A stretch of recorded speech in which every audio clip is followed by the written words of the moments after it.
Hello, sorry for the lull there for a second. Welcome to today's Valorant tournament. This is the inaugural tournament for Panda's Funhouse, PFH for short. We have an 8-team bracket today. Yes, sir. Only 8 teams are playing in this bracket. Unfortunately, we had some late signups and things changing, but I'm very excited. I'm very excited. I will go ahead and let you know the names of the teams so you can choose one to root for. Maybe you already have somebody. You know, we have the Big Belly Boys, Cracked Hearts, Just Better, Next Up, Pandas Playthings, PP Poo Poo, Shitters.gg, and X and G. I'd like to give them all a round of applause, excuse me, for making it this far, and I hope to see some really, really great gameplay. We're actually gonna hop into picks and bans for our first game, which is X and G versus Cracked Hearts. We will go through the picks and bans shortly, and then we will gear up for the game. I'm very excited. Let me get this settled.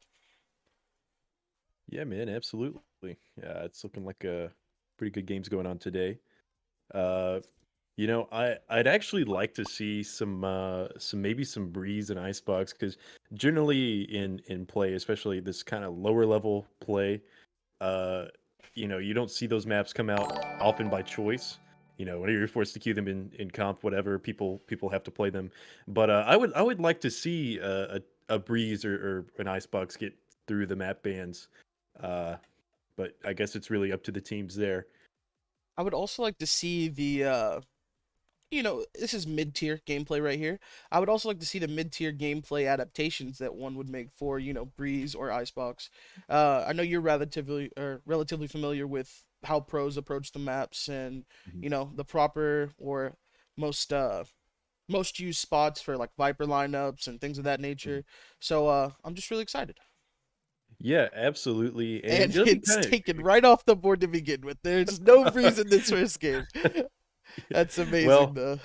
yeah, I mean, kind of a wise play there. A lot of people still haven't fleshed out the correct way to play Breeze. I don't know if even the pros know the correct way to play Breeze yet, because it's a very different Valorant map. It's just much bigger. There are a lot longer lines than normal. I was kind of hoping for some bloopers coming out of that with some maybe some missed shots on the longer angles, but that's fine. We'll still get our entertainment through other maps. Yeah, I It'll I be interesting to imagine see Icebox for is sure. taking off the board here next, though. What do you think? Um, Maybe it really just depends on how big brain each team is trying to be. Mm, So like generally what we used to do on the UNA squad is we would never ban Icebox because we were relatively comfortable on it and we knew a lot of people weren't. So we forced them to waste one of their bans on it, and so we could get a map that was favorable for us. But we see Haven is going to be banned next. yeah, I think they're taking a page right out of your old team's book. You suck. Maybe forcing Icebox out of the way. Ascent goes next, so we are down to 3 relatively long range and defender sided maps here. Yeah, I agree. I'd be really interested to see Bind because there are a lot of different ways that you can play it, and seeing different regions at this latest LAN play different maps, and there it goes out of There the it map goes, pool. right there. I think you're caster cursing stuff already. Yeah, absolutely. But there are different ways to play it. So like EU has like a more defensive composition, whereas NA, it's very common to see at least two You duelists suck. coming out, and it looks like the map will be Split. split. Okay, I'm excited for this. So, the final pick will be whether I believe this is Cracked Hearts here decides to defend or attack first. What's your take Yeah, on huge decision. split defense? I think it's very much the stronger side, but maybe it's not the side to start Wow. with. Yeah, actually, I prefer starting on attack side split because if you're down bad on attack side split, there's always that chance at a comeback if you start stabilizing in the second half on defense. But if you kind of get wrecked out of the gate and you're playing defense first, it's very hard to claw your way back into the game. I And agree. cracked hearts And going it for the looks like attacker they side. attack first. I think they heeded your warning here. And we're gonna do a quick transition over to the live game, You get our suck. team set up. I appreciate all the love in the chat. Um, but we're gonna pop up the quick intermission and then we will push through. I Run. hope you enjoy intermission noises here.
Okay. All We're right, now are we? in game, or picks rather. I really like Yeah, this setup absolutely. screen. It's great. What do you expect Yeah, out of it's the attacker pretty side clean. here? Well, it looks like they're kind of hovering over two duelists, and I think that's pretty good. You definitely want that sage, so the hover sage is good. I might pick a one sentinel and then pick smokes, but it looks like they're maybe opting for a more flash setup. So just using the sage to hold the sentinel role this game, possibly. I like Omen the coming out is Viper good. pick out of the defenders here. I hope they combo that and the Phoenix Flash as well. I've seen quite a bit of flashy plays, if I can say, out of the combo, especially on split. Mid is Mhm. wide open and it's very easy to pick off people once they're flashed. Yeah, and especially Select since your they're starting agent. defender side, Viper is so incredibly strong.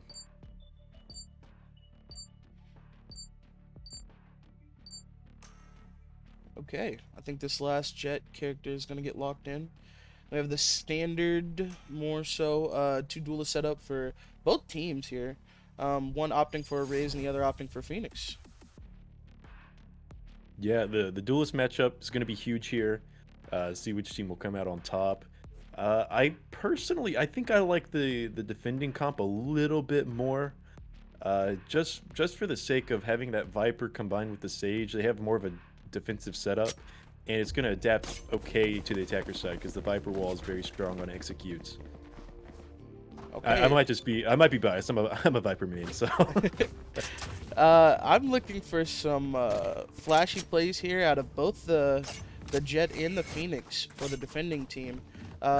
They seem to be, or at least what I researched, the team's best players. I As for mean, the well, attackers, I don't know anything much about them. I'm gonna be honest. yeah, it definitely helps. I'm going into this one a little bit blind. I'm not familiar with either of these teams, but so far so good. We're gonna see how their in-game prowess matches up against each other here. Okay, seems like we have a recon dart to start. Sending a hat. Yeah, that's good. It's looking like the attacker side leaning towards a B side execute, maybe a B split. But the Sage Wall going up mid, very powerful on pistol round, kind of hard to deal with. But they are holding up in the B garage with Spike here. Using his recon dart already, but getting a little bit of damage off on that shock dart. Not too terrible for the attacker side here. And it looks like they're going towards mid. What do they do off of this? Do they break the wall and go male? Because if they do, they run straight to a B stack.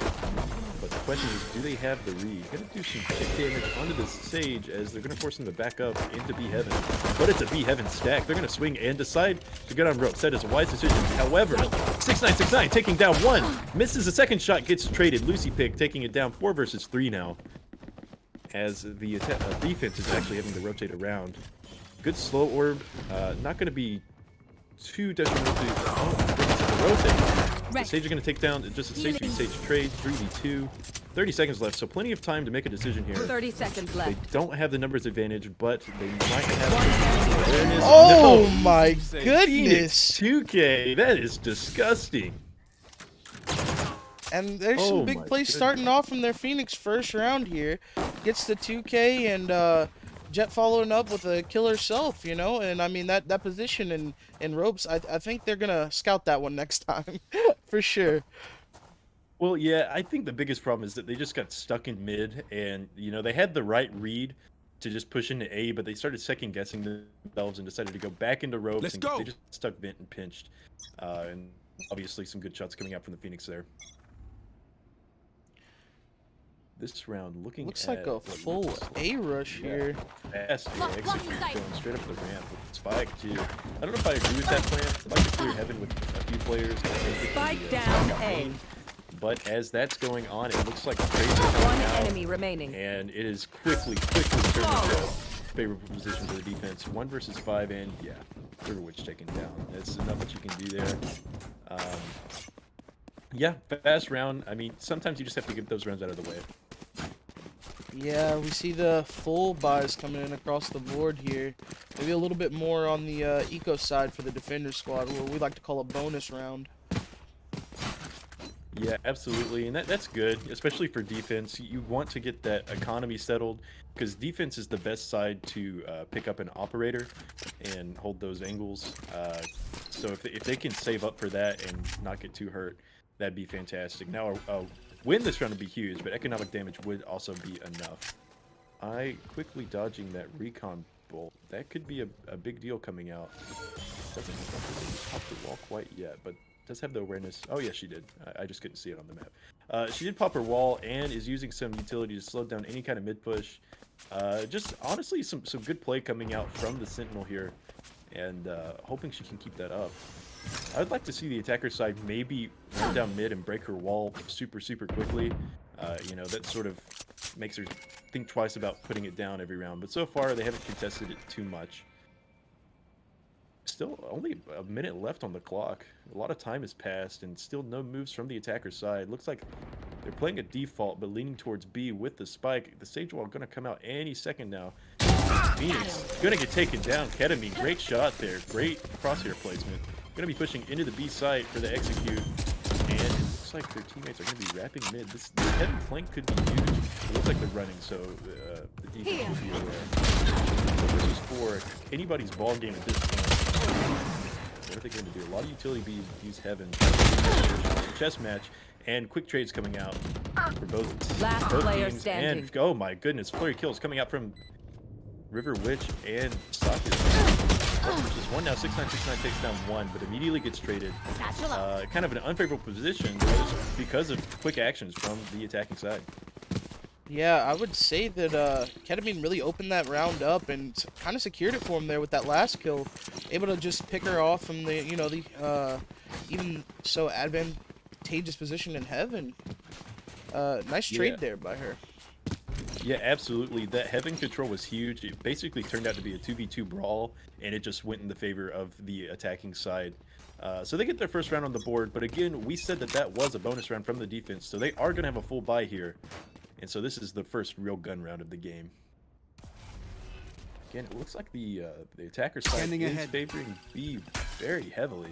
They're seeming to lean towards it almost every round, so that's probably a big part of their gameplay. They need to crack this defense, and it looks like they will. Ketamine getting the entry frag, taking down the Phoenix that did so well in the pistol round. It is a good trade coming out from Ale. Gonna take down River Witch, and that's the round for the round. You will not kill my ally. Is gonna take down Ale and Lucy with the res.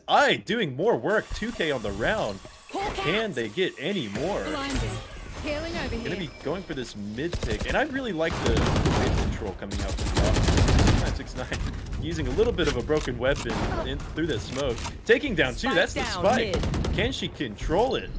Oh no! It looks like the attacker side is stuck in the ropes. Can they get out? Can they get control of this spike? I don't know if they can. Now it's a 2v3, but I kind of favor the defense here. Oh my god, he gets one! Does he get the second? No, I gets the trade. 1 versus 2 now. Sova's gonna have to pick it up for his teammate. 1v1 now as he takes down I. Does he know where the Jet is? Jet flanking from mailroom. Still 20 seconds left. Can grab Spike and go B if she so decides. Knows that the Sova has to be down in ropes, and that's exactly what she'll do. She runs towards B. Sova did hear that sound cue. Not responding to it, though. 10 seconds left. Oddly enough, gonna have to just go for an old-fashioned retake here. Planted. Great positioning from Sakura, going B alley. The Rap Heaven could be huge here if Casual Fortnite doesn't read it. It looks like he might be reading it right now, but she's gonna hold her position in the B alley and just wait for him to make the first move. That's a really smart play. Can it pan out? No! Casual Fortnite taking down Sakura, and that was a very valiant attempt from the Jet, but not quite. Yeah, as the leader of his team, I think he took the IGL and the captain position, the heart right there, and just said, I got this one, guys. Turning that 2v3 situation into a 1v3 clutch. Yeah, excellent job. And here we go, the scoreline 3-1, and this is huge for a defense on split, as long as they're able to stabilize. Now, I will say that round was very expensive for them, so their money might be hurting a little bit. Maybe not getting all of the utility that they would like, but they are going to have a decent armor. Can I get a drop? Thanks. Yeah, it looks like 6969 opting, well, never mind, he changes his mind. He does have ultimate ready, though, if he so chooses. Knew for sure. He was like, do I want to go for knives here? But it looks like Sakura will go for knives on her squad. A little bit of controversial wall from Ale, and it costs her life. Slows down the attacker's side, but I don't know if that was worth it. Sakura going to be entering into the side, not going to look behind her. That guy is going to take her down. 4 versus 4, now 4 versus 3. That guy doubling up, taking down Lucy, and is going to ult. Not going to find anything B garage, though, other than the spike. That is a big find for him. Not going to see anybody holding the garage as they're going to be holding market at the moment. And look at this position from the sky. She's going through CT spawn. Can she find anything? Stealing sight. But for now, it looks like the attackers are going to try to repossess the spike, but going to get spotted out by the recon bolt. Last player Tyler standing. sniffs it out. Casual Fortnite taking down Ketamine. 4 versus 1. River Witch going down after getting a kill. Pretty decent effort, but honestly, the spike going down early in that round, pretty good. It was kind of like a gambit in chess. The Sage dropping her wall, immediately getting taken down, but the Phoenix able to get 2 kills off of it. 2-for-1 trade, absolutely huge there. Yeah, spike dropping just basically grinds that attack to a halt right there. Not much they could do. It looks like they're going to opt in for a full A take here. They did try this in the second round, but they were outgunned. Now that the footing's a little bit more even, let's see how it goes. Yeah, absolutely. Just a standard A defensive side setup, and Ketamine gonna finding things she does, but the jet dashes away. Tyler Bro getting Ketamine, punishing her. 69-69 taking out Lucy as well. 4 versus 3 now, and this A take is in shambles at the moment. To say that Sakura is gonna get a trade, 4 versus 3. It's definitely doable, but it's not favorable here. We're gonna be just holding up A main, trying to see if the enemy team will push up, make a mistake, give them that pick that they so desperately need. Minute on the clock, so they do definitely have time to do something else if they want to. Casual Fortnite. Enemy. Yeah, this recon huge. Gonna spot River Witch. He's gonna have to run down the A ramp. Teleport's out. That's an unfortunate teleport. Not quite far enough. Very yeah. unfortunate indeed. As I makes his way to the B site, but I think the defenders have scoped this out. They already have 2 on site. Yeah, I like this discipline from the defense here. Basically playing a 2-2 setup, saying, "Hey, you guys have 2 players left. Both of our players are full HP. We'll just hold 30 the side. seconds left. We're not worried about you." So I see that Sakura gonna take down Dale. Last Not player too hard for it standing. until that guy takes her down. And yeah, he's gonna double up again. That position, he's holding back B site very, very well. Yeah, I said before that he was one of their best players. While 6969 did pick up a lot of kills via the judge, it seems like that guy is definitely holding down B, almost solo in the aspect that Sage has died quite a few times getting in the opening picks. Yeah, if you look at it, all of his frags have been super high impact frags. He only has 6 kills, but that's 3 2Ks. Yeah. Remember that he got that 2K pistol round, 2K Pretty much holding the secured B 2 side. rounds for them now, as he drops Spike the first time, and this time he just secures the win. Yeah, absolutely. And this is something that I said I'd like to see. That's the attacker side going for fast mid control on this save round. Gonna get the 1-for-1 trade. I think that favors heavily the attacker side. Now a 3 versus 3 as 6969 is something to save for. River Witch finally taking him down. And take control of the B side and get the spike down. It's huge. But Hale, very, very good ult there. Resing 6969. Oh, she was able to find the gun. I thought someone took her gun earlier, but they did not. 3 versus 3 retake. I gonna take down Ale, holding on top of that wall. That was a smart play. Something I wouldn't expect, for sure.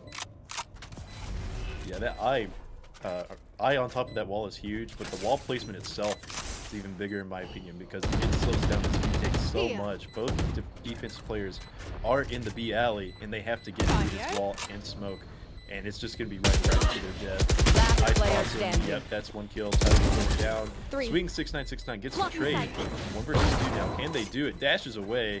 Looks like they're going to be opting for the save. River can't stop it, and he does. And upgrades his gun at the end as well. 5th round Last on the board player for standing. defense here. Yeah, I think if Raze can find a couple more impact frags on the entry, they might have a chance of pulling out an even half here. I don't think their econ is gonna net them maybe 7 wins, but I definitely can see 6 if they can keep this win streak up. Yeah, absolutely. X and G doing a great job so far of just controlling their defense and playing super disciplined. Not going for a lot of risky plays other than that one game that we talked about a couple rounds ago. Let's see if they can keep it up. Sage wall going up in mid, and just some standard mid utility from the defense here. Nice job with that. I think they just keep that up because it looks like the offense isn't exploiting it. They're not making the adjustments. They're not making the adjustments. So, if it ain't broke, don't fix it. Slowly taking this mid control, and I kind of like this from Cracked Hearts though. Them just sitting in mid, they're waiting for the defense to make a move, make a mistake, and then just making a decision off of that. That was something that you don't see often. That was a collateral hit from the Sova dart. Yeah, the wow. I don't think I've ever seen that actually. I've seen that only a few times before, but it definitely is something that you don't see often.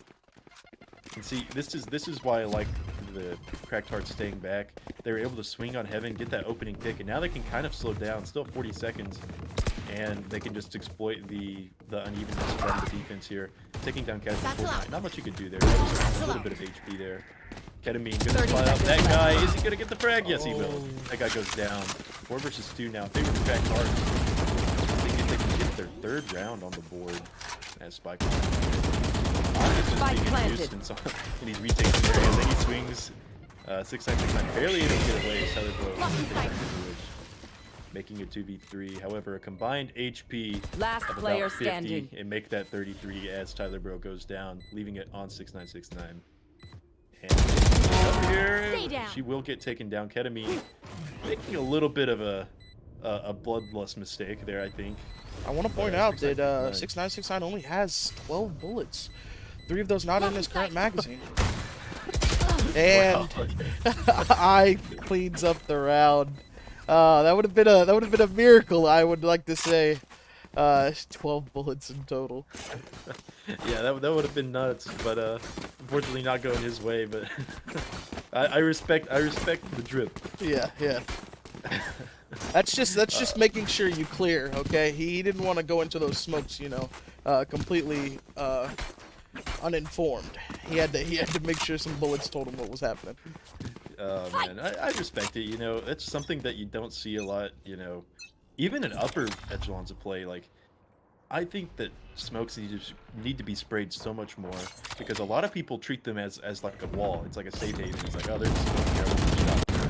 But whenever you do get shot through the smoke, it's an incredibly tilting thing to have happen, and it's just something that can be exploited in my opinion. I know personally, sure. I get headshot through a smoke. I'm pretty upset because I didn't lose a gunfight. It was just RNG just frowned upon me. And this game is a huge chunk mental, I will say. Absolutely. If you get bad mental, you're losing. That's just the way it works. Oh, he fights! Wow! Revealing area. Casual Fortnite, not looking casual this game. Takes down 2 in mid. You 4 will versus not 3 now, kill my favoring allies. X and G. Lucy pick, gonna use that res. It's kind of a feels bad res though because they're not able to capitalize and move off of it. They just have to start rotating towards A, which is the correct decision as, there is one player, but it looks like I've got your trail. well. And this execute will be sought out by the Sky ult. Spotting the ramp players. Lucy Pick taking no head for 30 seconds left. Or getting traded. Yes, Lucy Pick will actually get the double kill. Alright, 2v4. And it's looking like Cracked Hearts. They're not out of it yet. They have something to say about this half. I agree. They brought it back, trying to make this even, make this a advantageous position for themselves. Playing very conservative, even on the attacker's side. Yeah, even there. Party's over. Talking about how Ale was able to sneak up elbow. Yeah. But she unfortunately taken down the race spotter out. And that's an easy cleanup for Lucy with the 3K on the round. 5-4 now. It's like a pretty close game. Yeah, this is what I wanted to see, honestly. I hope all of our games are this close, and honestly, we've been seeing some good gameplay. Lucy pulling out that round, but 6969 overall, not necessarily the most meaningful frags, but definitely fragging out, as it seems he's topping the server by a far margin. Yeah, absolutely. Just doing what a duelist does best and just winning those gunfights.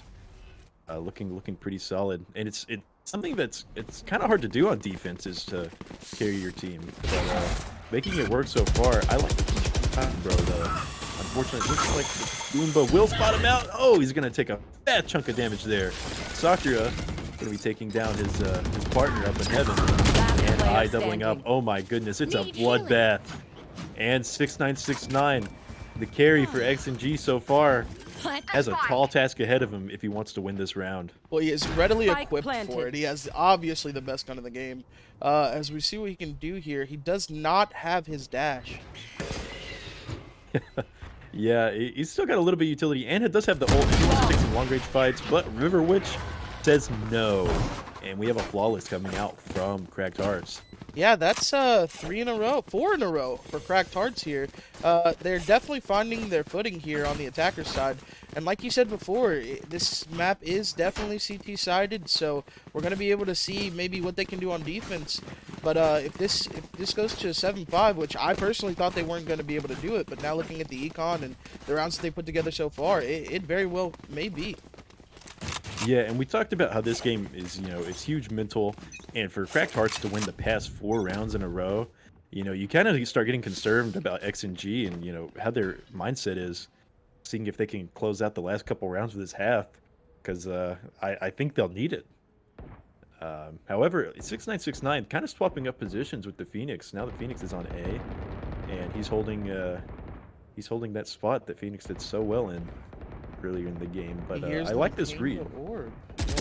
Oh, that was almost a lineup, but he does manage to pick off the Sage here. That was an odd grenade stick. I don't think I've ever seen that one before, but this is the kind of tournament where you see new things. Yeah, exactly. As a Viper main, I can tell you some textures in this game are very odd, because you'll throw a snake bite on the ground and it will bounce 10 feet up in the air before it lands, and you're like, how in the world did that happen? I've seen the same thing with Cage. This game is kind of wonky. Small in the company. Gonna be popping that Razor. Not gonna find anything, but does create space, so I don't think it's a waste of ult. 6969 taking down Ketamine. Great adjustment there. 4 versus 4 now, as Cracked Hearts will get yet another plant. Sub-ult coming out. Is it gonna spot? It is gonna hit. Yeah, the eye is taken out. Good ult from Casual's Fortnite. 4 now versus in a 3 now. 4v3. Defenders trying to retake the site. Absolutely, and it looks like they're doing a pretty good job. 4 versus 2. That Phoenix ult coming in handy, and Casual Fortnite getting another kill for himself. Sakura, task ahead of him, gonna jump up and is not gonna find the kill. He's gonna take down someone. No, he does it. Oh, he finally does take him out. They find two in quite a wacky scenario, but it will be X and G taking the round and, certifying that they at least get half the rounds this side. Last round in the half. Sakura deciding that he wanted to paint some bullets around the Sova's head there for a second, but finally does hit the shot and takes another person down with him. I will say, crouching in this game is very frustrating for people who tend to not tap. The bullets on the Vandal just seem to like the sky, so I could feel his pain there. Yeah, it happens, but at least he got the 2 kills there. It may be a little bit labored, but it's fine. And they do finally break that 4-round streak that Cracked Hearts had going on. 6-5 now. Looking pretty promising for a 7th round if they can keep it up. And that's what we're talking about, right? As long as you can stabilize and you have that mental fortitude to keep it up, then you're for sure in this game. Yeah, it looks like River Witch is gonna take a little peek on the B site here. Very cautious though, as her teammates have been pushed off and shot here before. Yeah, absolutely. And again, slow play coming out from Cracked Hearts. Maybe the first few rounds they played really slow, and then they kind of got in their groove. And maybe that 1 round loss just now kind of made them slow down and reassess their situation. I do like the use of the Sky utility. Is going to stunt the Sage up in heaven and gets the info that only one's there, but the Jet is going to rotate. And it looks like they might just be going for a mid-A split. Because Fortnite going to be reading it. Not the best idea to slowly go down the ladder like that. Like they're getting a trade. Getting 2 trades actually. 3 versus 3 now. Equalizing the situation and leaving A cracked wide open. 6969's there to respond, but is not going to be able to find anything before Cracked Hearts is able to get on the site. Spike goes down with 15 seconds left on the clock. Spike planted. And now we're put in a retake scenario. So let's see. They're grouped up together. Let's see if they can do it. Stealing sight. From the back of the site, using his flash, is going to hit a couple players, it looks like. Slows it down just a little bit. Great homing utility use. Last player Taking out standing. Lucy, Ale, River Witch. That's 1 versus 3 now. As I said, the retake might be a little bit difficult. It looks like they're able to handle it. And Tyler Bro will get that final kill on Sakura. And we're looking at a 7-5 half. So they were able to stabilize in the end and get those coveted defense rounds. Switching sides. A little bit of inter-team jostling there as he mollies his own teammate. And they get the heal in. But yes, 7-5 for defense is not terrible. It's definitely what you want going into half of the lead. Let's see if they can find this opening pistol round, because that would be huge for them. Yeah, this pistol is going to determine, how the next chapter of the game goes. Now, we are seeing a lot of the time, especially at the upper level of play, we see the second round Sheriff buy come out, and that round is a toss-up, you know. So let's see what the teams figure out. But first, we got to get through the pistol, and I like the frenzy meta coming back. You know, that thing was huge in the beta, and you know, with the next update, it's going to be reduced to 450 credits. I'm pretty sure. So I'll be interested to see if more people decide to pick it up. Not going to be able to destroy that Roomba though. Finally, his teammate helps him out there. But again, like it looks like Cracked Hearts is kind of taking a page out of XNG's book, going for that heavy mid utility, making sure that it's locked down, and that's good. If an attacker side can exploit mid, that's very bad for your defense. I is going to lurk up A through sewers and take down Viper, and that's a huge component taken out of the round for XNG. Wall starts to fall here. We still have 4 in mid for the attacker side. And Omen's place here could be huge. Oh my goodness. Oh my goodness. Discipline very, very amazing there as they do take down the Sova. Now you have the attacker scrambling here. Sage kind of caught out mid with bomb. Does manage to drop that wall, but that's not going to be very much as they move into sewers. Yeah, Omen here. 30 seconds I don't know if he actually saw the Sova. I don't know if that was trigger discipline or what was going on. But he did take him out, so at least he got that. Ketamine in a good position here is going to take down that guy and fail 1 versus 4, make it a 1 versus 3. Taking a River Witch. Not much to do with 10 seconds left on the clock. If he runs, he 10 seconds left. With a I seeing him. No, I out. Yeah, I takes him down with that frenzy that we talked about earlier. Yeah, now the question on the mind of the attackers, do they force here? 6969 still leading the charge for them as Casual Fortnite brings up the second for the team, but I's making his way, and these are very good frags for his team. Kind of round ceiling or round opening, and you know, they don't really have anyone on the team that's doing too poorly right now. Yeah, I mean, pretty even kill spread, but if we look at XNG, it's a little bit more spread, but that's okay. You know, it's a very, very close game in that regard. A little bit of a botch slow orb there, but it seems to be fine as the attackers decide to blow right through that wall, so maybe actually works a little bit in their favor. But I like this. You know, like I said earlier, the attacker side destroying that wall is huge early round. Because it can be a real pain to deal with later. And it looks like, even though this is a super light buy for XNG, they've been able to get up to mid and get a couple picks. Ketamine not seeing the fire and burns alive. That's quite unfortunate. And 6969 takes down I. This is a huge round. Yeah, this is a save versus a straight up eco. So this is looking poorly for the defenders. Has something to say about it, and Lucy doubles up. 2v3 now. Can they do it? It has the utility to go for it if the Jet can hit some shots here. Has an idea that Casual Fortnite might be in this corner. He's going to spot his elbow and gets the headshot. 2v2 now. There's still plenty of time for this retake if they go now.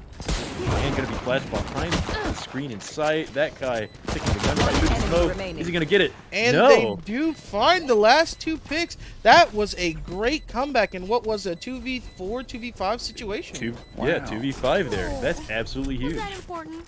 Cracked hearts. They're cracked. They're cracked.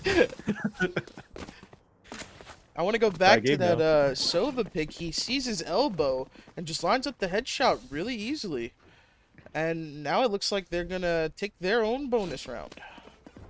Yeah, kind of oddly enough, the shot that Sakura hit, to me it looked like the Sova was uncrouching, and it kind of looked like it was a little below the head, but alas, the Marshal giveth and the Marshal taketh away, and it just decides to give Sakura a headshot there. That is very true. It could also be these people are not playing in LAN, so ping may be an issue.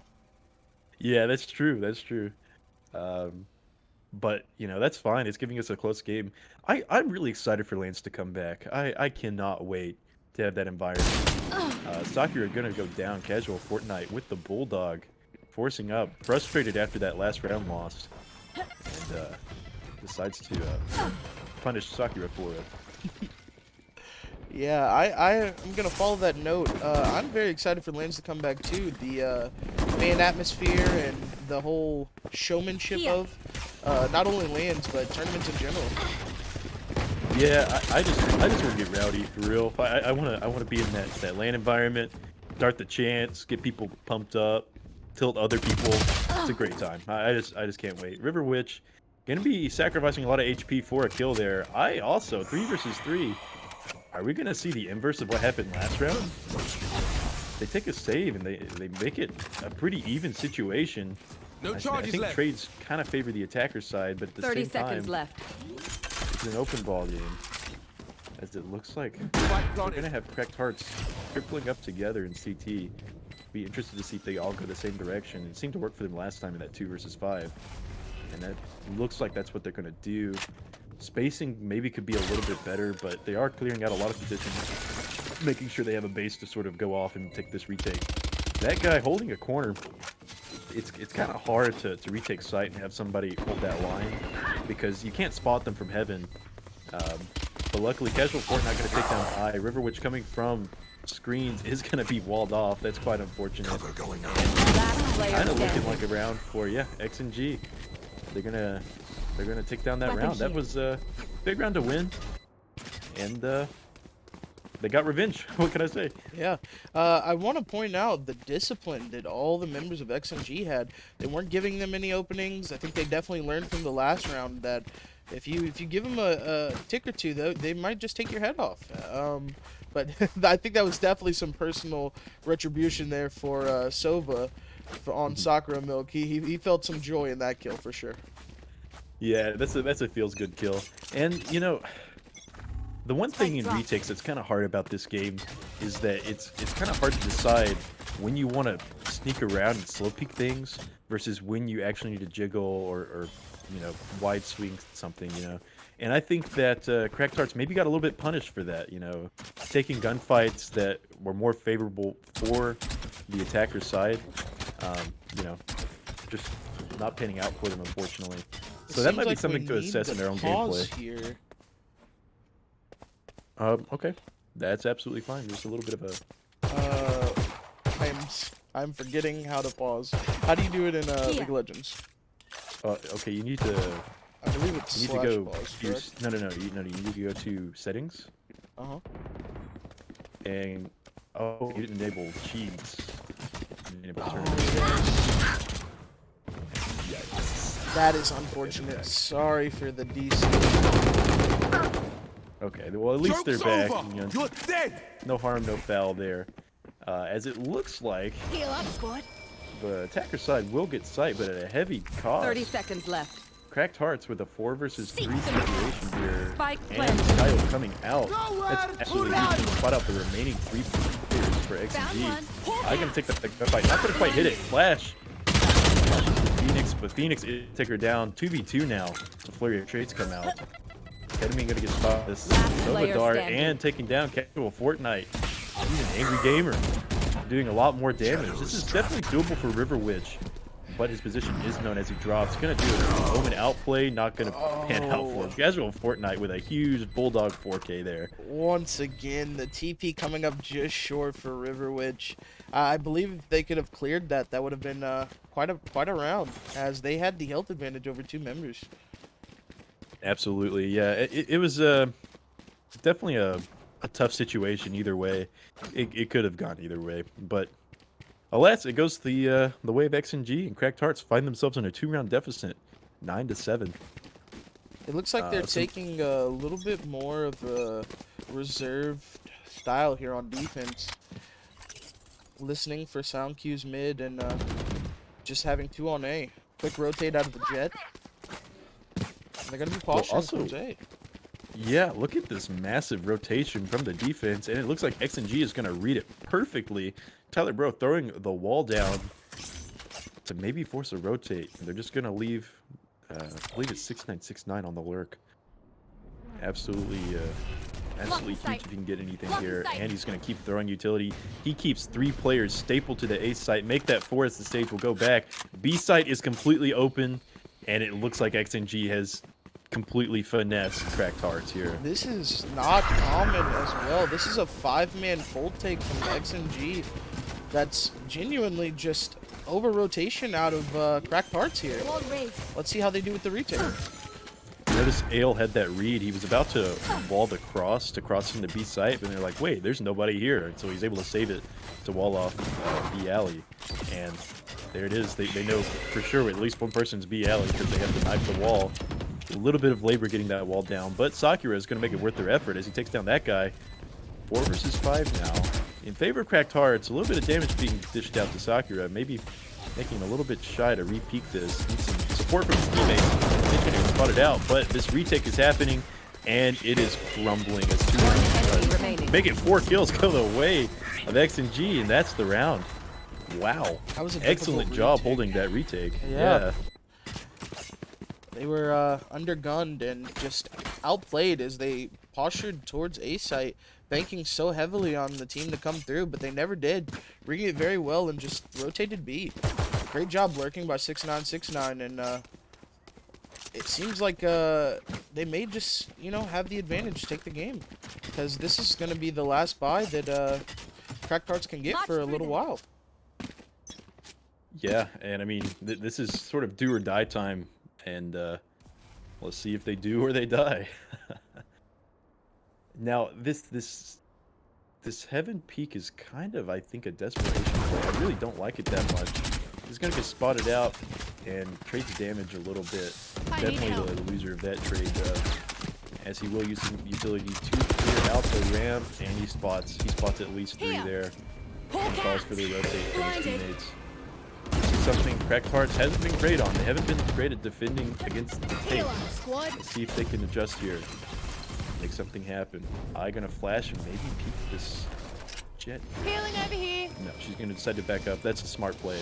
You don't want to give up any picks that's unnecessary. And look at this. X&G going for the rotate again. 6969 just here to keep rotates. The They majority of his decide team's to going B. stick the rotate though, even though they pretty much cleared all of sight and heaven. I guess Tyler Bro and 6969 called this and decided to just lurk and push in behind them. This is going to be a amazing pincer play if this can go well for them. Oh, they're rotating 30 back. seconds left. Look at the position from Jet. Sakura taking down 1. Backs up. That's super smart. Time is Can on you the give side anything of the defenders here. Oh my goodness, what is going on? They're just hitting us with the reverse sweep 6969. A little bit of a delayed response on that kill. 10 seconds left. Do they have enough time to get the spike 10 down? It's seconds going to be left. really close. Going to be very I don't close think they have as it. he runs. Just Or- barely making it. He Oh, doesn't- I don't think it's he close. made it. I don't think he has it. Oh, and the Oh. defenders win the round, simply standing still, saving, knowing that they wasted too much of the attacker's time. That was a do or die round, and they very much well did. Yeah, and you know, I think that X&G kind of outplayed themselves there. Gets the spike down, but it's like 0.1 seconds too late. Yeah. Oh, I think they no. didn't fully commit to either site, and then by the time they realized that they were going to be too late, Sakura had already pulled off a kill and halted their progress even further. Great play by the Jet. Losing their life, but, you know, ultimately gaining the round. And that's the kind of plays you want to see made out of, you know, such a integral part of your team.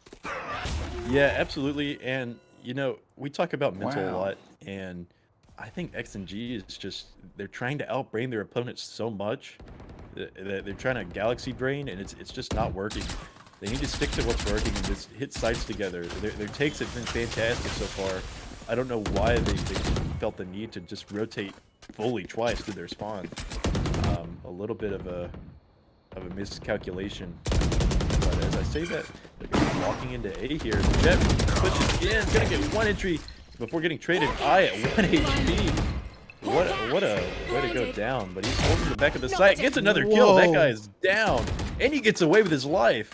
And he gives his team time to rotate. This is absolutely huge. If he can stay alive any longer, don't step in that volley. You'll die. And he steps in it. Tyler takes him down. Oh my goodness. 3 versus 3 now. The spike is going to go down.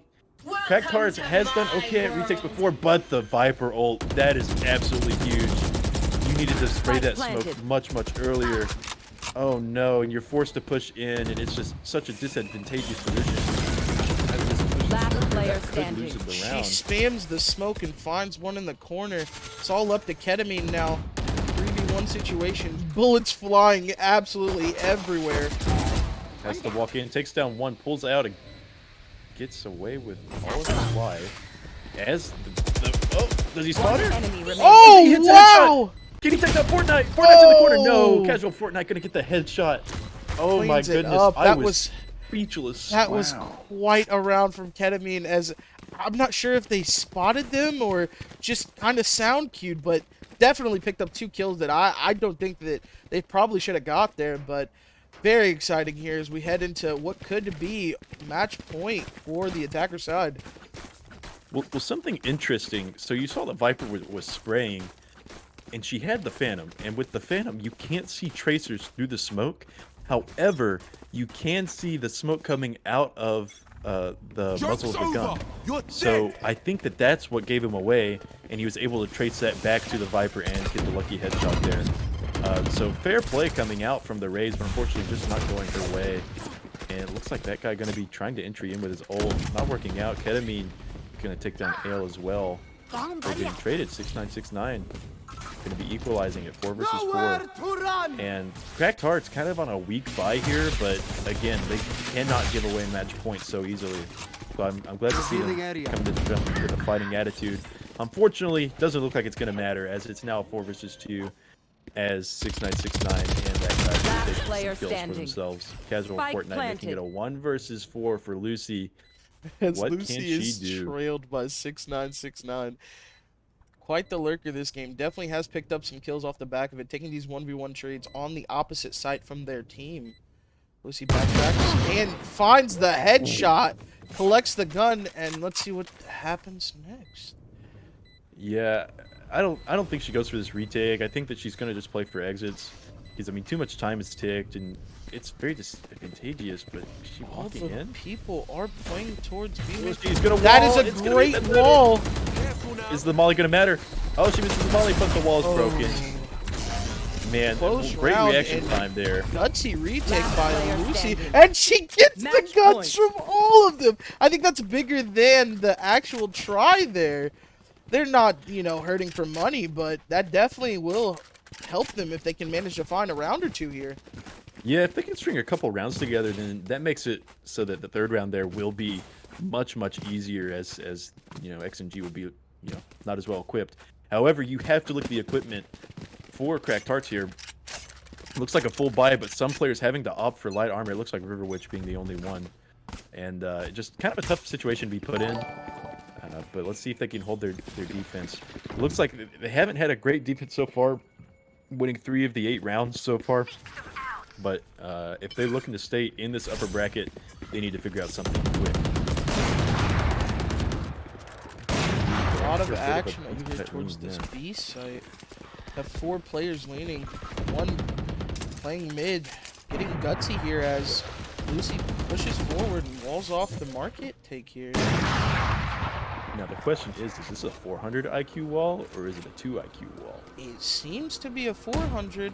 Oh, but she's spotted out by Fortnite. Not Fortnite, no! And he's gonna get the kill. I like the wall there, and Sakura gets the trade, so That's not too bad. You will bait out not some. kill Oh, my well. allies. Speak of the devil. you bait out a res, Yeah. I guess. Standing If ahead. they manage to win the round, this is definitely going to be a 400 IQ play here. But it's looking like the attackers are winning, at least in kills. They're definitely not winning on 30 time. seconds left.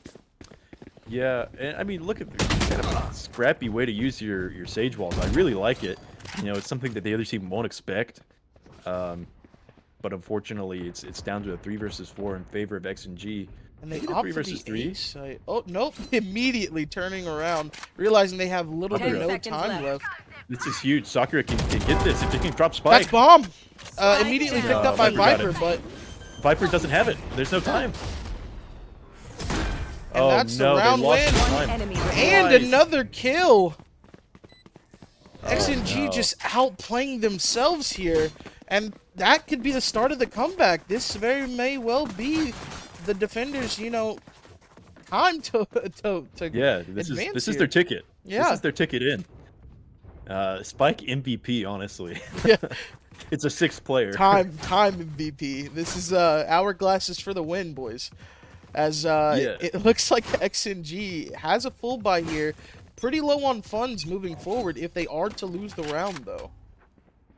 Yeah, so if any of you follow CSGO or are used to, back in 2014, 2015, Not as Sincere were infamous for, on their attacker side, just waiting until like the last 10 seconds of the round to take a site. And it screwed them over quite a few times. And that's sort of the vibes I'm getting from XMG here, is that they're trying so hard to play a tactical game, and just sometimes it's not panning out. And getting punished. Obviously, 2 rounds of half have been lost because of that timer. 6-9, I in this 6-9 round gonna getting take them. beat off. Yeah, that's a huge pick for sure. Seems casual postured to A with him, but this looks like a one-way smoke coming out of River Witch. Unfortunately, Ketamine dies to the op, and they're getting that bomb down nice and early this time. No more losing to the bomb. Yeah, a little bit of a I call it desperation play player from the standing. defense here, but it's going to pan out as they get 3 kills very, very quickly. Casual Fortnite, that's an impossible situation. Going to take down River Witch, but can't seem to spot the spike. And yeah, great round from Cracked Hearts. And so if we look at that team play coming out of B Alley, so Omen flashed the default position, and Sage immediately went in and was able to find a kill. And that was, I think, what won the round, honestly. Like I said, a little bit of a desperate play, but it pans out for them, and they get their round on the board. We're looking at the attacker side. They're definitely down bad. If they're not able to find a round here, they might just be looking at 12-12. Definitely going to be on what is mixed buy here. 6-9-6-9 rocking that judge again, but they definitely won't have a full buy next round. Yeah, I think that they're trying to set it up so that they have, enough money for a decent buy. Soccer Milk Tea gonna take down 6-9-6-9. That is the judge out of the picture this round. Thank goodness. That disgusting weapon. Ketamine kind of missing a nade as she gets tagged by the Sova Recon. But no harm, no foul there. Just a good utility you can't use later. And it looks like a big retake coming out of the B alley position. Zachary is spotting at least one on pillar. She spotted both, I'm not sure.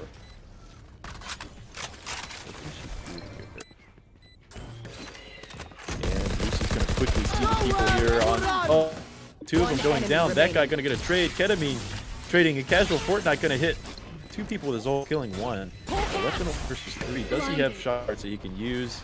It looks like he's not gonna be able to win the round here. I gonna take him down before he tags Sakura with a little bit of chip damage. And we're to 12-11. There's a good chance at overtime here. Yeah, like we were Cracked Hearts talking looking a about big before. This is, you're looking at Spectres, maybe light armor, full buys for a couple of the players, but this is definitely looking like a 12-12. Looked like some overtime in our first game of the match, and I'm excited. I really am.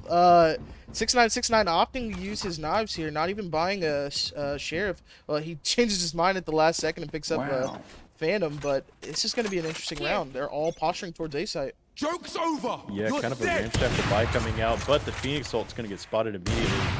Good use of the Viper smoke, honestly. Very, very good lineup there. As it blocks off Sakura's line of vision. I am going to take down casual Fortnite. River Witch taking down Tyler. Down A. 5 versus 3 now. It's overtime coming. I is going to get taken down by 6-9-6-9. And That guy's Ketamine killed, Ale. We're in a Trades coming 2v3 out for both teams, situation. but it's going to go in the favor One of enemy Cracked Hearts, I remaining. think. And Yeah, Sakura 3 versus 1. finds the kill. Let's see what Ali can do here. Finds Imposter one. killed. I don't think she's ready for this Rafters play out of the Omen here. Bomb down, Omen watching over. Mostly focused on the smoke. If we can see Ale, look at the timing. Oh, unfortunate. Yeah, definitely hurt out there. So they're going to Yeah. be adjusting and watching the screen's position. A bit of an unfortunate timing for her. River Witch with a great position here, holding it off angle, but he's going to teleport away. She's going to spot it. This is the chance that she was looking for. She's going to spot out the trap. Oh, and we're going to overtime. Great play by both teams so far, but Switching sides. I have to give it to Cracked Hearts Overtime. there. That's That's an 8-12 comeback. That's 4 rounds in a row, and not to say they haven't done it before. Obviously, they did it on the attacker side, but that's tough to do when you're down and your buys are kind of mixed and or just not buys at all. You know, some save rounds in there that really came in clutch. Yeah, and kind of interesting. Cracked Heart's obviously going to be going to an attacker side here to begin this overtime. But they have some momentum here, and their attacker side wasn't bad. So if they can get this 13th round here, then there's a fair chance that they can just use the momentum to take the game. So it's up to X and G to get a good stop here and try to stall Cracked Hearts as best they can. XNG did win the defender side 7-5, so let's see how they do here. Ketamine pushing mid, misses a couple shots on Ale, but does back her off into heaven. Yeah, Cracked Hearts feeling really good about themselves. Unfortunately, going to be a little bit punished there by Casual Fortnite taking down their entry Sakura. And I don't think that was a misplay from Cracked Hearts. I think that there was just a really good counterplay from the Sage and using the slow orbs to slow down this entire push so that Cracked Hearts couldn't trade as easily. Wow. And look at this 4-person B stack. Cracked Hearts, if they don't read this, is going to be running right into it. River Witch going to get a going Casual Fortnite. And get a River Witch finds 2. Tyler Bro doubling up as well finds before 2. traded. We're here in a 2v2, but it seems that Cracked Hearts has read this so far, and they've pivoted over to the A site. Gonna get that bomb down very soon. Look at the pings coming out, telling them to plant open for heaven. This could be absolutely huge. Seems like he'll go shoulder here and watch the screens, but I kept in mind that they were often pushing heaven here. This position from I is absolutely huge if he doesn't get cleared, and that guy doesn't seem to have any idea. standing. Yeah, he's That gonna guy be taken does down. not clear, and it's all up to Ale once again. Trapped in a situation 1v2 here, was 1v3 before. Let's see what they can do. I spots him out, knows he screens. Playing very disciplined. One enemy remaining. He does find the pick onto Lucy. Oh my, but it is still planted for I, and I still has flashes. Sky is so obnoxious because of her flashes here. And it's going to swing and takes down the Sage. We have a 13th round for Cracked Hearts. Can they complete the comeback? Oh my Switching goodness, sides. what a game. Match This point. has been so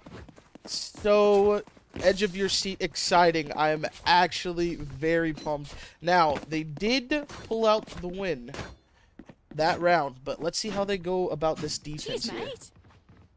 Yeah, absolutely. Jeez, And you know, mate. I did a straw poll at the beginning of the match, and it was a 100% Sorry pick about for that. Cracked Hearts to take this match. Really? Let's see if 100%. yeah, let's see if these people. Yeah, we got some Cracked Hearts fans in the chat. I Let's can be real. tell. All right, as they go to defense here, they were able to gain a lot of momentum towards the end of that second half of the game. Question is, can they keep it, and can they win out this game before having to go to double overtime? If it goes to double overtime, I'm a little bit worried for Cracked Hearts, but let's see what XNG has to say about it. Gonna be, I think they're kind of a slower mid setup, and you know, I kind of like it as long as they don't do the weird rotations like they did. That kind of messed them up, you know, on their attacker side previously. But I'm a fan of this, you know, taking that utility, using it in heaven, spotting out a couple people. Let's see what they do. Sage setting up for an interesting wall. Looks like she will opt to not use it. Look at the position from 6969 up A heaven. Gonna spot out I, make it a 4 versus 5, and kind of throw off both sides. Oh my god, it's a fake. Look at the positioning. Look at the Phoenix. He's about to plan on B site. There's nothing that can just stop it. 30 seconds left. Oh my goodness. 4 versus 5 retake. What can they do? Nate. Under. Amazing pick by Ketamine. Ooh, There this is one hell sitting there. Tyler Bro holds the cross. Here. 3v4 retake situation. 6-9 is picked off by River Witch though. 3v3. Lucy finds the pick through the smoke.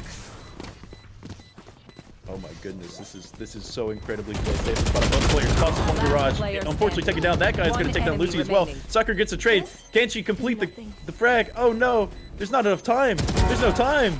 Gonna take down no Ellie. Do they have time? Oh, it's so close. Oh, Oh no. another We're going to double overtime. overtime. Oh my goodness! Switching sides. Oh, there was no Overtime. time. As many times as XNG was lost to the time. Cracked Parts just couldn't play it fast enough there. Not finding the picks, not rotating fast enough. Whew. This is a banger. This is an absolute banger. Cracked Hearts cracked my heart with that whiff. Oh, man. You suck. shout out to chat. I appreciate everyone that's commenting and has followed so far. This is a great game, right? Yeah, this is nuts. Everybody that's just joined us, this game has been a roller coaster of emotions. Just, you know, X&G winning the first half 7-5 and taking it to like 11-7 or something before Cracked Hearts made that comeback. It was 12-8, I believe. Was it 12-8? Yeah, 4 rounds in a Wow. row to end out the half. That's great. That's great coming out. But Satchel out. you know, unfortunately, that won't matter if they can't figure out a solution in this game. Gonna be on that defense again. Casual Fortnite taking down Sakura. And that's a huge loss, as Sakura was the person that kind of picked off and started the retake. But their whole team is now positioning towards A. Casual Fortnite, the only one close enough to really do anything about this. He's flashed, so is the Ale on the Sage here. Cracked Hearts kind of just taking the advantages where they come. Now in a 4v3 situation, showing their dominance on attack. Yeah, and it's 3 versus 4 now. That's life is planning. Hides the pick on Tyler, bro, with the nade there. Yeah, very good utility usage there. But let's see what X&G has to respond. That guy with Ali.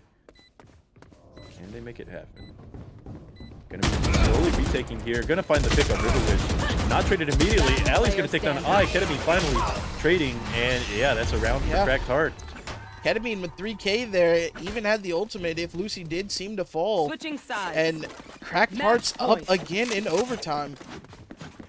6969 trying his hardest as he's dropped 31 so far, but it's not seeming to pan out for them yet. Yeah, I think that someone 6969 get had this? a very big start in the game, but I think they've slowed down quite a bit. As I remember looking at 6969 versus Cracked Hearts Jet, and there was I think there was like an 8 kill differential between the two of them, but now it's only a 3.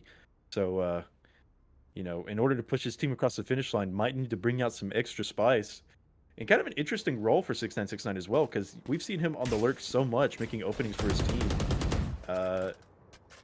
You know, it's a different way to play a duelist. I'm not a huge fan of it personally, but we'll see if it works out here as they are on the ropes. If they lose this round, they lose the game. But so far, it has been a thriller, so I don't want to make any predictions. Sakura pushed up here in mid. Looks like they're not going to clear it. And he finds one, traded immediately by Tyler, bro. But Lucy gets the extra trade there. Advantage to Cracked Hearts. You suck. Yeah, absolutely. And they're able to get that Sage heal off. So, not going to be as soft as they would if they didn't. I is going to have to go for an aggressive peek here. Takes down Casual Fortnite. Tyler Bro getting that trade, and Lucy is on their tail. They know where X&G is trying to go.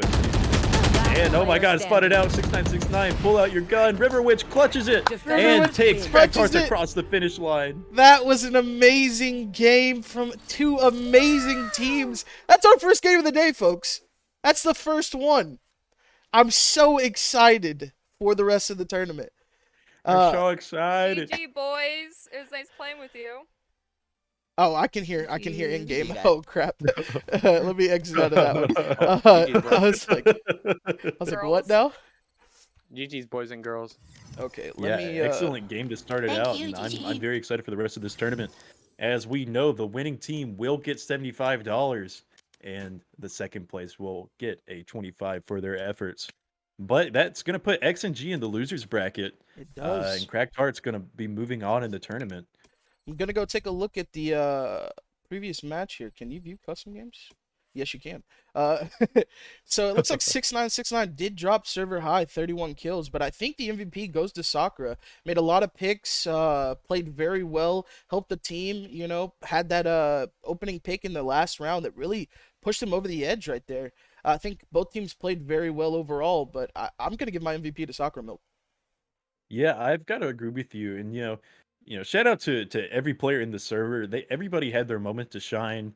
We talk about that guy for example. A bunch of impact frags. Unfortunately, not fragging out of his mind, and his team will be taken down 15-13.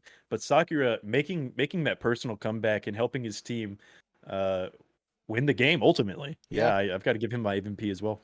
I think my runner up there would have been I. Very, very conducive frags, playing the after plant on the decider round very cautiously, picked off that guy and was able to secure the round for them as well. Just playing Sky to the best of her abilities, I want to say, because some of those plays are just annoying and amazing. The 1 HP play where he was solo on A site and allowed his team to rotate, just amazing plays coming out of him. But Soccer Milk Tea is the MVP for this game, and we're going to take a short break and then we'll have an MVP interview. So stay tuned.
Yep.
There it is.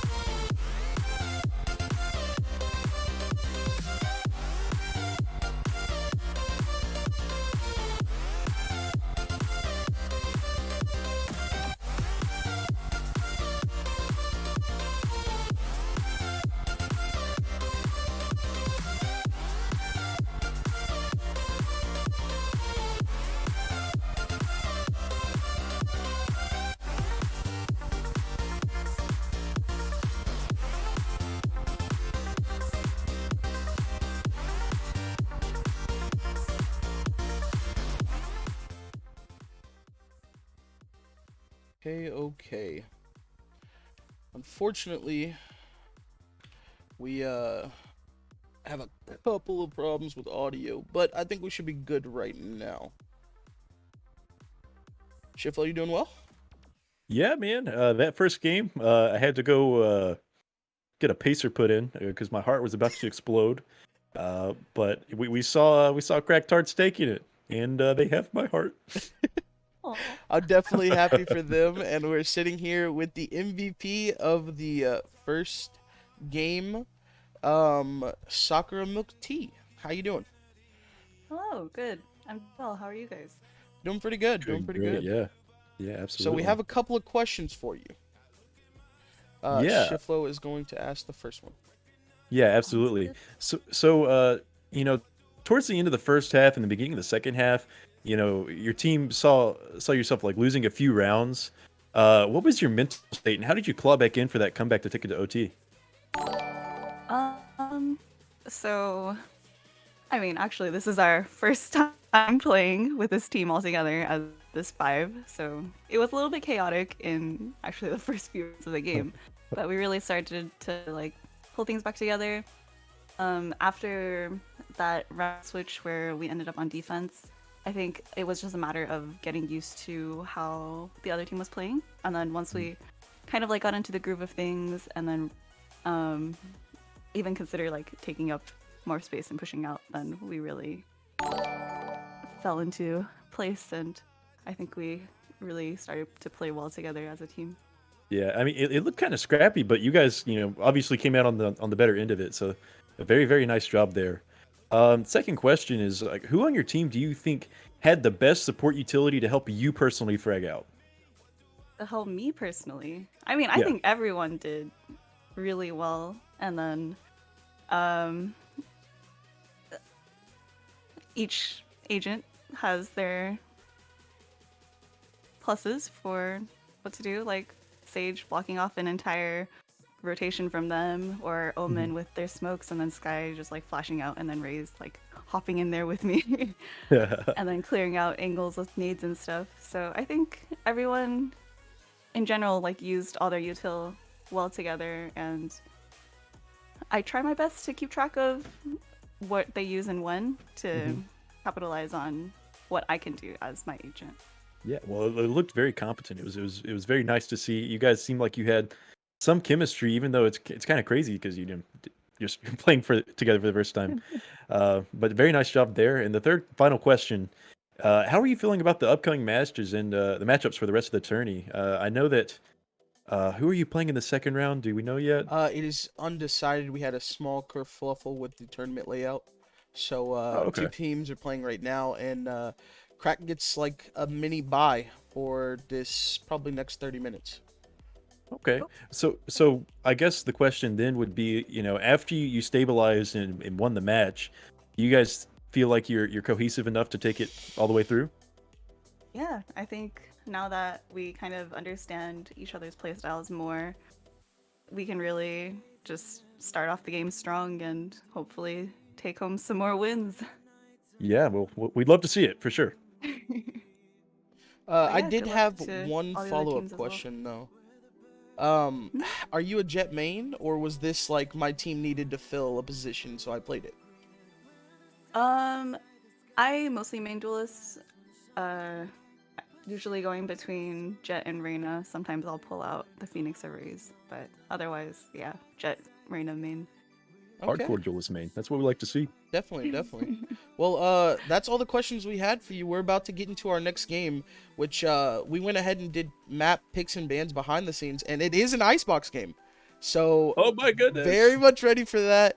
Sakura, we wish you the best, and have fun on your mini vacation here that you got for the next 30 minutes. Thank you so much, guys. No problem. thank you. We'll see you shortly. Okay, let me get the stuff set up, and I think we're good. All right. Okay, 1 second. And Okay. the teams here, this is the This Big is Belly go- Boys and the Pee Pee Poo Poo, right? Pee pee poo poo. We have two very interesting teams. I'm glad my panda blocks chat because that was not nice. We have two very interesting teams that we are very much. Oh, sorry about that. 1 second. That we are very much excited to see, and everything given, man. I think the first game is gonna be hard to follow up. I don't think they're going to. I don't think they're going to be very. As close as the first one. Excuse me. Double overtime. That's a tough one to follow. Yeah, absolutely. I'm kind of excited to see Icebox because again, we talk about the different echelons of play. It'll be really interesting to see what kind of composition each team comes up with. I know, again, I'm very biased because I'm a Viper main, but all bias aside, this is arguably Viper's best map. Because of how open it is and how much her wall can cover. So I'll be really interested to see what picks come out. I'm super excited to see what each team is able to pull. Me too. I'm sorry. I'm setting some stuff up, and I'm gonna have some light music playing pretty much always now. I just want to keep that lull out of the background. Sorry about that one. Um, Also have some personal email stuff coming in all at once. But yeah, I'm definitely excited for this next match, and Icebox, man, this is what we want to see, right? Yeah, it's not as good as Breeze, but it'll do. It'll It'll do. make it It'll so. do. Yeah, I gotta get my fix, man. Well, as soon as I believe the Big Belly Boys are ready, we will start, and it seems they are ready. So here we go. And this was it was a late change to the tournament. Originally, we were gonna have timeouts and whatnot, but we don't want anyone taking advantage of the cheats. So we decided that there are no cheats enabled. If a person DCs, they DC. We know that DCs happen, and we don't want that to hinder a game, but we want to keep it as fair as possible. So, going into picks here. What do you think about each team and their defenders and attackers? Yeah, I think that again we're going to see the Viper come out, and that's good. The Reyna matchup is going to be pretty sweet if they lock it in. So far, looking like pretty decent comps from both teams. What are you thinking? I definitely like to see Viper play on this map. These are two sites that are like very lineup dependent, or can be very lineup dependent. Very good lineups overall, and we will get both Vipers here. We see double Sentinel for the defensive side starting off, and more of recon and smokes and advantages here out of the attacker side. Now, Shark is the captain and I assume IGL for the Big Belly Boys. And as far as the Pee Pee Poo Poo Boys, Brimstone's ass. We're gonna change that one. We'll call him Brimmy. Brimmy is the captain for that squad. So this game will be interesting. Hopefully, we'll see some nice Sova lineups. Definitely some nice Viper lineups with being two Vipers, some walls, see people take advantage. One thing I am kind of sad about is we don't really have any flashes. Yeah, and I mean, on a map like Icebox, it can be kind of hard playing a flash character. It looks like the best that we're gonna get is Reyna's Leers. But I mean, I think that's one of the best flashes on this map, other than Sky's flash. I think Sky's might be a little bit better. But yeah, going into the pistol round, looking like a B-lean for the attacking squad. Playing it nice and slow. Gonna get that first pick. Brim takes down Shark. Captain. And quickly turns into a 4v5, forcing the remaining B player for the defense to back up. And it's a full rotate. Oh my goodness. Reading What a it pretty fast well, response. bro. Let's see if that has a hand to play in the game later. Trying to dodge the spam. The boss is going to be able to do it for the most part. Takes a little bit of damage from that snake bite, but is able to back up safely to yellow. And yeah, forces a retake. Kind of a tough task as a defense, but as long as they go fast, that's exactly what they're doing. They get 2 kills very quickly. Is it going to be a third? One's already defusing. Brimstone's ass trading. Player standing. And I said it didn't. One oh, well. enemy remaining. Yeah, 1 versus 2 now. 1 versus 1 as Nico changes it. Does the Viper have any more kits? She's going to drop her smoke. Perfectly played from Quarantine. And that's pistol round. Very close round going the way of the attacker side. So I was mistaken here. Brimmy is not the captain. Quarantine is the captain. Going into the here. second round, it's going to be really interesting to see if defense will force it here. It doesn't look like they are currently. So I was mistaken in that, and I also muted myself. Brimmy is not the captain for the PP Poo Poo. It is Quarantine. So a little bit of experience and leadership shown in that round out of Quarantine, you know, being able to seal it for him. Yeah, absolutely. Let's see here. Yeah, and it looks like a lot of discipline coming out from the defensive side, just holding on to their classics, not investing much into this round. Now, if they could get a couple kills here, it'd be a huge success, and that's what we like to see.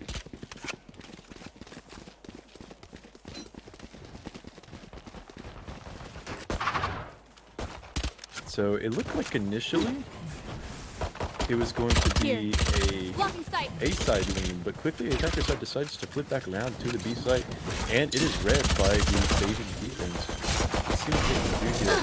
The Viper lineups are a little bit off. They're not quite on the default that you'd like, but luckily enough, it's going to pan out. And there's the opening pick of the round. Second one quick to follow, and Last player standing. yeah, that's sort of what you expect right there. Oh, that's an odd camera angle. That's sort of what you expect right there when you have such a overpowering buy against classics. Yeah, Big Billy Boys, you know, having to stay on the classics, it's a little bit unfortunate. It's one of those feels bad rounds, but it's one that you just kind of have to get out of the way in order to have a full buy. You know, like I said earlier today, a lot of teams are opting for the second round Sheriff buy, and you know, like I said, those rounds can get turned on their head very, very quickly.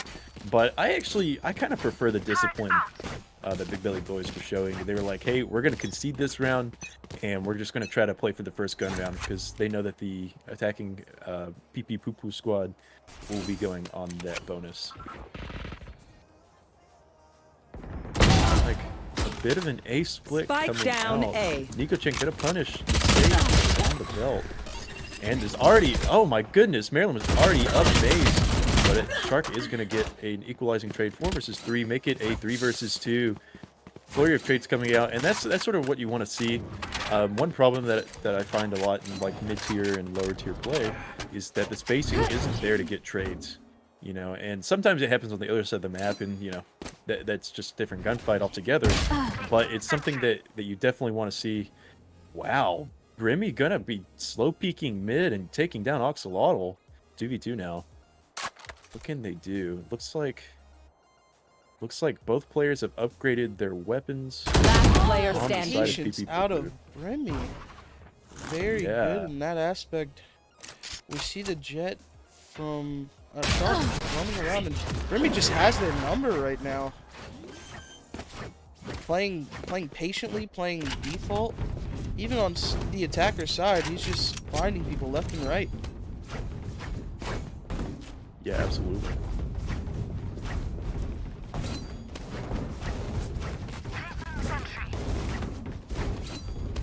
Yep, so quick 3-0. The bonus round actually going in the favor of PP Poo-Poo. Kind of unfortunate for the Big Belly Blue squad. But, you know, we'll take what we can get at this point. And it looks like just a good default held by the Big Poo-Poo squad. I got the spike. Just trying to prod both sides of the map and see what openings the defense is willing to give up. Because, again, we already established the defense isn't going to have very good weaponry this round. Maybe forcing up pistols, and there might be a couple SMGs, I'm not sure. But it looks like they're going to be walking this Spike up a very good Viper wall. Again, as a Viper main, I respect it. It cuts off a good chunk of the site and forces players to push up like that. Nico-chan overexposing himself and getting taken down by Grimmy. And that's the site open. Nothing that Big Belly Boys can do to stop it.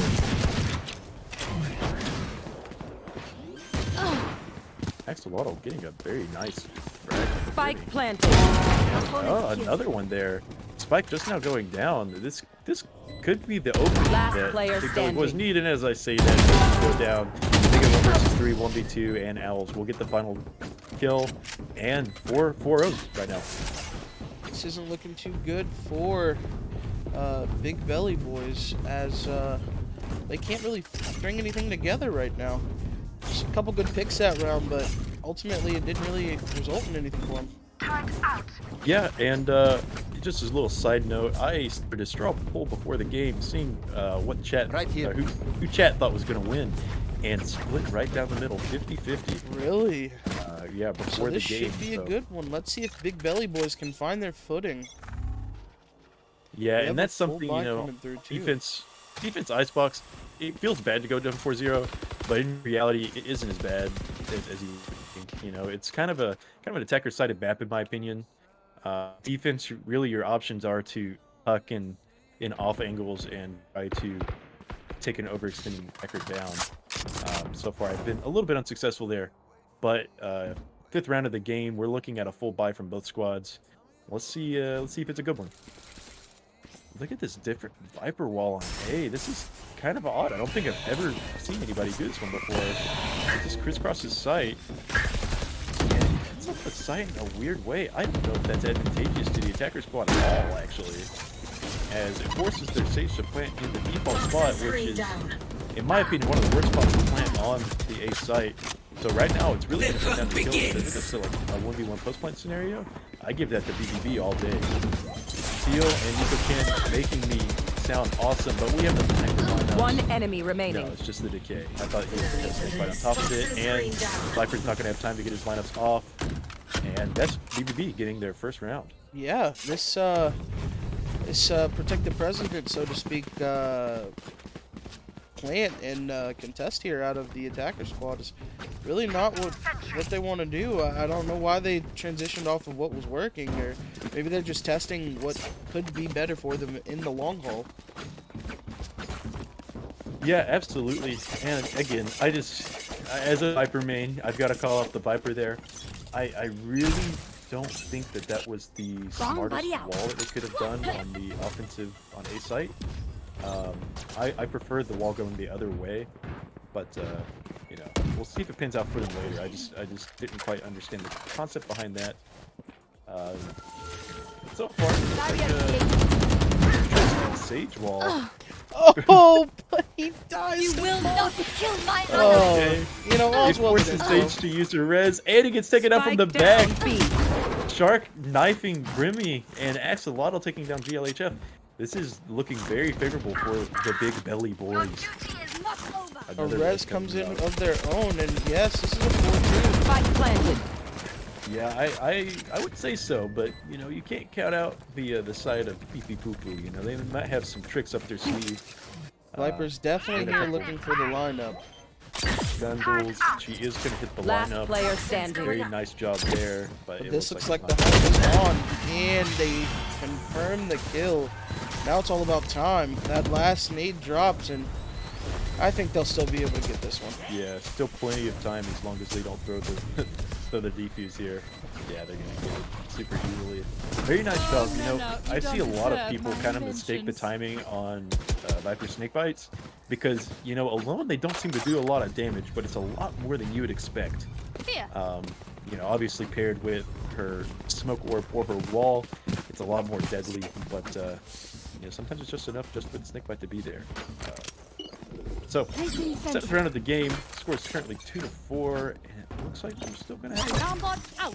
No, the attacker side opting for some conventional weaponry with that judge coming out, and kind of odd to see that because he definitely has enough money to buy a real weapon. So it's a personal choice. He may The have Viper something shotgun in could be store. really good. Yeah. Spike carrier kill. That first kill. Spike still gonna down get A. trade on the Sage. That's a good pick to find. You know, I personally like seeing the Sage kind of entry frag and getting taken out of the round because their heal can turn things on its head. You know, your teammate calls it somebody's at 149 and they're one shot, and then they end up not getting one shot. So definitely good to see. Makes the math a little bit easier. And it looks like we're gonna have a very nice Viper one coming out. Definitely link that one up on TikTok. Is it gonna matter? One enemy No, he's remaining. taking down 3v1, make it a 3v0 as Shark gets a quick double to end the round. Excellent retake from the Big Belly boys. I am just now noticing also that we have two sharks on the Big Belly boys, so I'm going to default to calling them Shark C and Shark K for the time being. You know, just to, you know, they each deserve their own individuality. So. Yeah, we'll see. I'll do my best. No promises though. Yeah, they both are pretty sharky though. Let's be honest. Yeah, you know, you hear about rats in the game, you hear about snakes, you never hear about Yeah, I sharks. never hear about sharks. Maybe we should ask them what their favorite shark is. We can call one Mako and one Hammerhead or something like that. Yeah. This guy. Target destroyed. But yeah, quickly 3 rounds in a row for the Big Belly boys. As soon as we're sort of counting them out, you know, down 4-0, they make us eat our words. Again, I bring up that straw poll 50-50, and it's starting to look a little bit like that. And let's hope they can keep it up. Yeah. Only one to use. It's the Viper roll, so it's a very strong one on the side of Big Belly boys. However, we'll see what the counterplay is from Pee Pee Poo Poo. Posturing towards this B site with a 3-stack. Have your jet on the lurk. I wonder if this is sort of like a mid-elo thing that jets just choose to lurk for their team. Or maybe it's that they're gaining the information so their team doesn't have to. You know, the safest kind of player stuff. I think that Yeah. could possibly be it. Well, also, you know, you run into a little bit of a different mindset, I guess, because some players play duelists because they think that they're you know one of the best players on the team. They have the crispiest aim, 30 and seconds so left. they think that they're better if they survive to the late round. While other duelists are Get there out of my way. just to give you space. I prefer that personally because it warrants more team play. But you know, whatever works, honestly. So right now it looks like the spike is planted. Pee Pee Poo Poo gonna pay 1 life in order to get it down. And we are onto the retake. Viper ult coming out. That's a defensive Nice Viper ult as well. pick out of Nico-chan. This looks like the bomb's gonna get defused without much else happening here. Not Yeah. much you can do. And you see the positioning One from enemy the remaining. enemy Viper. And it's kind of questionable in my opinion, right? So you have to find the balance of, you know, playing post plants, but also getting in the site and helping your team, because they weren't there to get. There wasn't any trade potential for the kills going down, and you know you're sort of relying on the Viper clutching there, and you know it's just not. It's not percentage-wise. It's not favorable for you to do that. It's a very hard role to play. So watch out for that in the rest of the game. Let's see if Quarantine can make the adjustment and take some gunfights with his teammates before he goes for the post plant setup. And he's not going to be doing that this round. It's Shark with a K. Gonna take him down, punish him for his mistakes. That was true Captain be Captain opening there. Misquoted before, but Shark seemed to find the edge, and now the attackers are down one man, looking to push into A site here. They do find a pick, but again, I think that we're seeing from PP Poo Poo, we're seeing the Reyna take more of the entry role, which is a little bit more unique, because I like to think of Reyna as kind of that second duelist to go in, but you know the roles are a little bit reversed. But you know, honestly, whatever works. And Shark with a K going to be taken down. Last player standing. And, oh my goodness, Sage finding 2 kills. GLHF getting the 5th round for the PP squad. now we just had an absolute banger of a match, and double overtime is hard to compete against. But we're 4-5 here. This is somewhat a similar situation to the previous match. Not on the same map, not the same teams, obviously. But how do you think this match is going to turn out in your own perspective, 9 rounds in? Well, I think that, you know, both teams have a similar enough comp that it's really going to be coming down to who plays offense better. You know, it's like I said, Icebox tends to be more of an attacker side of the map. And for the game to be this close, I kind of have to give the edge to Big Belly Boys. You know, I think that they're getting enough rounds already to make it super competitive, if not just outright win the match. And even here, you see that like the spike is going down for PP Cuckoo Squad. Last But player standing. oh, I see that. Yeah, the round's already over. What I was about to say was that Big Belly Boys, they were poised to take a quick retake there. But as I say that, they get flanked by Brimmy. And not much you can do against that. No. That was what we were talking about earlier with the Jet Lurk. And I mean, when it works, it works. You can't really count it out. But I do think that you were on the right path. As long as Big Belly Boys can hoist a 5-7 or even 6-6 here, I think they're poised to take it. I think that their team has a little bit more pushing power, especially with the KJ ulti when you get to the attacker side. That can clear out an entire site, if not more. You know, force people back into positions they don't want to be in, and you have great follow-up with the raised nades and Jet just flying in there with knives. So we'll definitely see what's going to happen here in a second, but I think this is going to be an A push. See, the one thing that I'm not liking out of Big Belly Boys currently is I really don't like the KJ setup in mid. I'd prefer it to be on a site to where she can make full use of her nano swarms pre-round and you know, stop a push in its tracks and maybe get some stuff going there. Nico-chan gonna be taking down Brimmy. That's a 5 versus 4 quickly, as it looks like PP Poo Poo is gonna be forced into this A side execute and gonna be traded out. And GLHF gonna be rezzing Brimmy. As I say that, the 4v5 has turned into a 5 versus 4. Steel gonna quickly equalize, GLHF taking him down. And a lot of chip damage done. Oh my goodness, Viper Quarantine almost went down to the KJ Nanoswarm that I was talking about earlier. So she did have it set up on site earlier, she threw it. But still, I don't think her utility is best used in mid. 30 seconds What are your left. thoughts on it? As a KJ player myself, she's probably one of my top 3. I like the usage mid. It allows you to, it frees you up and allows you to play a site like without playing, you know, without putting too much of a detriment on your team. Like mid's open. For your bots watch, you will be Last notified. player standing. Yeah, I understand that, but you know, one thing that the attacker side can do to fight against that is that they can just swing mid, pop the turret, and you lose all info. Other than that, there was at least one person in mid shooting your turret.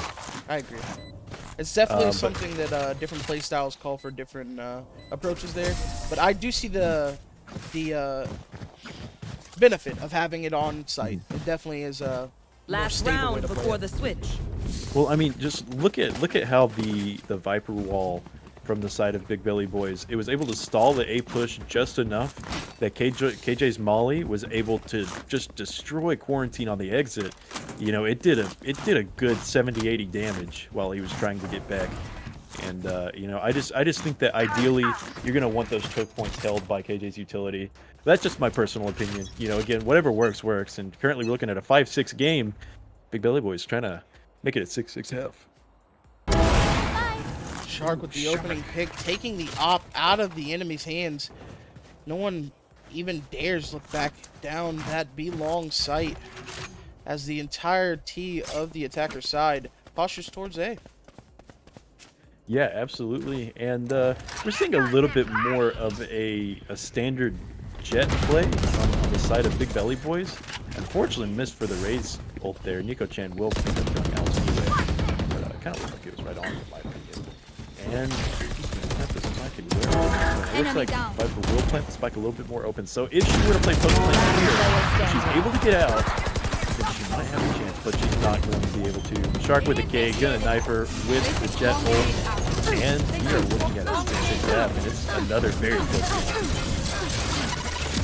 Like I said, today my whole thing was I wanted to see close games, and so far Switching we've got a sides. 13-15 double overtime game and a 6-6 half. I think I'm getting what I want today. Yeah, absolutely. Something we like to see for sure. And again, it's going to come down to, I think, who can play the attacker side better. We're seeing Pee Poo Poo. They were able to get 6 rounds, just a very equal half. So we'll see what Big Belly Boys bring to the table here. I'm hoping to see a nice, slow, methodical play from them because their comp kind of warrants itself to that, I think. With the eventual Raze and Jet dash into the site and just sort of act like a snake. You know, a snake is gonna be kind of reserved, but when it strikes fast. I agree with that. I am looking for this Raze here to open things up rather. Equipped with the frenzy. Yeah, Shark with a K getting that opening frag have on the this fight. Sage, and Reyna taking a ton of damage in the beginning of the round. Already looking kind of rough for Pee Pee Poo Poo squad.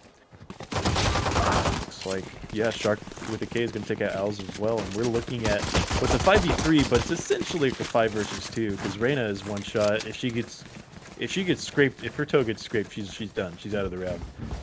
Let's see. Nico-chan, maybe not for here, but Axolotl got his back. 5 versus 2 now. Make it a 4 versus 2. One enemy remaining. He's going to be able to take down Shark with a C. Is Seal going to get that kill? And yeah, that's what I was talking about. Reyna, so light, didn't really have a chance in that gunfight. And we are looking at the 7th round for the Big Belly Boys winning the pistol on their attacker side. Something really big that we needed to see there. Now it's going to be really interesting to see if Pee Pee Poo Poo squad will force up here, or if they're going to choose to be disciplined, kind of like we saw the Big Belly Boys at the beginning of the game. We have a small buy here and a shorty and a Time to explode. slightly bigger buy and a sheriff. A couple frenzies coming across the board for the Jet, but yeah, I think they're pretty reserved. Gonna take this round, see what they can do with it. If they are, you know, anything can happen. Go get him. Yeah. Battle out. Okay. Trade coming out. Shark with a K. Oh, okay, I see that. 3 versus 3 now. And make it a 3 versus 2. Shark with a K says no. Is like, Reyna, Spike I know you planted. want to heal to full health, but I'm not going to let you. So, takes him out of the round there. 3 versus 2. Let's see if the defense can take their unequal numbers and get something out of it. They will be able to, though. It's kind of looking... One enemy remaining.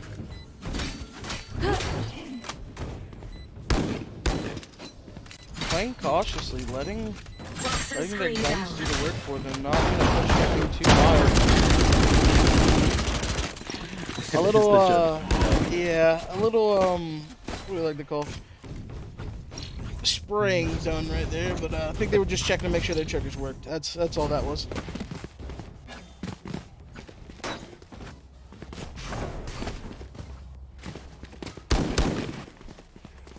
Alrighty, so 8-6 now. Big Belly Boys, like I was thinking, they're equalizing, and it's like their attacker side is pretty good. Let's see if they can keep it up. If Pee Pee Poo Poo wants to stand a chance, I think that this is a must-win round for them. Viper wall.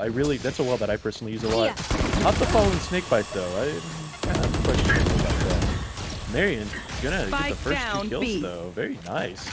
Very nice openings for them. Remember, I said this was a sort of a must-win round. And Last it's looking player like Reina's standing. putting her team on her back, and she gets a 4K. Can she get the ace? Gonna swing out wide and gets the ace. Oh my goodness. Ace. You know, yeah, that's one way to do it, I guess. Yeah. It's a must-win round. Why don't you go win it yourself? You know what I mean? With that, Yeah, he has I mean- ulti ready, and if he does ulti, you want to imagine that they would like to kill him rather quickly, as Reina ult is one of the most powerful in the game. Yeah, and you can already see Marion gearing up to take the rope to Nest. Let's see if she's able to do it without getting unnoticed. And it said something like a lot of the times I even run into my matches. It's so stupid because it really shouldn't pan out. Uh-oh, looks like there's a bit of a miscue there. Spoonie tried to make the jump, but it's going to end up on pipes, that's fine. But yeah, like, it's just such a stupid thing to happen that you don't expect it, and then you punish for it. Look at that, Nico-chan being very cautious. Marion getting that first kill. Moonba coming out from Nico. Can't find anything. Will, but he sees Grimmy. Grimmy taking a spray, and it's a battle. Nico-chan comes out on top. 4 versus 3 now, make it a 3 versus 3. Marion, again, getting 2 kills. The only 2 kills for her team in this round so far. Oh, neither of the Vipers expecting. What? This is. I thought it was an Odin for a second. We had an Ares versus Judge battle at range. Of course, that favors the Ares, but what? What a sight! You know what? I gotta give the respect to Spike Quarantine there planted. for taking the fight anyway. He's like, yeah, I know I won't win it, but I'm here to send a message. Yeah, we gotta show him the Customs Judge alive, supremacy. Yeah, absolutely. 3 versus 2 now, and it looks like the Big Belly Boys are kind of holding their own here. Yeah, using the Viper lineup, just not much you can do. Offer yourself up to a Marion that's hungry for kills. One You know where the enemy Jet is. remaining. His team will help him out there. 2 versus 1 now. Can KJ close it? player He's going to standing. swing and takes down Oh! both. The kill and the Nano Swarm coming out. Fantastic play with Shark with a C. Yeah, and that's the kind of clutch mentality that you need, especially from the person that, you know, is able to do those after plant setups, is able to, you know, carry your team after the bomb is down. Shark with the Sea definitely pulled that one out for him, and what is could be the turning point in this attacker's half. Yeah, absolutely. 9-7 currently, and Time know, for a field test. if Big Belly Boys win 2 rounds for every one that their opponents win, this Get is out gonna of be a my quick way. close out here. So this is the point where PP Poo has to stand up and say, hey, you know, our Reina is doing all that she can. We need to come up and support her. Go get him. But as I say that, it's a 1-for-1 trade. Favors the ever so slightly. Natural. As Seal will crack open the side. Sage is going to try to stop the plant. No, she won't. She's just stuck on the rafters. Nico-chan gets taken down. You should 3 run. versus 3 now in the post-plant scenario. And this is what I was Interesting thing talking to about note. earlier. This is the KJ either taking the after plant to the next level or entering you guys for your team, and this is time just eating off the clock and a player detained. Wow. Yeah, the Viper getting detained there. Quarantine not able to do much. Kind of interesting to see Viper not in this scenario. Maybe saving it for this round. He's going to swing One and die, enemy but remaining. the trades are coming out. One It's now enemy a remaining. 1v1 for Quarantine, excuse me. Gonna get on the spike, but not before the Nano Swarm is... And that's have the another time one? we're talking about. Shit. Come on. Yeah, and that's gonna be it.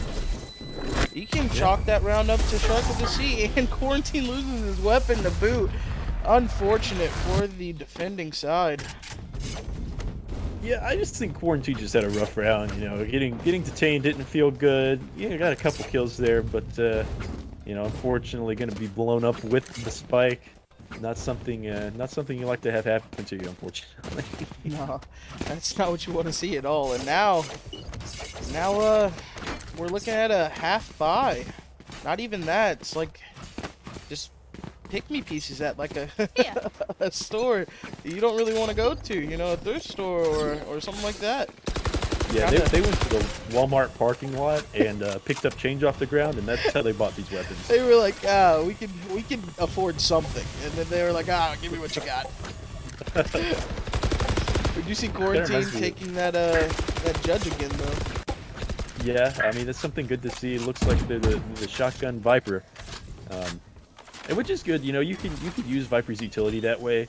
It's a little bit cheesy, which, you know, sometimes you need some cheese to pull together some rounds. But if you look at PP Poo Poo, they had like 3 players holding that same choke point on A, which is kind of interesting.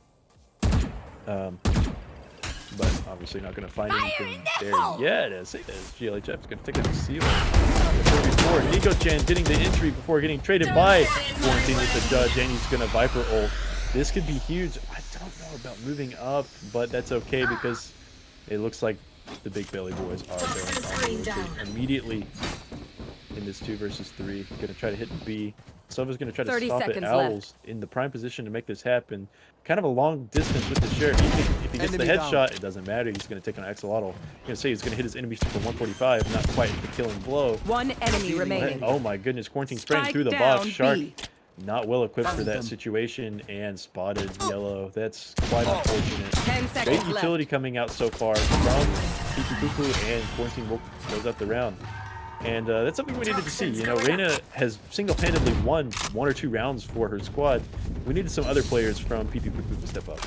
Yeah, as we look at the spread here, we see Bremmy's kind of falling off, kind of like the Phoenix the previous game. It's just you get those kills early, and then the frags that you need are not really found anywhere. But Maryland definitely carrying them through a couple of rounds, and Quarantine now securing that round.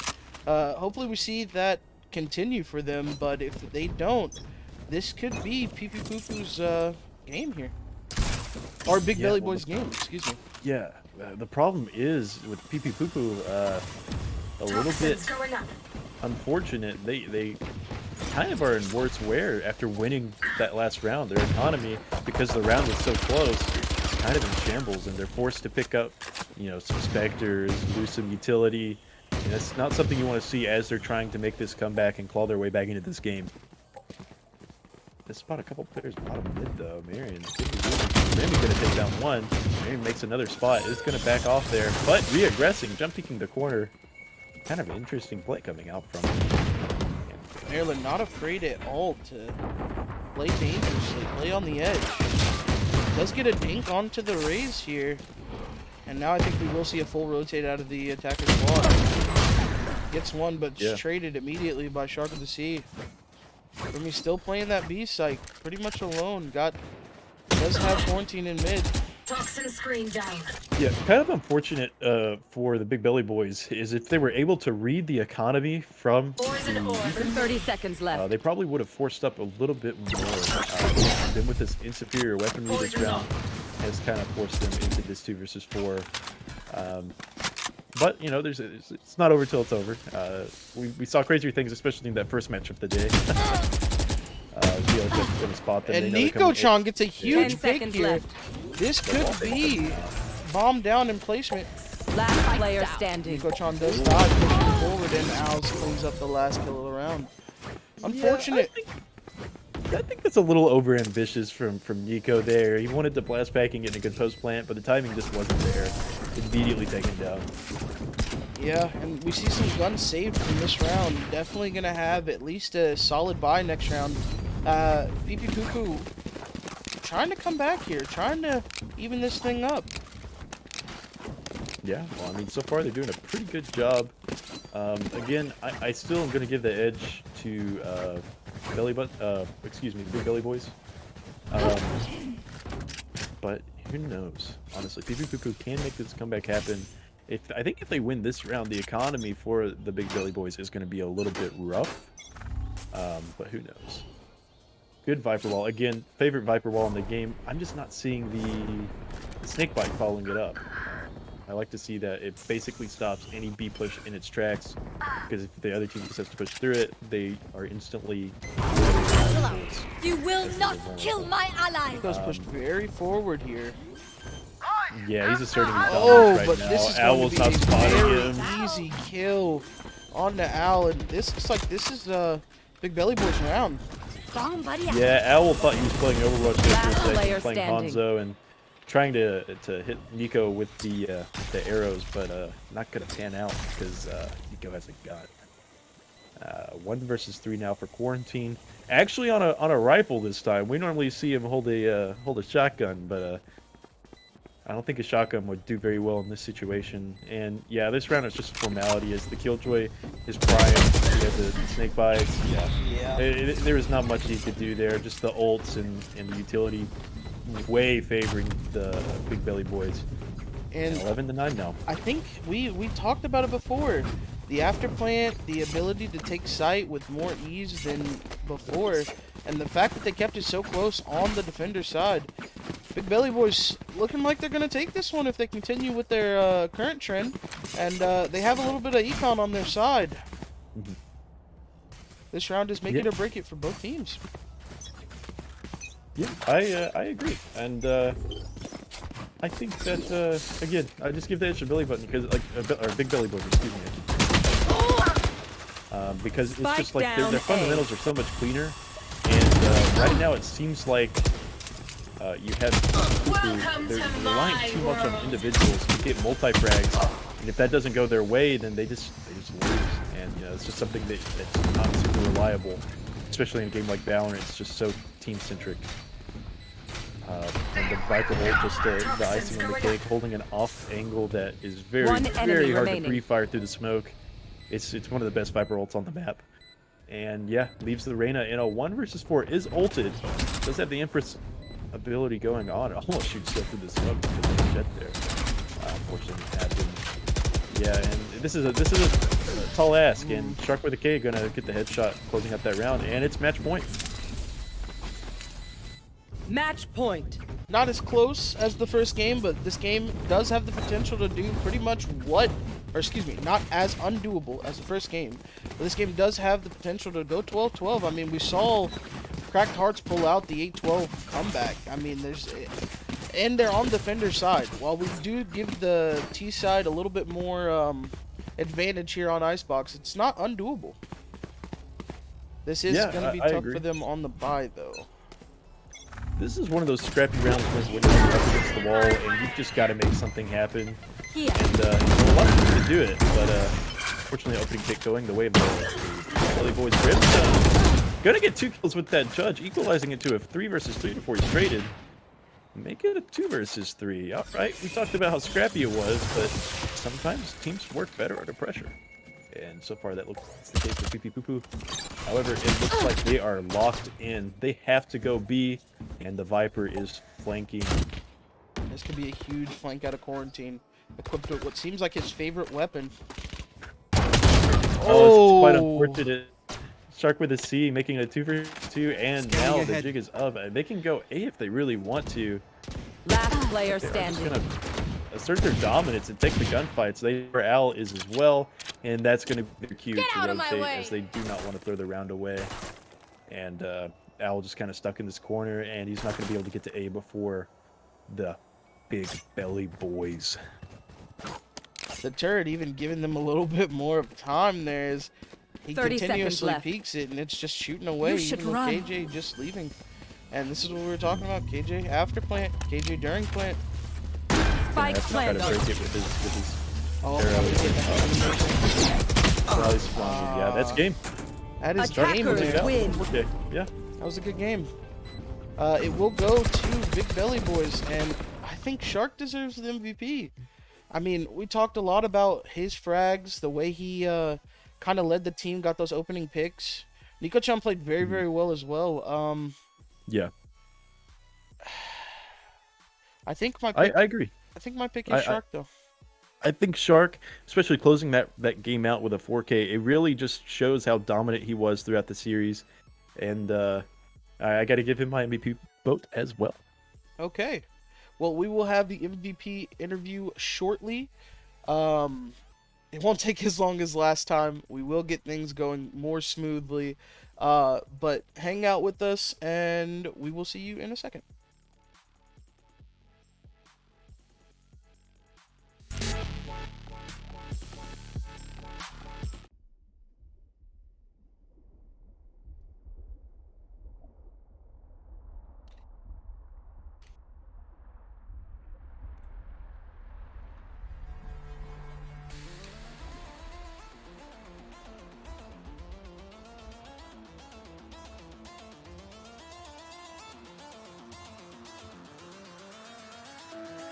Yeah.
Similar. Yeah. Hello? What's up? Hello? Yeah?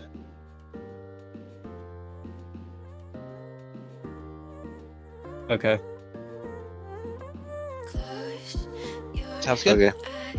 Wait, what? Thank you. Huh? Andy's Yeah. getting his interview thing, and then we're just waiting. We're waiting. Oh. Okay. On LMAO. Hey. Okay.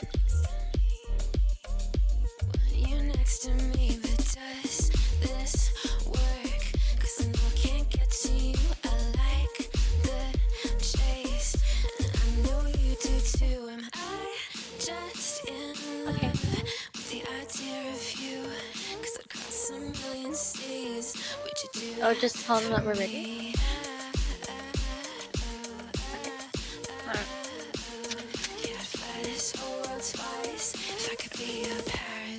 Yep. Yeah. Final score. Let me check. I think it was 13-8. Let me check. I'm not sure. Yeah. 13-8. 13-8. Okay.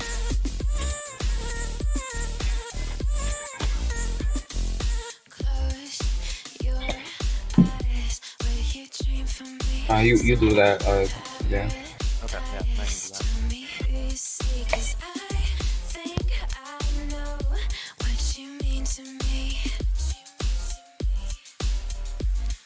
Are we out of the loser bracket? No. No. We gotta do some one-time shit. No, dude, we have to win. 1, 2, 3 games.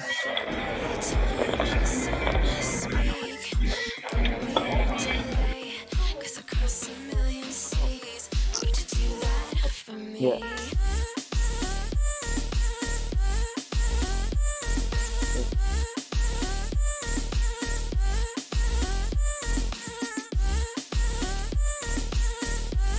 Oh, shit, okay.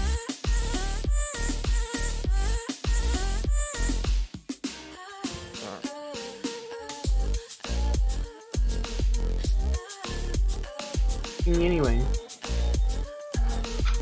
Huh?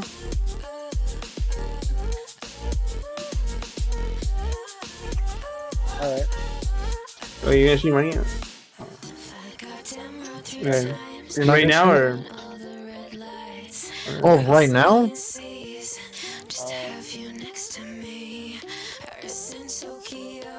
So your stream's just listening to this team chatting. Okay. Start captioning.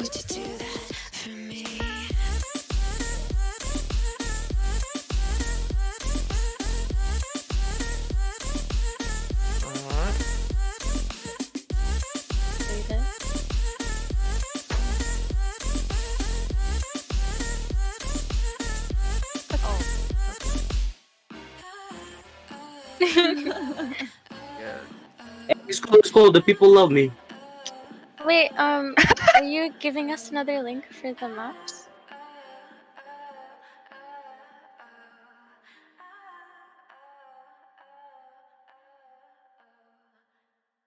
Okay.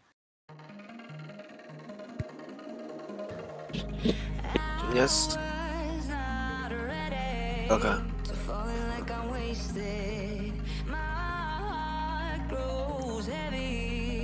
Alright, I'll just request Okay. you one. But you rejected me. It's okay. Okay.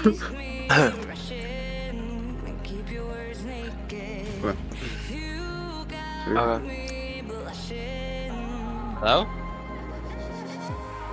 Yeah. Let's go.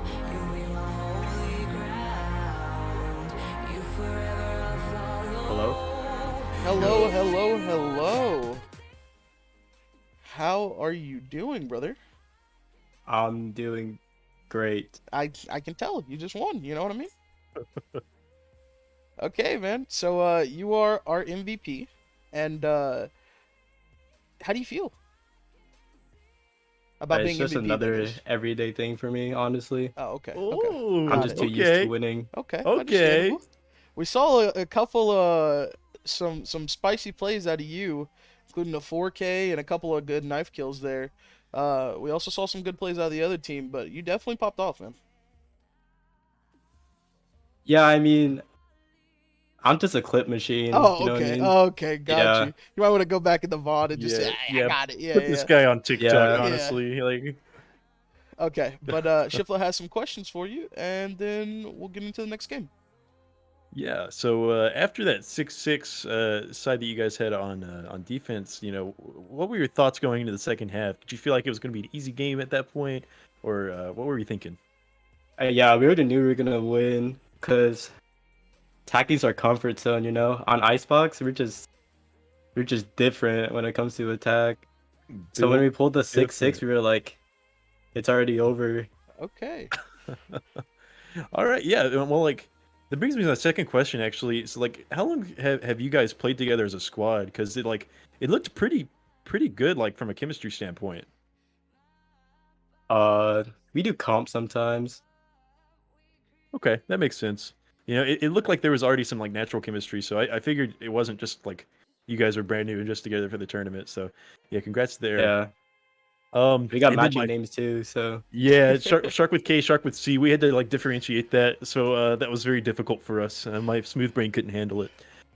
But my final question and the biggest question: if you were to win the big super ultimate pot of the $75, what would you do with your share? probably just buy more skins. Oh my Heck goodness. yeah! Oh, skins equals wins. So like you win and then you just win more. I like Exactly. that. Big brain, man. You know, that's what comes out of a clip machine, you know? What's your favorite Right. skin in the game as your last question? My Prime Phantom that's unupgraded. Oh, Oh god. Get this man out of the chat. Yeah. Get him out of here. Okay, well, round of applause for Shark, our second game's MVP. Next up, we have Next Up and Cracked Hearts. They will be playing in what is ladder step of round 2 of the upper winners bracket. We'll get that set up and we will play shortly. So I appreciate you guys and stick around.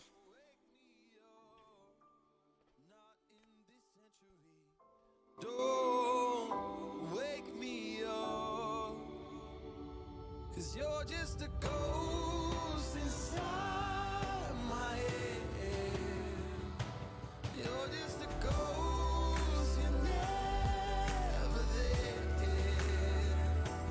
You're just a memory on my lips.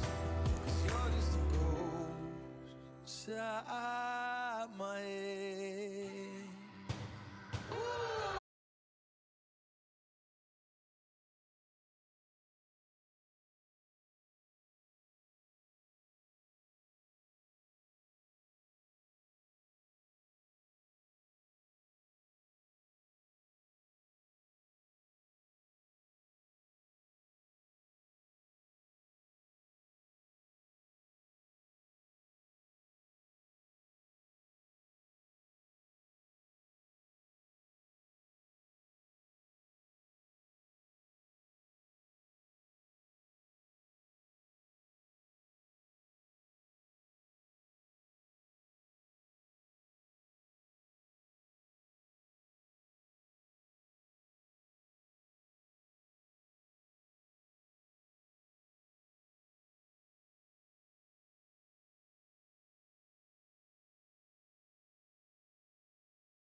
And just when we thought we weren't gonna get any more, we have another game on Icebox. I'm so excited. Yeah. I'm so excited. We're about to queue up. Actually, here we go. Wow, that was quick. That Yeah. was like, That wasn't bad at all. I'm happy about it. yeah, wow. Okay. Would you look So at let's that? see if there's any diversity from what we saw in the first match. I mean, obviously, big booty boys, big belly boys, excuse me for names. They were able to take the win with what I thought was a superior comp. You know, utilizing KJ and Viper on the attacker side. Well, here's the real question. You see Broken Boy Bernie hovering that Yoru. Are we going to see a Yoru pick? It's quite possible. It feels almost a similar role to the Phoenix. I mean, I personally think Phoenix is just a better character, but I can understand. Yeah, I mean, they kind of feel, I don't know, they're the same niche, but they're also the different niche. You know, and that sort of, you know, okay, we're not going to lock them anyway, but on this discussion, you know, the flashes are a little bit harder to use with Yoru, but you have actual lineups you can learn with his flashes. Indeed. That, you know, can be pretty busted. So, I mean, if you spend the time, you know, in customs and figure him out, I think he could be a very good character. And it's kind of weird to say like a support Choose Yoru. your agent. You're playing Yoru kind of like you would like a Breach or something. But it's I almost, think it can be yeah, done. comparable. Especially when you talk about people like Reyna and Jet. That is something we could think about, like with a Reyna that pushes in and has flashes that can, you know, take advantage of that. Not to mention her own flashes. It seems like we have a disconnect. So we Oh, will man. remake the lobby and go again. I am so sorry about that. Oh, you better be. Listen, it wasn't my fault. Oh, okay. So why are you sorry, huh? Listen, I'm Why are you sorry because it apologizing? happened, okay? Okay, let me just get the ready. And then we Okay. will go right back in.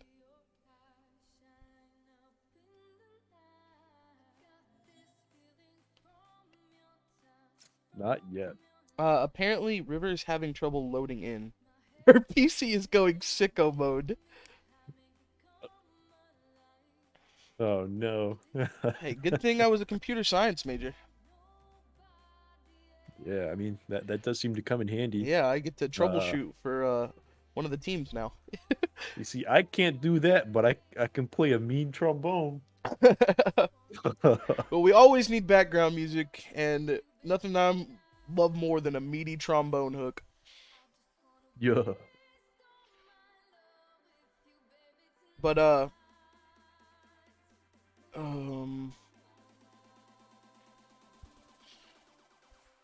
am also dealing with another team right now.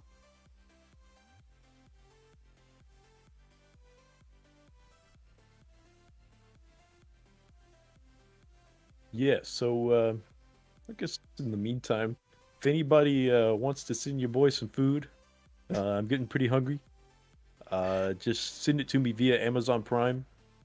Or you can Venmo me or do a Walmart to Walmart.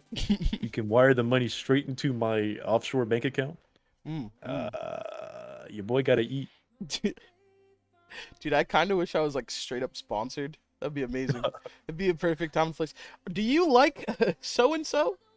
Well, come on down. Let's see. I actually I had a thought, you know, a while back whenever I was like constantly streaming, as like if I were just to put the Burger King logo on my stream, what could they do? Could they stop me?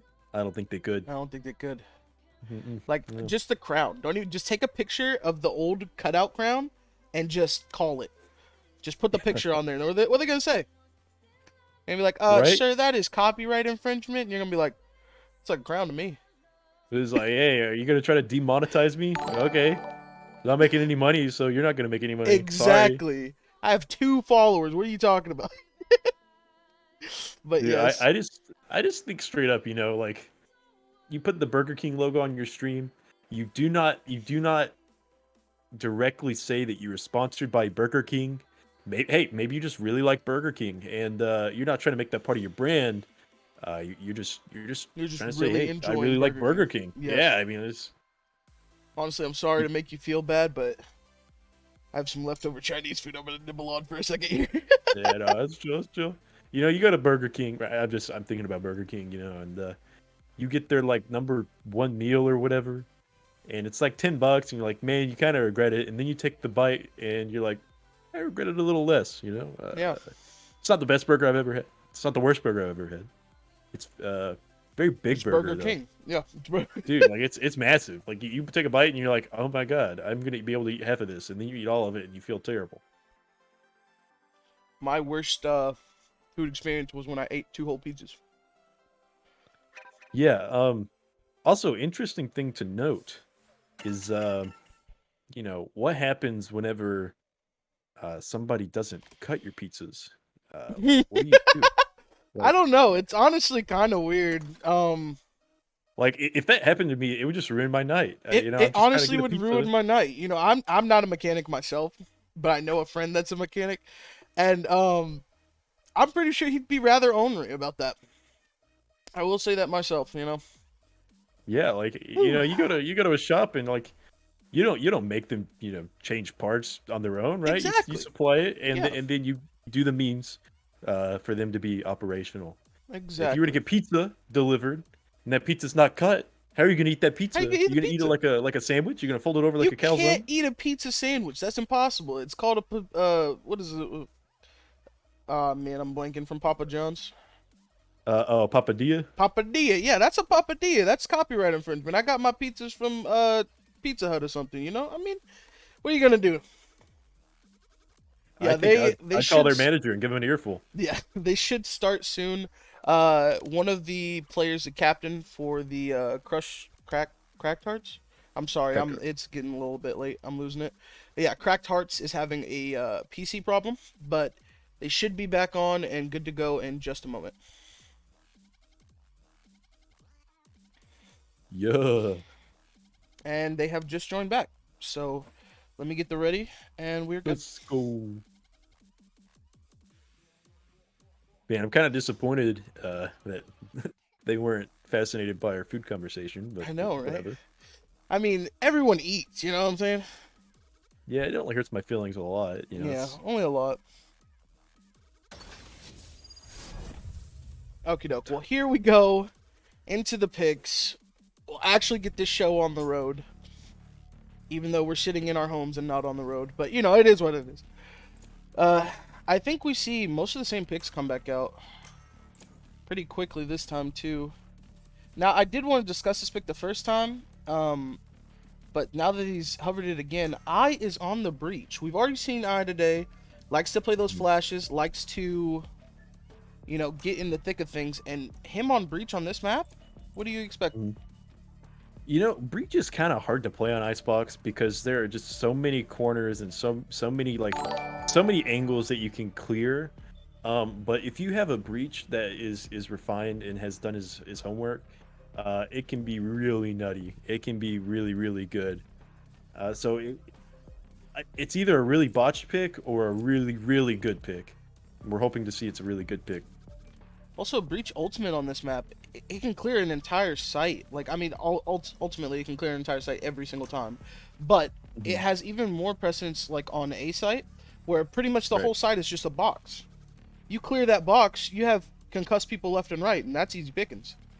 Select your Now, agent. The one thing that, you know, other than the breach pick coming out, you see the controller, you know, for Cracked Hearts, they chose to have an Omen, whereas next up, excuse me, chose to have the Viper, which, again, I'm very partial to Viper. I think the Viper is the better pick here, but there's the opportunity for some Omen outplays.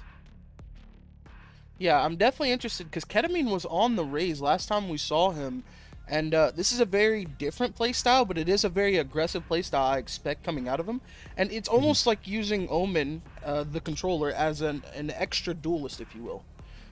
And they are running one duelist comp, so I'm excited to see how they do. They are starting here on the defender side, so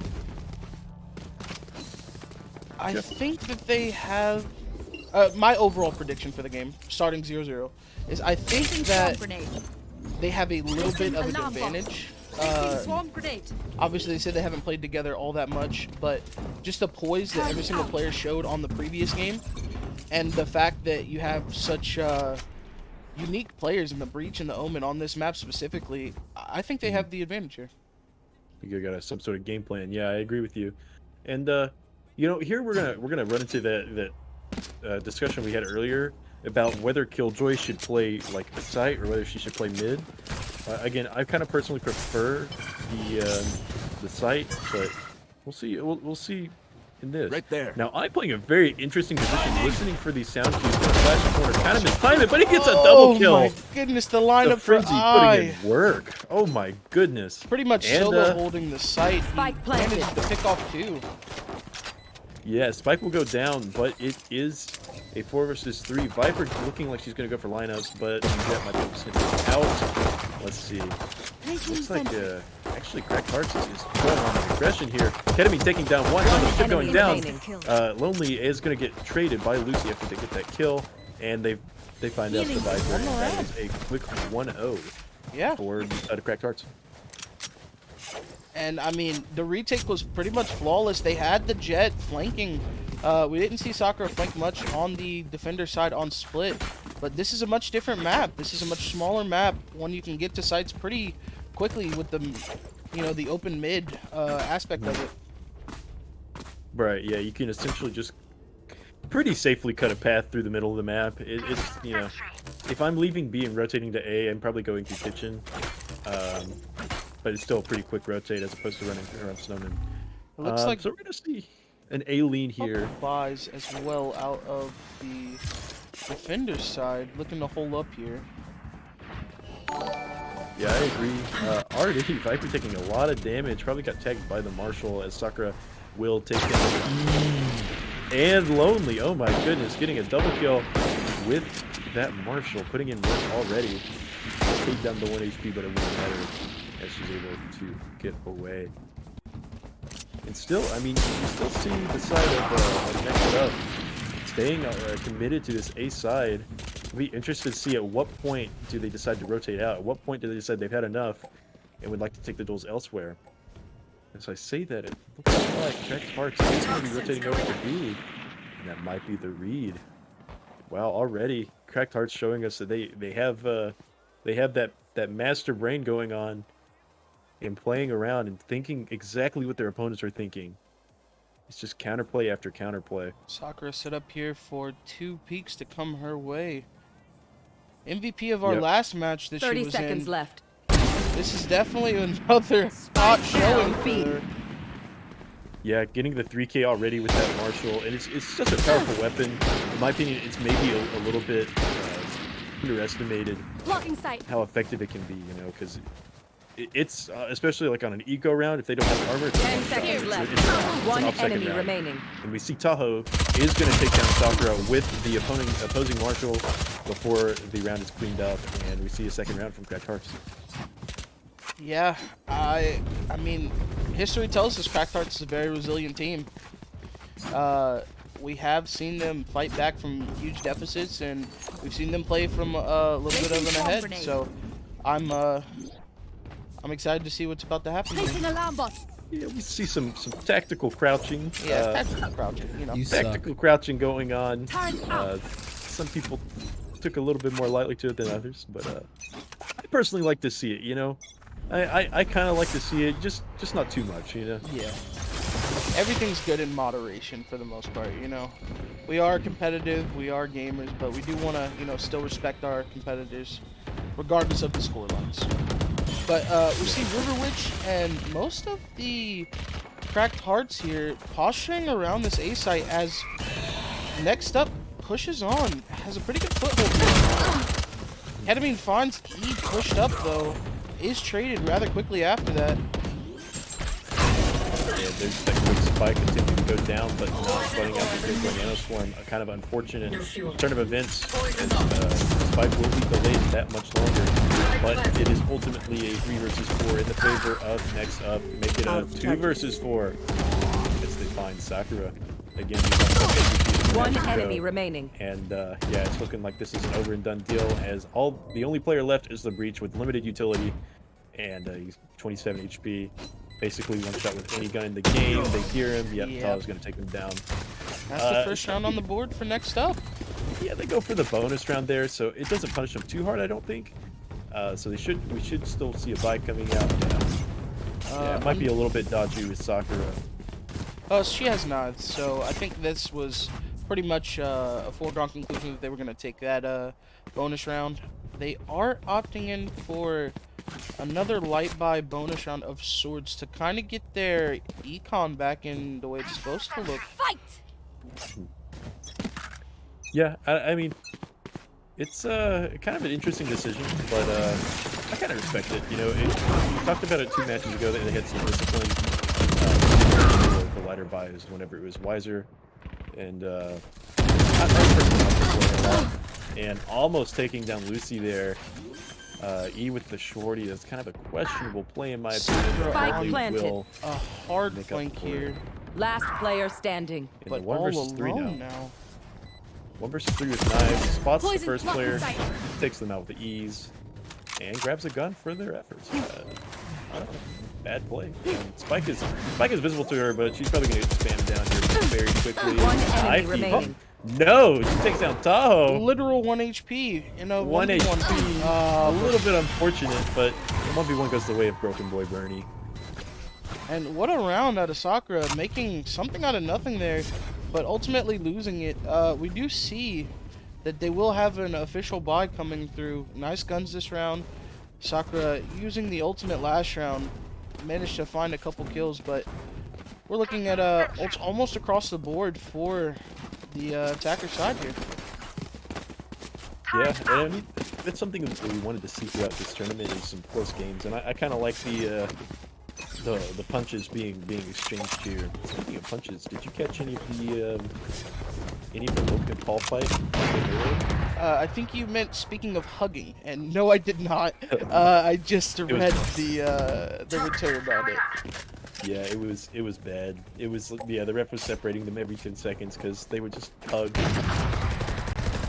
It's like that South Park episode with Sarcastic Ball. Ooh, nice shot out of River Witch. Takes down Tahoe's, and now this is a 3v5. Sakura playing very conservative, very defensive. Pushed up deep here. Might find his pick. Enemy E kill. taken down and is immediately traded. Man, I got really excited there. Thought Sakura was about to clean up the round there. Yeah, that looked pretty saucy from Sakura. We've seen her do stuff like that, but Shimmery and Broken Boy Bernie push on the side. Yeah, a 30% Viper ult. It's just gonna cover up just a corner of this site. It is the corner you want to plant in, but there the Sage goes, getting on top of her wall, stalling the 30 plant, seconds left. and Last player and standing. I will push in and get Spike the kill. down B. 3 versus 1 now. Broken Boy Bernie. What can they pull off? Does have the ult if they decide to use it, but they have to add it fast. There's 15 seconds left. Gets the first pick. Getting flanked by River Witch. River Witch getting that headshot. Seal the deal. Absolutely.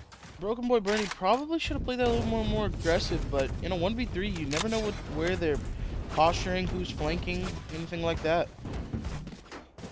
I would have liked to see maybe hold as the Viper ult is going down after Viper dies, because you might be able to get a cheeky kill out of somebody that can't quite see you yet as the ult is going down. Because there's a little bit of a latency issue with Viper's ult, and I don't know if a lot of people know this, but like with their smoke orbs, you get a peeker's advantage. Pop it, and you're in the middle of it. With her ult, you do not get peeker's advantage as it goes down. So it's kind of interesting the way her kit works, but unfortunately doesn't get anything there. River Witch taking down Lonely with the Nano Swarm and the top ult. That was very quick. Ketamine making short work of Tahoe as well. 4 versus 3 now, and it looks like, yep, All Shimmery's going to get detained by the Killjoy ult. It's up to E with the shorty to defend him. Lucy's going to take down BBB, and we are into E 4 versus 2. No target. Last player standing. Yeah, nobody can really tell. Valiant effort coming out from the side of next up. However, it looked like the Hearts squad was just ready for it. Yeah, I have to say, that's the third time I've seen a character on literal 1 HP, and it's got to be tilting to hit somebody 149, especially in do or die situations like that. Yeah, absolutely, and it's just the tough part of the game, honestly, you know, because with a Vandal especially, you know, each hit, if you do it to the chest, is what, 40? 60 damage, 40? Get out of my way! I couldn't math there for a second. You're okay. So, you know, shooting them once in the leg, and shooting once kind of through a corner of the wall, it's just, it hurts. Especially for that to happen like 3 times in a row, it's just, quick play coming out from this next up squad, and Sakura pushing down mid again. This is something that we've seen over and over, and really it's just leaning to next up not playing for mid control, really. Tahoe might spot it out as he's coming around, spots the shoulder, and is going to win the gunfight. Really nice crosshair placement there, taking down Sakura.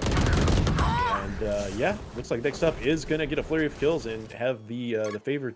One enemy remaining. And it's now quickly a 1 versus 5. What can Ketamine do here? We saw them do very impressive things on the way the match goes, but not here. It's one kill and he's taken down. Yeah, that's a tall order to ask anyone, especially a non-duelist character. You don't really have anything that can aid you as far as damage, and even his blind there I think was unavailable, so very, very tough call. But I mean, now we look at it. Cracked Hearts is up 4-3. Another close game. We talked about this last game. I personally think as long as they can keep it close, 6-6, 5-7, they should be able to take it. Yeah, and again, we talked about, you know, how this map specifically lends to being attacker-sided a little bit. But that's not to say, you know, if next up finds himself on the back foot in the first half, they can still definitely make the comeback on defense. It's just a little bit harder. Oh, for sure. It's going to take more coordination and probably a lot of gumption. As you drop that pistol round, you're probably looking down 2 or 3 rounds anyways. So we're definitely going to have to see how that plays out. But it looks like Cracked Hearts gets the revive in. So Spike planted. 5v5 again with a plant on B. Yeah, quickly gets taken down to a 5 versus 4, and you know, before we get too ahead of ourselves, you know, that played out. Be interested to see, you know, a couple kills going the way of this next up squad. A nice shot from E. Whoa, that was insane. Ketamine getting decapitated there. We're in the 2 versus 3 post plant. Make it a 2 versus 2. Everyone doubles up. Gets traded by E again, getting a very crispy shot. Taking a little bit of an unfortunate duel there, but will Sakura see it? Yes, they do. E will dash away, and it is a kind of a last player standing. Sakura off the site will find a kill, but time is not in her favor. And it looks like she's on the spike. Yeah, 4 versus 4. I mean, 4 to 4. It's a very, very tight game. Yeah, we're seeing it again here. I think that's 4 in a row. If I'm not, no, it's 2-2-2-2. So it seems just like even trades across the board. Some team gets guns, then they find a way to get the kills, get the win of that round, and the other team gets guns, and they find a way to get the kills, get the win that round. It's going to be tough for any separation here, especially if this continues on the opposite sides. Yeah, and you know, in the last interview we had with Sakura, it was you know, talking about how this team really hasn't played together hardly at all. And it can maybe show here because like Icebox is a very punishing map when it comes to rotations, right? You have to have that key communication. Even if you hear footsteps B, you can't call for a full rotate, you know. And you know, sometimes they can be used to the attacker side's advantage because they can push to the side basically to. So it'd be interesting to see how Cracked Hearts adapt. Next up is able to hold this lead. Tahoe hitting. One enemy remaining. We have the next up as they have superior weaponry. We saw kind of a light eye. You saw that eye had the stinger at the end, and that's the 5th round. They take the lead for the first time. Yeah, that's just a clean round. They took advantage of the other team not having guns, played to their advantages of longer range, better guns, and just won the round. Pretty clean sweep there. Almost nearly a flawless, but I does manage to grab 1 kill before he dies. Yeah, and that's pretty good. It's just a little bit more of a morale boost than anything, because the economy is getting bolstered after winning 3 rounds in a row for this next up squad. Definitely something to watch. Like how the teams trade. We see that Next Up has 3 ultimates available, whereas Cracked Hearts has 2. But the level of these ultimates is kind of unequal.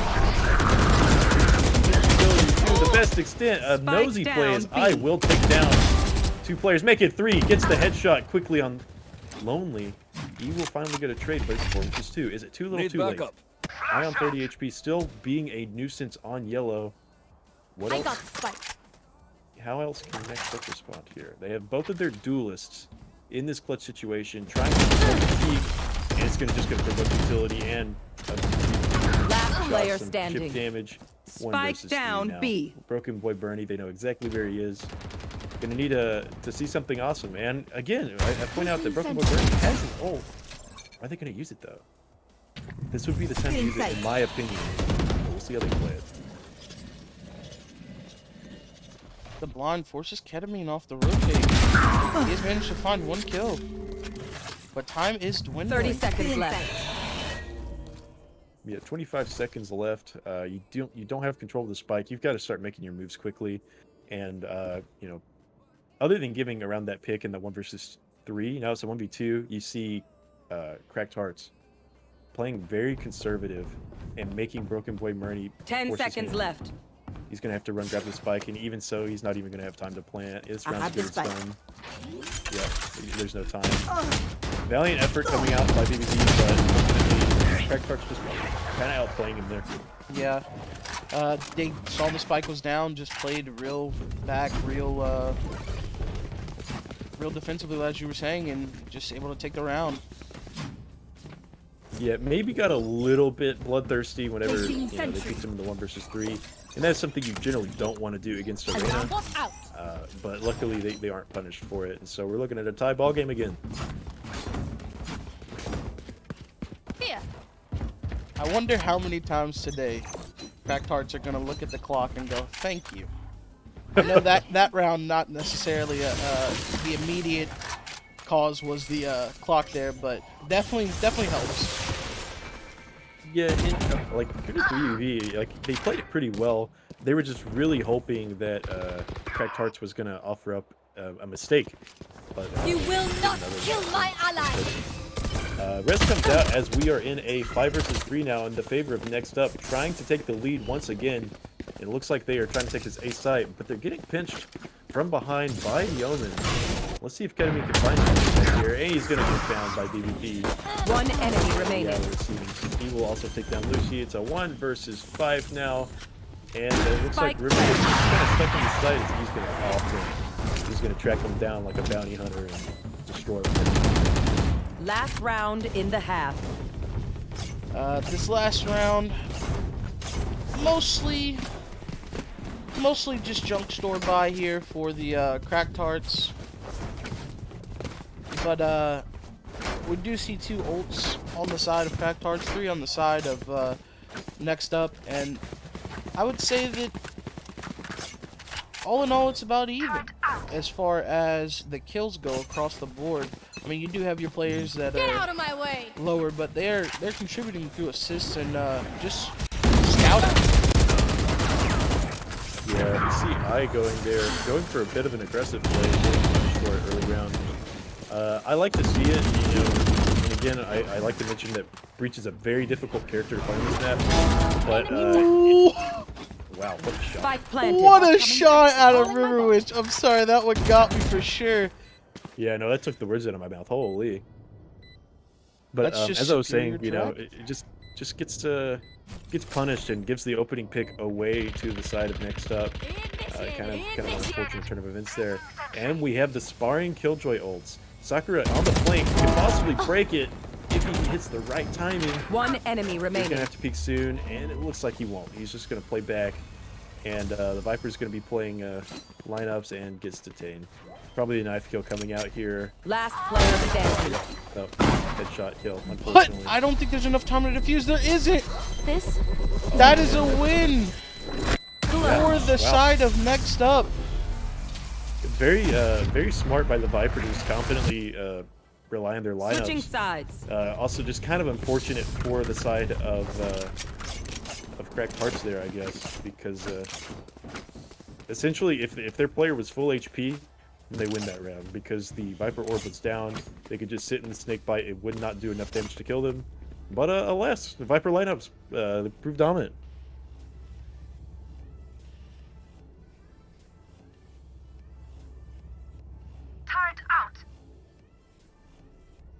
So, now that we're swapping sides, what would be your recommendation for this Cracked Heart squad that's now on the attacker side? I'd have to say that you just play with your Omen, play with your Jet. Allow them to push in and get you these advantages. Omen smoke plus flash equals blinded people and easy kills. Yeah, play together. All Shimmer kind of overspinning, and E taken out by I on the retreat. Which, correct me if I'm wrong, I wasn't in the first match, was he? Yeah, he was. Yeah. I was the Sky the first match. Oh, that's right. Last player standing. I didn't remember saying I's name, but okay. 2 versus 1 now, and again, using their aggressive setup. You know, if you look at their comp, the breach in addition to a Jet, it's kind of a kind of like the Korean way to play the game. They do a lot of what's called flash and dash. So essentially, the breach just sets up the Jet for a dash, and after all the opponents are blind, it's just easy mop-up kills. So it'd be interesting to see if they have any set pieces like that this game, because obviously the breach pick isn't by accident. Yeah, of course. I'm sorry for what you're probably seeing this black screen right now. I had a incident that I needed to deal with. It happens, man. As we go into this 14th round here, Spike down A. quickly. Oh my goodness, Lucy Pick going down to E. Excuse me. That Marshall coming in clutch again. Let's see what else it can do this round.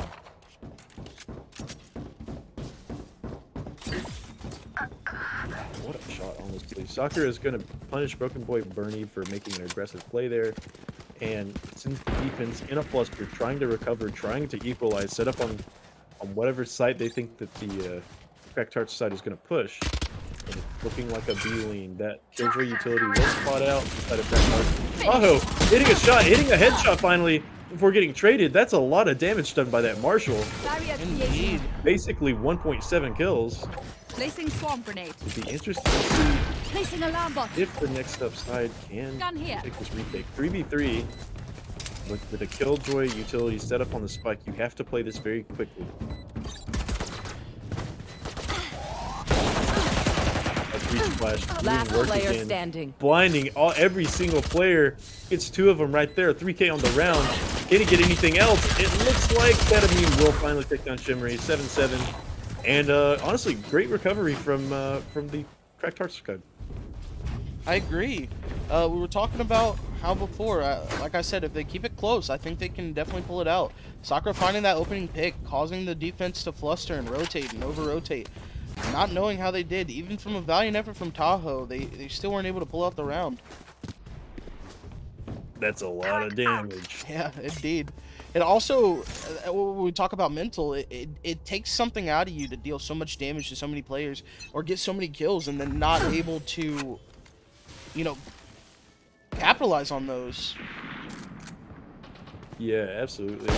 You know, obviously he's getting over because he hits that headshot on Sakura, taking out arguably one of the best players for this Cracked Hearts side, and on a life by no less.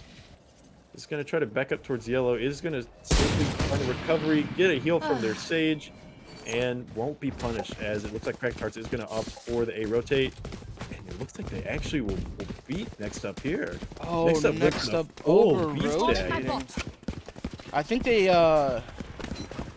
were kind of duped by the rotate last shot. Oh, is this a 400 IQ play? They got slowed down by the Viper orb. They thought the Viper was playing in this fight. In reality, she was rotating. They seem to be walking just it back. Good use of Viper's utility there, I think. Walking back B, but now it's more of an equal setup. You have Tahoe playing towards Snowman. Is he starting to look towards crates? 30 Does seconds position left. himself back securely on the B site. They don't have time to be walking here. Do you think? 20 seconds, tag, Double and that's tag. spike down. Just going for those quick shots through the smoke. And it looks like the spike is going to go down. Is he? Oh, Lonely is going to be able to come in and clean up ketamine. And yeah, that's round. Nothing that Correct Hearts can do. Already no time, and they can stop the plan anyway. One enemy remaining. Yep. And Correct Hearts getting kind of a taste of their own medicine. They finally lose a round at a time, and in reality, in the past 2 matches, they've won 3 rounds at a time. So. Time will win in the end, and it definitely shows. As Cracked Hearts lose what should have been a pretty decent round for them, as they had the gun advantage. Yeah, and I mean, I think ultimately it's just the indecision. Once you see that Viper smoke orb up, you kind of force the funnel in and push in. And while it might look like it's not the fight you want to take, you just have to take it. Instead, they decide to rotate back and just get hard punished by that faster defender side rotate.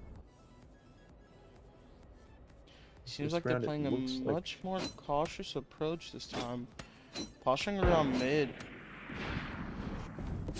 And this shows that they're just they're prodding their enemies, right? So they're trying to see if their enemies are pushing up, making any kind of aggressive plays. But in reality, this next up squad has been playing very disciplined. They haven't been making a lot of careless mistakes. You know, whenever the rounds they have lost, it's just been, due to aim duels and spacing situations. So that's sort of one of the reasons I think this game is so close. But so far, next up has the 1-round lead. Let's see if they can maintain it. The lean is here towards A site. Not enough fuel. Toxin screen down. Full rotate should be coming through soon, and Poison orb emitting. A lot of utility being Shimmery. The Viper is just going to be sticky. Spike down A. And he finds a pick. He finds 2 picks. He finds 3 and almost finds the bomb. What does Sakura do here with no time, no health? Yeah, that's round. Unless something miraculous happens, we won't, as Broken Boy Bernie gets that final kill. And again, Shimmery, it seems like she's not scared of the Killjoy ult at all. Getting detained for the 2nd time this game. For the greater good of the team, because of it. Nonetheless, yeah. I'd like to say that that's some big brain plays, right? Yeah, definitely with the orb before, and now with the sitting in the KJ until the very last second. Got him. Really, I just think it's confidence. Just saying, hey, I rely on my teammates to be able to take care of me here. If I go down, it's not going to be that big of an issue. And well played, honestly. Looks like a fast mid take.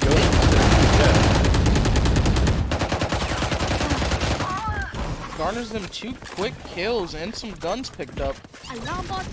And it looks like they're going to take the B site. Yeah, like just going so much faster than they ever have before, and it nets them a pretty available B site as they spot out BBB, and I will take down E. Last player standing. And I doubles up, taking down all Shimmery. Maybe deflating a little bit of the confidence that we just talked about, and now leaves BBB in a 1 versus 4.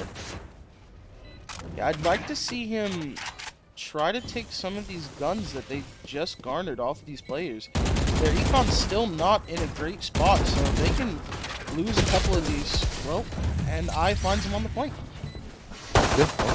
I having a huge round, 3K there. Here. Keeping the Cracked Hearts in the game. Taking a look at it, he's gotten a couple of very, very important frags, and he is leading his team with 19 right now. Yeah, that's one thing that sometimes you see in this level of play. And it's kind of an unfortunate thing is that like a lot of the kills that the people get will be like non-impact frags, but I really haven't seen any of those from either squad. You know, every frag is counted for something. Yeah, I agree. No one's like lurking or baiting teammates or anything of that sort, so I'm really excited to see how this is gonna go. It's nearly completely tied up at 8-9. He holding the angle on the A site, so hard to deal with. Now what is this Unfortunately, misses adaptation the here? first shot, but hits the second. Wow, River Witch taken out of the round. 4 versus 5. Lots of ults for both sides to use. Let's see if they decide to use them on this one, because this is a very important round. kill my allies. Huge res there, makes it a 5 versus 5 again. They know the setup on A is very, very hard to get through. They know the Viper's there. They know the op is on A. They start to rotate with I left as a lurker. Playing very disciplined. You know, out of all the players on the Cracked Heart side to go for the lurk, I wouldn't expect the Breach and Tahoe, wow, being a menace with that Marshall. Just giving his team extra recon. Oh. Placing swarm grenade. Swarm grenade out. Good spray through the smoke. Holy. 30 seconds left. 3 versus 2. It looks like Cracked Hearts, they're not out of this yet. Rennie, here's players behind him. Last player Oh, standing. but not in time. Tahoe's left in a 1v3 situation with just the Marshall. He could pick up this Vandal here in mid. Absolutely. 10 seconds left. Playing He super does well straight up. here. Spike Once again, planted. on the lurk is I. Picks up the kill. Huge way to end I the just wanted round. me to eat my words. Like him lurking on A, it caused him to realize that A site was clear, caused his team to rotate. They found a pick on the rotate, and he tucks himself in defender side spawn. That's just He's like, excellent play hey, from there. you're 5 head, I'm 12 head. Let's go. Yeah, outbraided me, man. Honestly, though, I'm proud. I'm proud of both of these teams right now. 9-9. We're looking at pretty much a square game outside of the econ here. Right, kind of interesting to see Tahoe elect to keep that Marshall for basically this entire half so far. I think he's playing the role of information. He just decided that it'd be best if he and his team were able to have extra econ. Shimmery finds the opening pick of the round. I understand. Decision there. So, I'll give you why I have personally done it on KJ quite a bit. On attack and defense, you're usually holding a sight or an angle, so it doesn't hurt to have a weapon that 2-shot kills. A Guardian probably would be better, but if you have the aim in the gumption or the cojones, you would. It's not a bad pick. I wish we saw that shot from E. That was a one-tap. Yeah, it was nice. And we're looking at a 5v3. E has all the confidence in the world. Taking these Cracked Hearts members time after time. 3 bullets nonetheless. Very confident. One in enemy their aim remaining. here. Tahoe will Spike find down another B. Marshall 30 headshot seconds left. onto Lucy. I think he's got something figured out because that box is just under head height level. And he finds another kill. Tahoe's absolutely fragging and getting high impact kills here with subpar weaponry. And now we have econ straightening up for both teams. Ketamine might be on a little bit of a short buy here, but outside of that, we're looking at mostly... Oh, Sakura's probably going to drop him over as they have knives ready, but yeah, we're looking at mostly even game here. Oh, someone dropped him over, okay. Yeah, so full gun round. I think this will be a very important round for the attacker side here.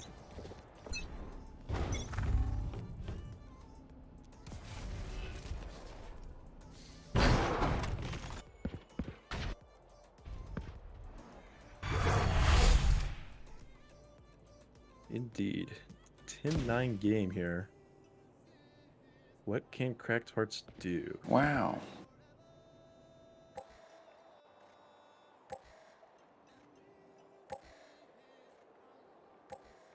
Very slow play coming out. Maybe a little bit worried. Tahoe is going to find I in this situation.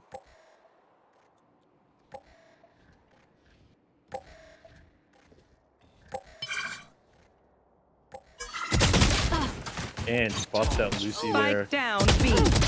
Wow, very crispy aim. River, which finally gets the I trade. got the spike. Very impressive from River there. But left in a 2 versus 4, not much you can do in this situation. But they do have an ult to work with. But unfortunately, you're going to be flanked One enemy by the remaining. Jet. E is going to take down Spike River. down. Attacker What spawn. can River do? 30 seconds what can, left. excuse me, Omen do? Left in this unfortunate situation with enemies coming all around and finds one. Can he find any more? Viper using her snake bites, has one in her hand, gets shot down a little bit, but not too hurt. 70 HP, only 10 seconds left in the round, and that's round. Toxin screen down. 10 That's seconds left. probably gonna be it for Cracked Hearts here.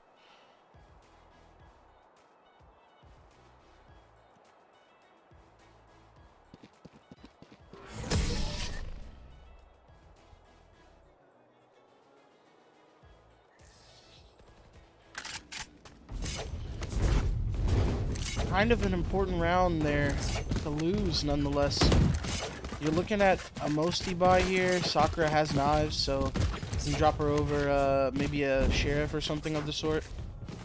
But yeah, this is going to be the make or break it round. Tahoe opting in for the Marshall of Jin here with 7k in the bank. He's had pretty much the same setup each time as well. Just right over that box. Let's see if anyone so peeks that angle.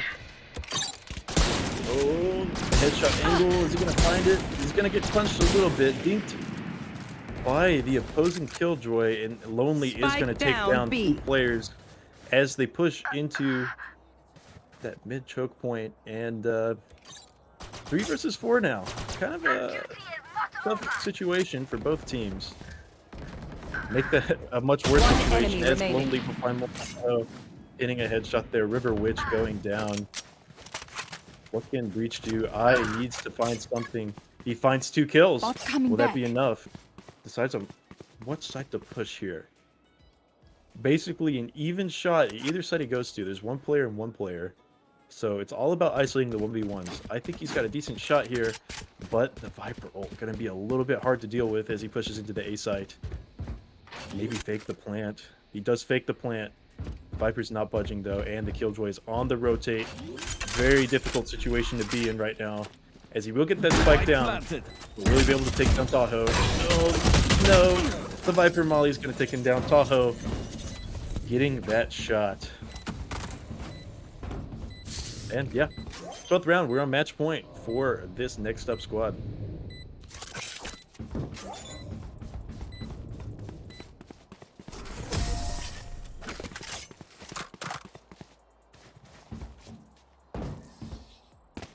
Match point. 12-9. Cracked Hearts still in the game. Just in a very difficult situation. Yeah, very difficult situation. I mean, we've seen them come back from worse, like I said before, the 8-12, but we're going to need to see them pull through this round. Sakura's been sitting on those knives, and I think she was waiting for this time to use it. She is going to buy a gun, though. Maybe not the type of player to supplement a buy with a knife play instead. Tahoe's sitting here with the Vandal. Pretty much same headshot peak. Oh, but Spike down A. E on the kill there. Yeah, this is looking really rough. Sakura will get a trade at the very least. But what can they do? Cracked Hearts back up against the wall. Tahoe will go for that B flank. Takes down Sakura. One enemy It's remaining. down to, wow, it's down to the stage. As Tahoe will hit a very nutty shot. And Lucy will get taken down. Broken Boy Bernie. Defenders win. Yeah, Very that's unfortunate. wow. Very Yeah, unfortunate. that's next up taking that game. Good game. Hell of a game. Like we said, we wanted to keep them close, and these have been so far. I think Tahoe is going to be our MVP. Possibly, yeah. Yeah. I would. Yeah, for his team, he definitely held it down with yeah. that Marshall.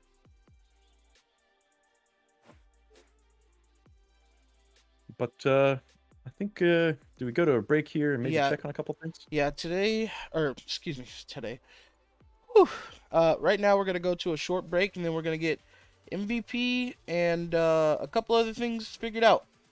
So y'all stick around. 1 second.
thoughts get thrown around, but we keep going on believing, and on till we're all cried out, 'cause we don't feel like throwing it all away.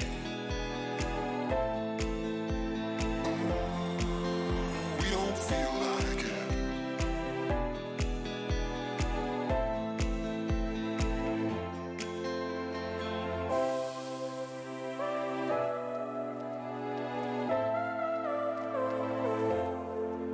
But this time it's not about escaping. We don't feel like it.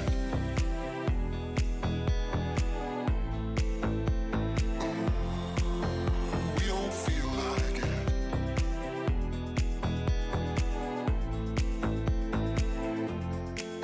'Cause we don't feel like throwing it all away.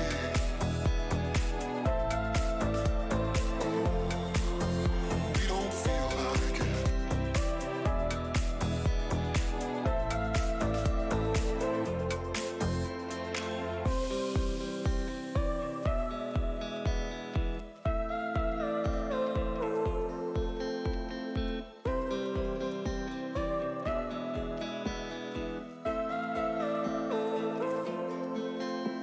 We both have thoughts of leaving when thoughts get thrown around, but we keep going on believing, and on till we're all cried out, 'cause we don't feel like throwing it all away.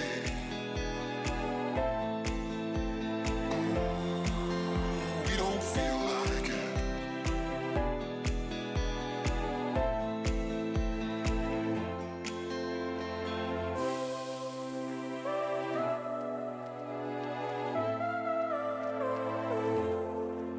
But this time it's not about escaping.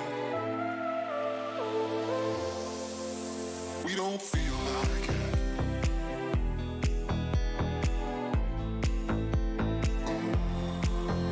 We don't feel like it.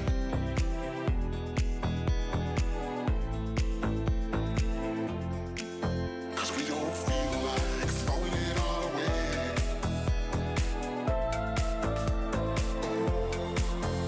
We don't feel like it. Profile message, Sakura.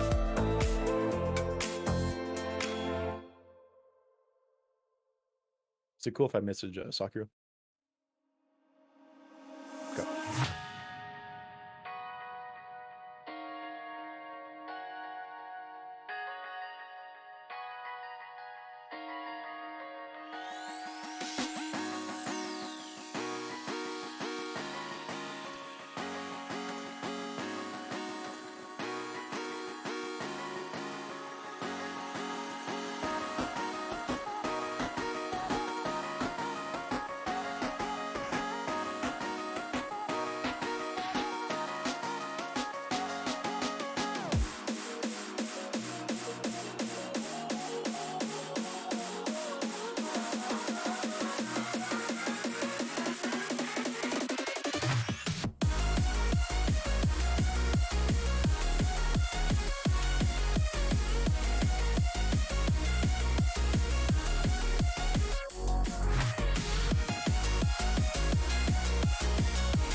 also, I mean, Crack Tarts isn't.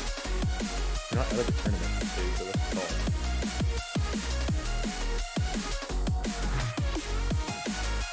Yeah.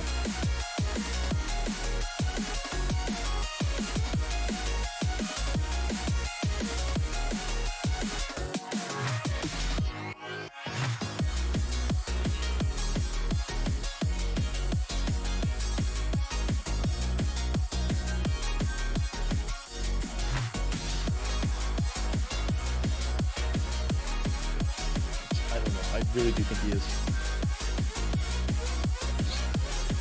I wish I could say more, but people don't listen.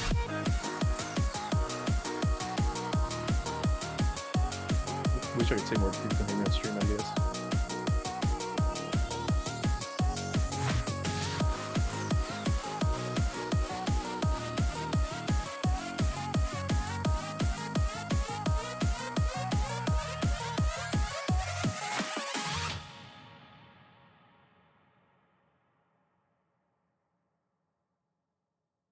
Yeah, let's take a look.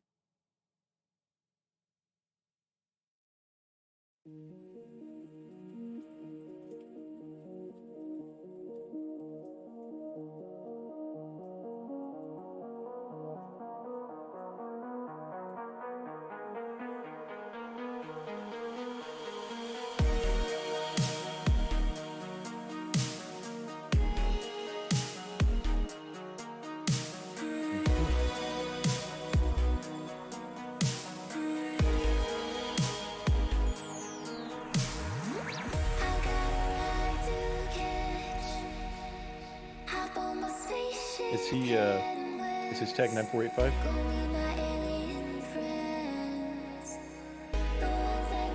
I mean, both of them are showing the same result for me.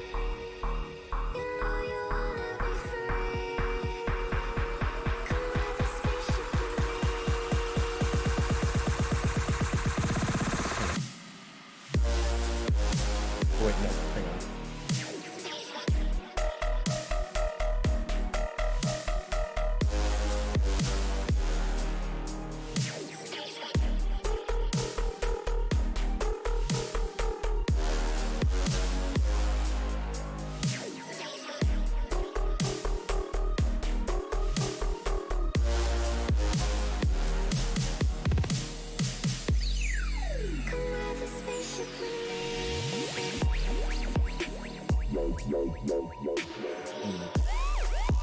It's tough.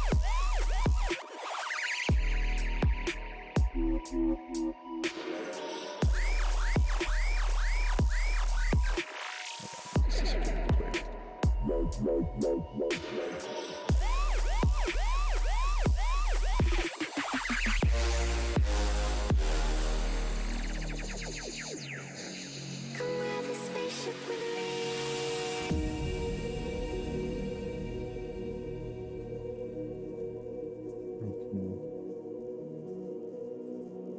Yeah, I know I do.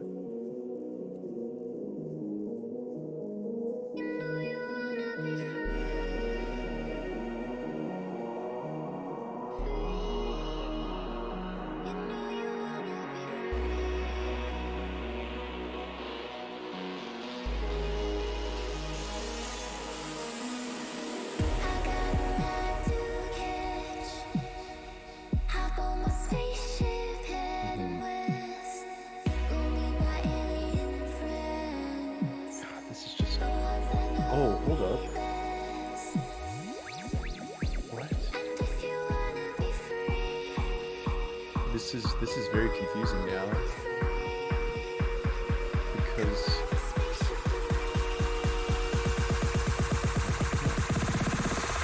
here, let me Drop it.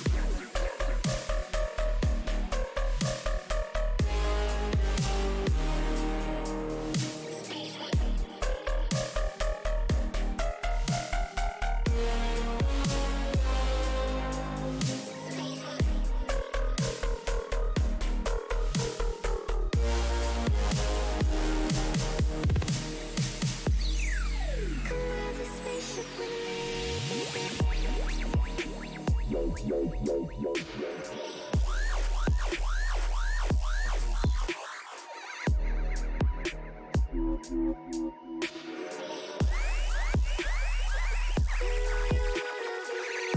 I'm looking at both profiles.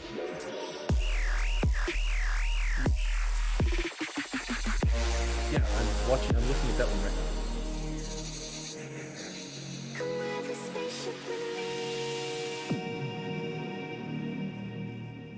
It's just been a name change. And that's, yeah.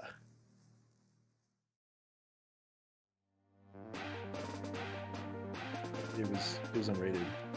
This is his alt account.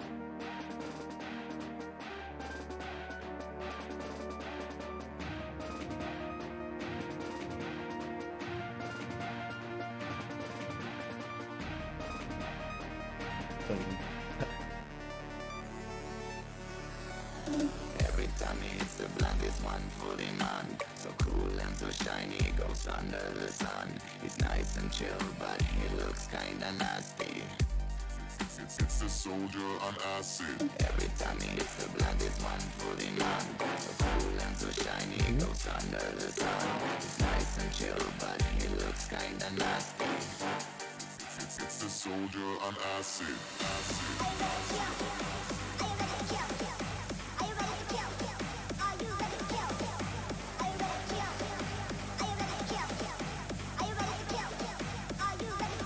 Every time he hits the blankest 140 man. So cool and so shiny, goes under the sun. He's nice and chill, but he looks kinda nasty. It's the soldier on acid. I'm 100%. I'm sure.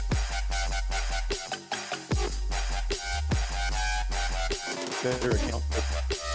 It's fucking. Yeah. I don't care if people hear me whatever. There's no way your immortal account goes 416, and then your gold account goes 38 and 14.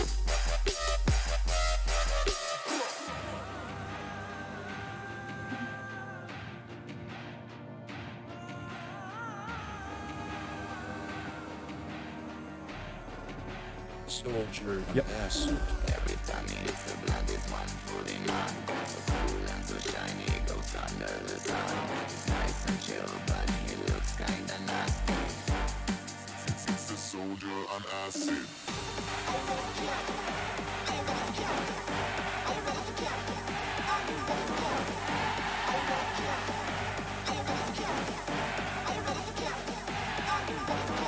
Every time he hits the blankest 140 man.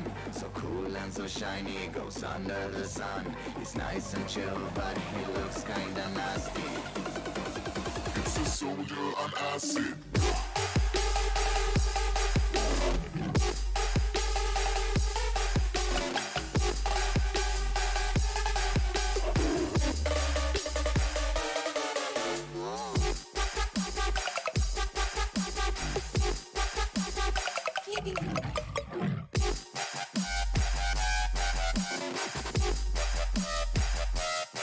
Speed up.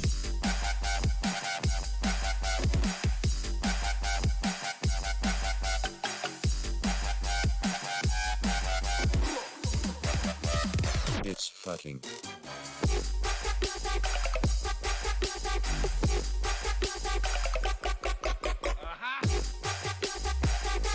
I'm back.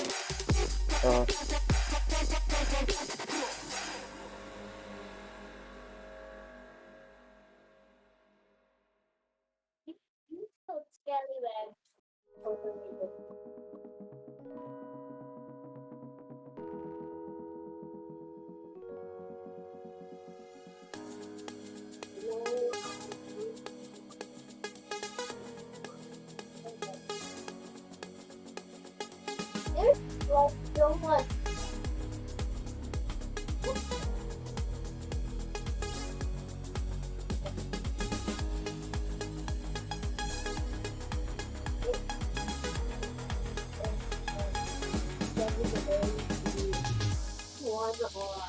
Grab on the car. They can grab on the car. So Alright. there's no So- hard evidence over. So out of who? It's just all coincidence. Huh.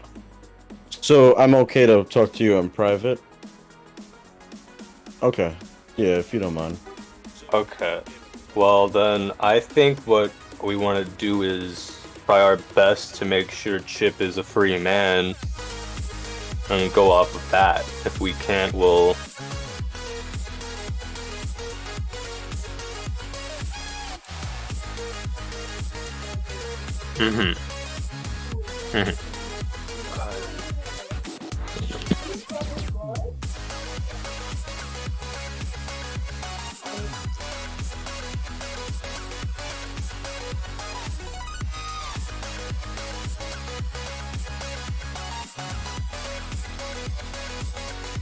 Alright, sounds good.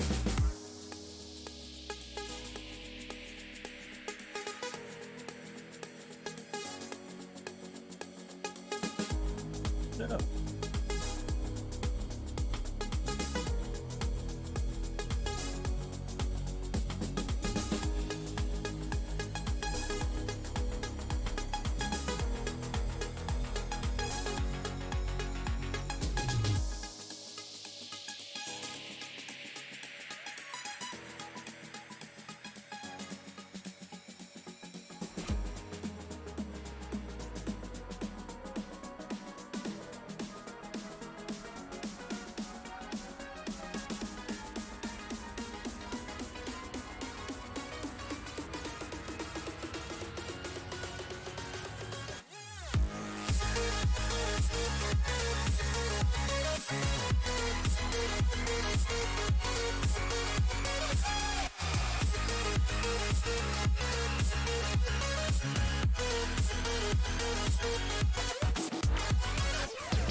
I don't believe it. I really don't.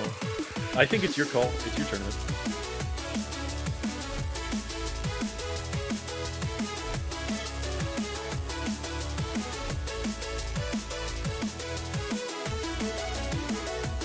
Yeah, I looked, and the opponent, one of the opponents on the other team, was flat 30.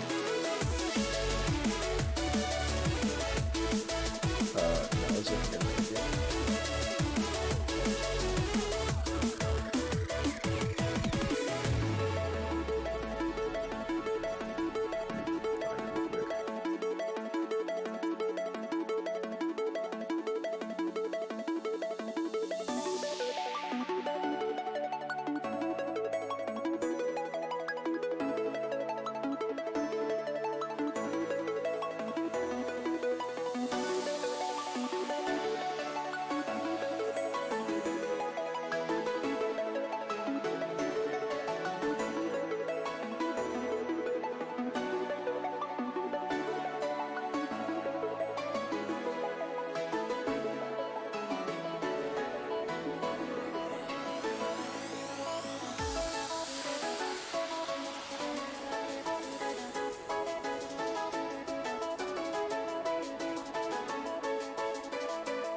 game from let's see, March 2nd on the gold account.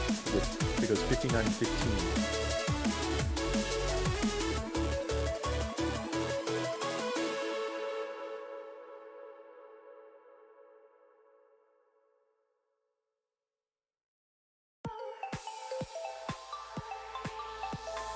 Marching down the street in my lightning feet, and the shines too fine to What's be that? real. Yeah. Fake it so I care for the glisten and the glare, and now it's something I'm starting to feel. Eagle eyes, mama, eagle eyes. My eagle eyes, mama, eagle eyes.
Lifted up to the gray, wide open to find out the places I'd be.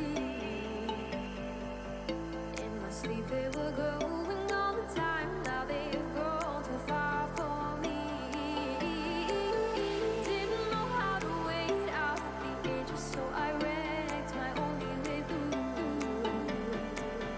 Dying bravery forgets there wasn't wages, but I'll fight just to see it is true.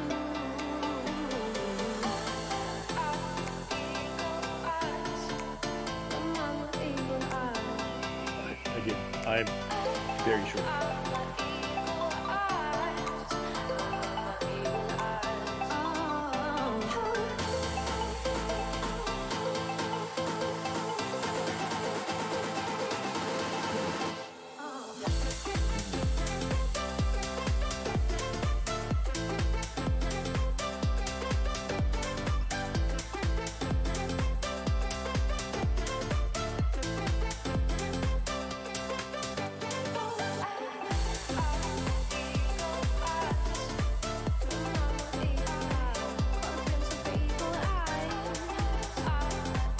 Message correct hearts or no?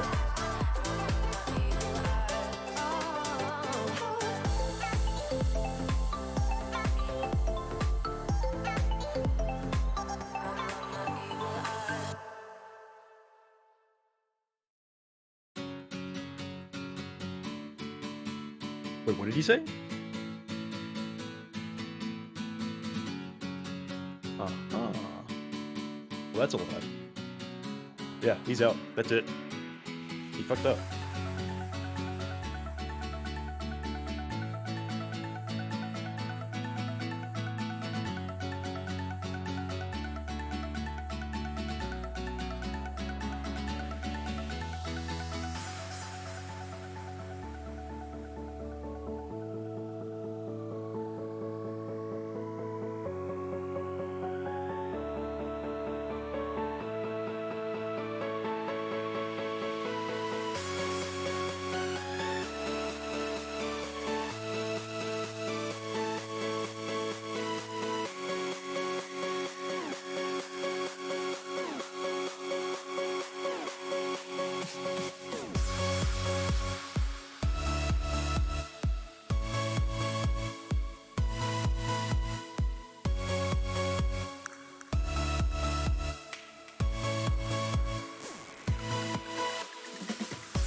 do you mind dragging me down to the correct parts strip?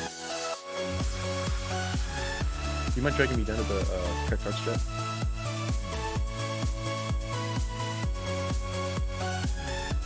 Go.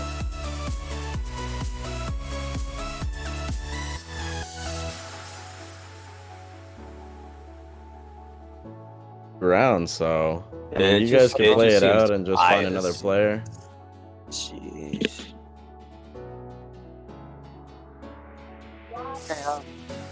Who is okay, so who is on there? I'm sorry that all this happened, though, Panda. Honestly, I Wild.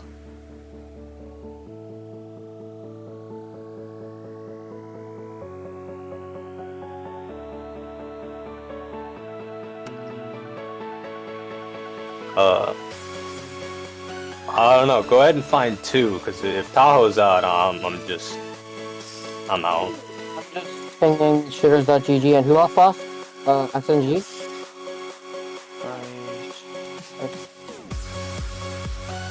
Sorry, I don't want to say anything yet.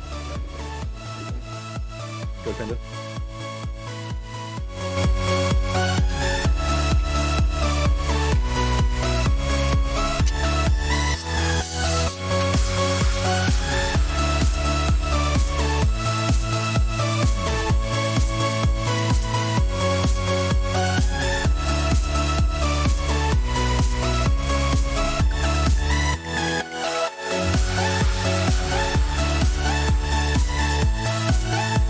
Who are we talking about?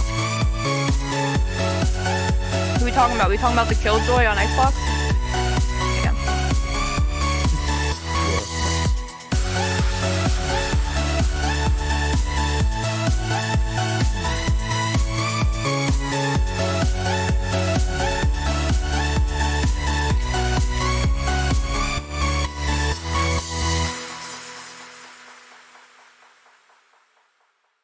I have a question. Since they technically, I don't know if they knew or not that they were playing with a Smurf, shouldn't we just swap brackets with them?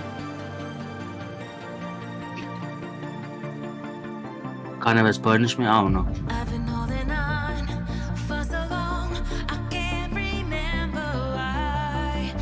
The fire's gone, I'm all burnt out, the embers have gone dry. I don't need your love I'm very sure. Like, I have to no carry on. I don't need your love to make me strong. The Killjoy with the crazy fucking Marshall.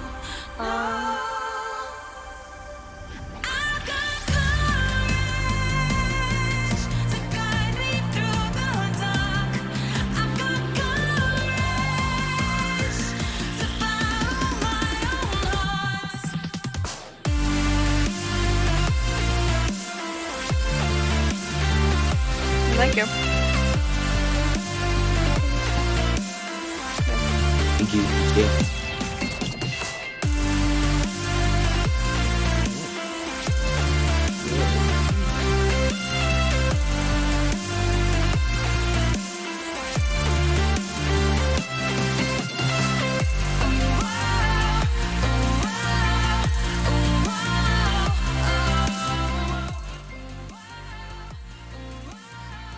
Okay, so I'm sure you guys heard bits and pieces of the conversations that were being had. We suspected someone of smurfing, so true to my word,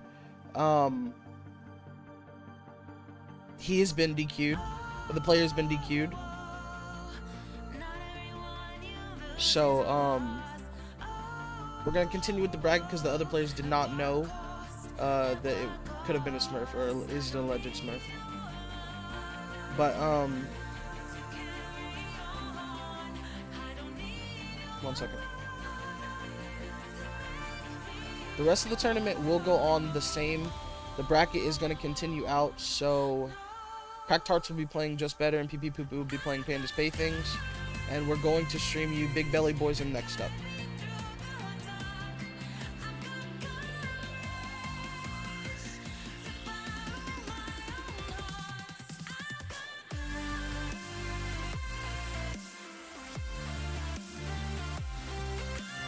Yo, Ashley, just to answer your question, it was just one too many coincidences. Yeah. Looking at both accounts, it's very unlikely that you and the account coincidentally that is one letter off of your account that is immortal.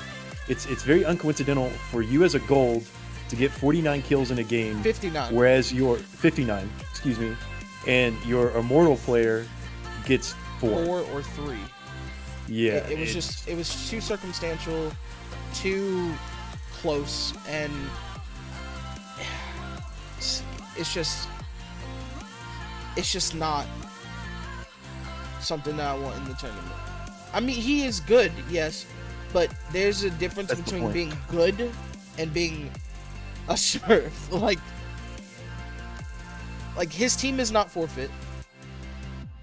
It's not a copycat because that account came first.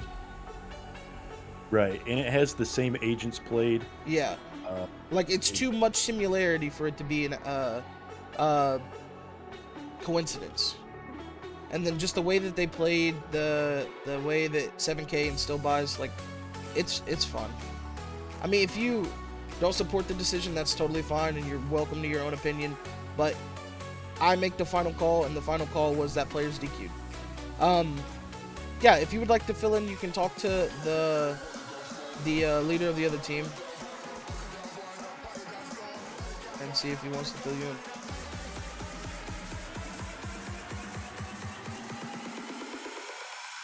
You can say all you want, but it's on us, for the integrity of the tournament.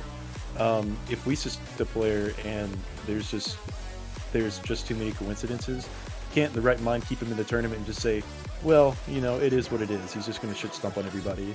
I guess that's not fair. Yeah, I made the tournament. I made the tournament, and I specifically made it gold and below, and I did that for a reason, because I wanted it to be competitive in the field that we're gold and below, and it's just too coincidental that he's either an immortal or a diamond Smurf. You say he wasn't. He was going Marshall only and headshotting everybody. It's Yeah, I'm not. We're going to proceed with the next game. I appreciate everyone's concern, but my decision is made.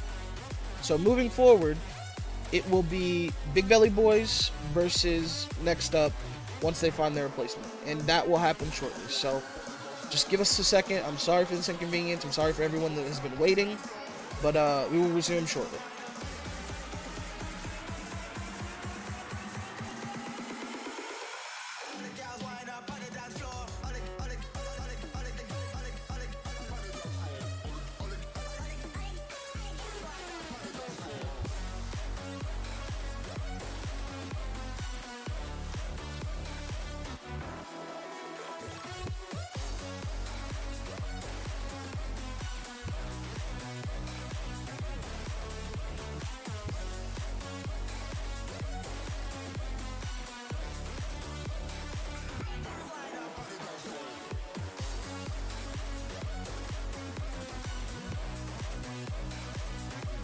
Okay. They have picked up an additional player.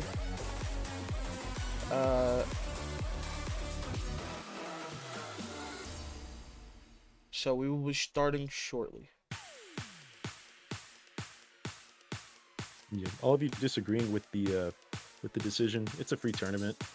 They got to play some games. They're out of the running, for the money because that's the fairest way we can do it. Yeah. So. And I'm sorry, like, if it was a free tournament with no prize money, I probably still even wouldn't have let it through because I set the precedent. But moving forward, when we have open tourneys and whatnot, I don't care. Smurf, do whatever you want. You can throw a dog down the street. I don't care. As long as it's not hurting a dog and it's not on my stream,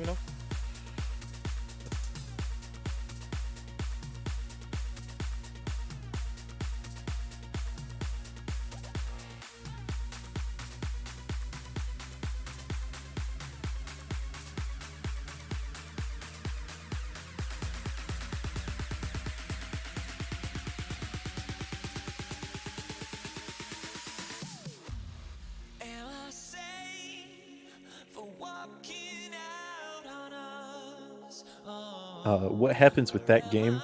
So considering that team was made up of mostly free agents, um, they will get the benefit of the doubt, and so they'll continue in the winners bracket. Cracked Hearts did agree to going down to the losers bracket, so I mean that's the best way we can do things.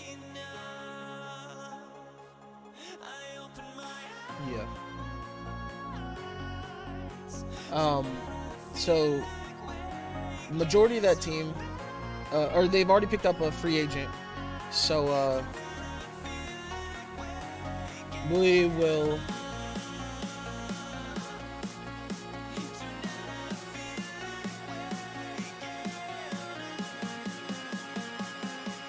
Sorry about that. Chilling. They already found a free agent. We will play the next game. They've already gone through pick bans or are currently going through pick bans. Have you checked to see if anyone else is smurfing? Yes, we've checked a couple of accounts. I personally went and checked when I got the original precedent, or excuse me, the original rosters put in, just to make sure. There was a couple borderline platinums, but they're in gold 3, so they were allowed to be in the tournament. This was a decision I made way beforehand, so I wasn't fine, or I was already fine with that. However, like, if you were plat 3 20 LP and you threw down to gold 3, or excuse me, plat 1 20 LP or whatever you want to call it, and threw down to be gold 3 for this tournament, you're basically gold 3 anyways. Does not matter to me. If you're immortal or diamond or have the chance that there's a smurf of that caliber in the tournament, that's completely different to me. And I don't have a sponsor or anything like that, so this money comes straight out of my pocket, and this is all based off of like my time and the effort that I actually put in there. Yeah, it's only gold 3 and lower. But yeah, this is all my time and effort that goes into these tournaments, so I try my best to be fair and impartial, but like, I can't do anything in that situation. It's just too uncanny. But the teams are loading in and getting in onto the game, so we're gonna stop talking about that and we're gonna focus on some more Valorant. Heck yeah, that's what we're here for. Some good, clean Valorant. And so is this the upper bracket semifinals? This is the upper bracket semifinals. Sweet. So we have the Big Belly Boys, which we saw a couple games ago up against Next Up, and gonna be interesting to see how Next Up adapts with this new player on the roster, and I'm really excited for it.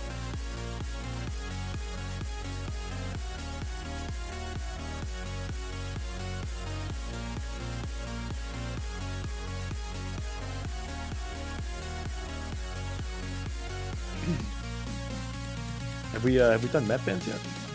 I'm asking right now. Okay. Hopefully we can get those down. I still want to see a Breeze game. I really do. Soul of Souls, I really want to see a Breeze game and see how players at this level adapt to the meta. Wow. In the game where the Big Belly Boys played Pee Pee Poo Poo, I believe it was Icebox, and I mean, both teams played very well, but Big Belly Boys just had an awesome attacker side. We had what was the player's name? I believe it was a Shark with a K, popping off with Jet, saying in the MVP interview that he is he's just a clip machine. Check him out on TikTok if he decides to shamelessly plug it. But he did hit some nutty shots as the Jet player. Did a very good role as the Jet there, making a lot of space for his team. The UNA, there were a couple from UNA. We had Howard, we had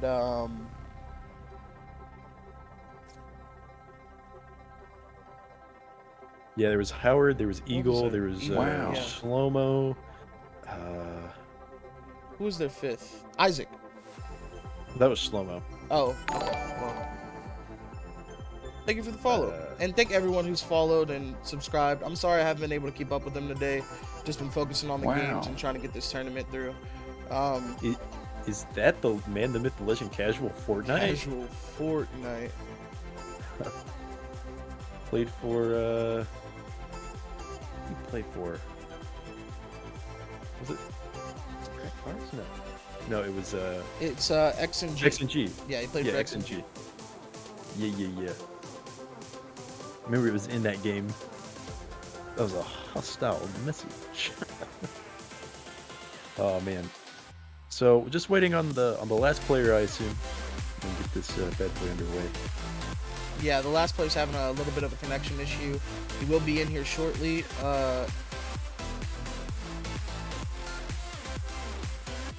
But I think we're about ready to go as soon as that last player. Also, sorry for the no interview. The interview was going to be the current player. You know what I'm saying? Wow. Shit happened.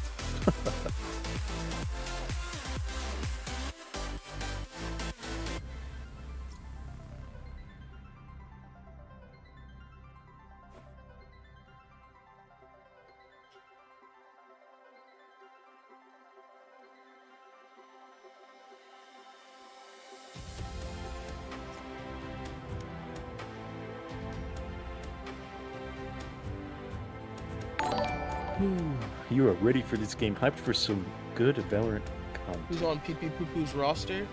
On PP Poo Poo's roster, they had 1 second. I'm so sorry. I am spacing so hard right now. PP Poo's roster had Owls, Marion, Brimmy, Quarantine, and Good Luck Have Fun. They were honestly fun to watch. I mean, Brimmy played with Boaster-like energy, if any of you are familiar with the VCT. I definitely feel like he was kind of hyped up. For sure. He had some questionable plays that ended up working out, and it was really funny to watch. Maybe a little bit of BM in there as well. You know, there's some of that. In fact, talking about Boaster-like energy, that's something that Fnatic does a lot. Is a little bit of the bad manners thing going on. Yeah. Fnatic, Brimmy, let's go. Yeah, something interesting to note. On the defender's side, we have Shark with a K and Shark with a C. Makes it very hard to differentiate as a caster. Very hard. Yeah, the music is kind of loud, I guess. Can't y'all? Oh, sorry. Sorry, I'm still doing a million things at once. Yes, there we go. Yeah, sorry about that. You know, when I get me a technical and audio crew, I'm good. But right now, I'm doing everything on my own. Let's see.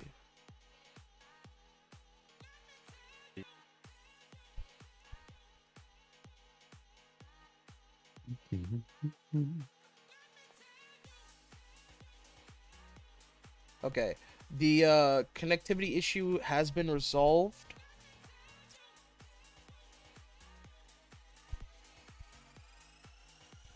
However, next up is having an issue with someone on their team.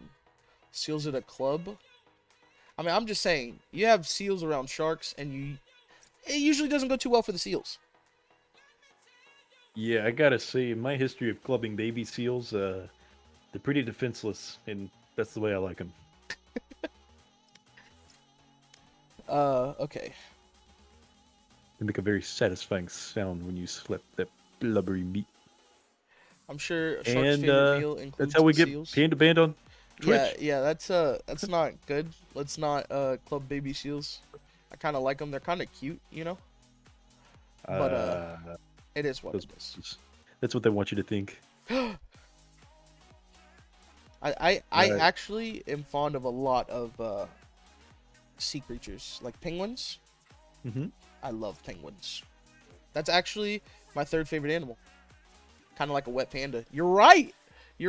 Penguins are just wet pandas that swim. You know, pandas don't usually swim. Yes, that's true. That's true. I don't know if that sounds kind of weird. That terminology, wet panda. It's kind of awkward. You know, if this goes on for much longer, I'm gonna have to go grab some alcohol. Yeah. And then you're gonna get some interesting commentary. Yeah. Let's not do that yet. Just yet.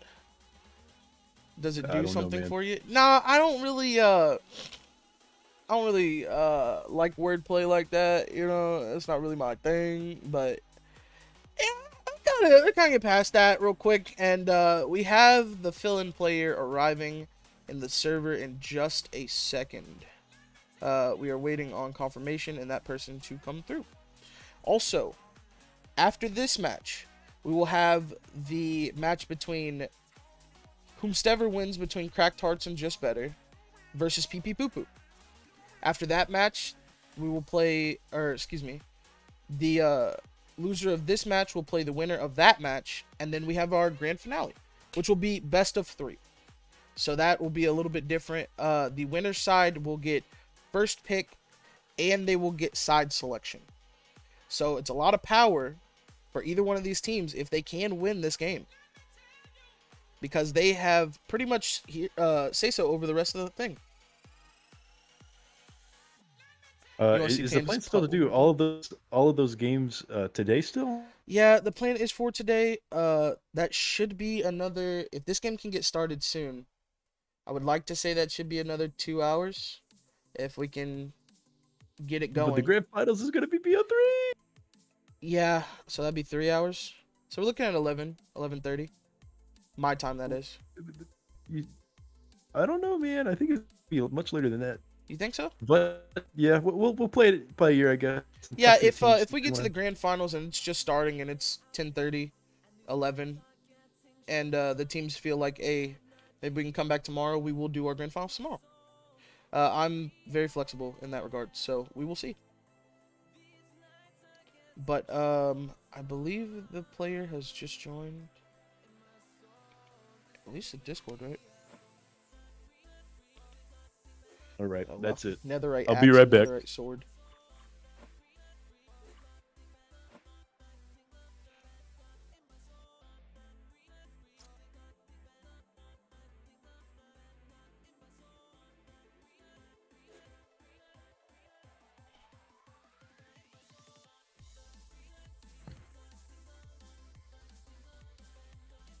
Oh, we have some fun names in the server right now. Don't make me use my netherite sword on you.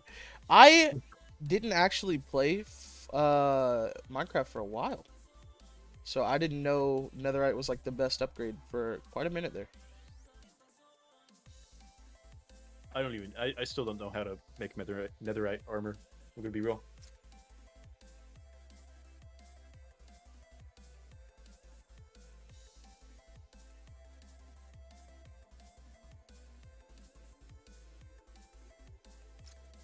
It's enchanted too. Oh, they can get enchantments? Okay. Yeah, it's Minecraft. You can also have guns in Minecraft. You know? Did you know that? That's a mod though, right? Yeah.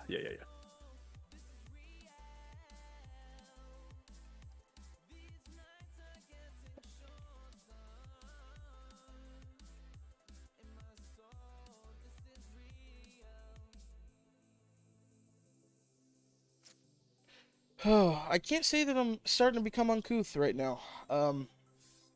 I feel a headache forming in the back of my head. It's ever so slightly drilling in a little bit. You know, but if we can get some good games... Oh, my. If we can get some good games in, then I think this should be a good day. Hopefully it happens fast. Oh, I'm talking through gritted teeth right now. Let's go. Okay, yeah, it's time for Shiflo's joke section. Okay, Shiflo, hit him with it. Yeah, I love it. Wet, juicy, and in a nice pink-red color. Sometimes it gets the hand sticky, but I don't mind. Watermelon is so amazing. Watermelon is amazing. Yes. Yeah. Yes. Yeah, we never mind. Shiflo's not allowed to tell jokes anymore. Okay, the next one. No. Oh my goodness. Shiflo, why don't you throw a poll up there? See if we think Big Booty Boys or the Next Up Brothers will be able to take this game. Yeah, you know, I think that's something to do. That's definitely something to do. Oh my goodness. Yeah, hold on. Let me give them a little bit of that shiny panda butt again real quick. There you guys go. Everyone seems to love it. Yeah. I found it, and is there a team with a Reyna Instalock? No. That team did not make the deadline. I don't believe. Right, ladies and gentlemen, if you'll go to the chat, there will be a straw poll. You can vote on whether the Big Belly Boys will take this match or if it will be next up with 2 improvised players in their roster. And then we'll read out the results shortly. So far, BBB has the lead. Anybody here going for next up? Anybody have any next up fans in the chat?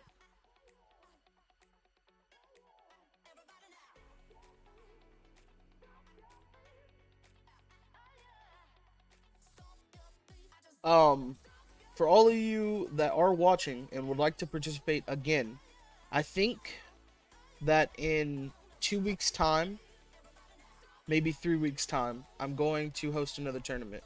If you want to look out, you can join the Discord. I will have it posted in announcements. Give everybody a little bit more time. I might also extend the play scale. Like I might do bronze through platinum or something like that. But yeah, this has been fun for the most part. You got to deal with shit everywhere you go. So, but we are about to get right into it. We're looking at split this game. It's kind of weird. We've only casted Icebox and split, but you know it's totally fine. That's how the cookie crumbles. So we're gonna live with it. It's fine. It's fine. I need just a panda that has a big smile and through gritted teeth he goes, "It's fine." Okay. Let's see what these teams Asian select a lot of Yorus hovered. Definitely not going to see one this game. They're just trolling me. BBB knows what I want. BBB. But they won't give it to me. Oh man. How's that straw poll looking? Let's take a look. So far, with a whopping 1 votes, 100% to BBB. Oh man.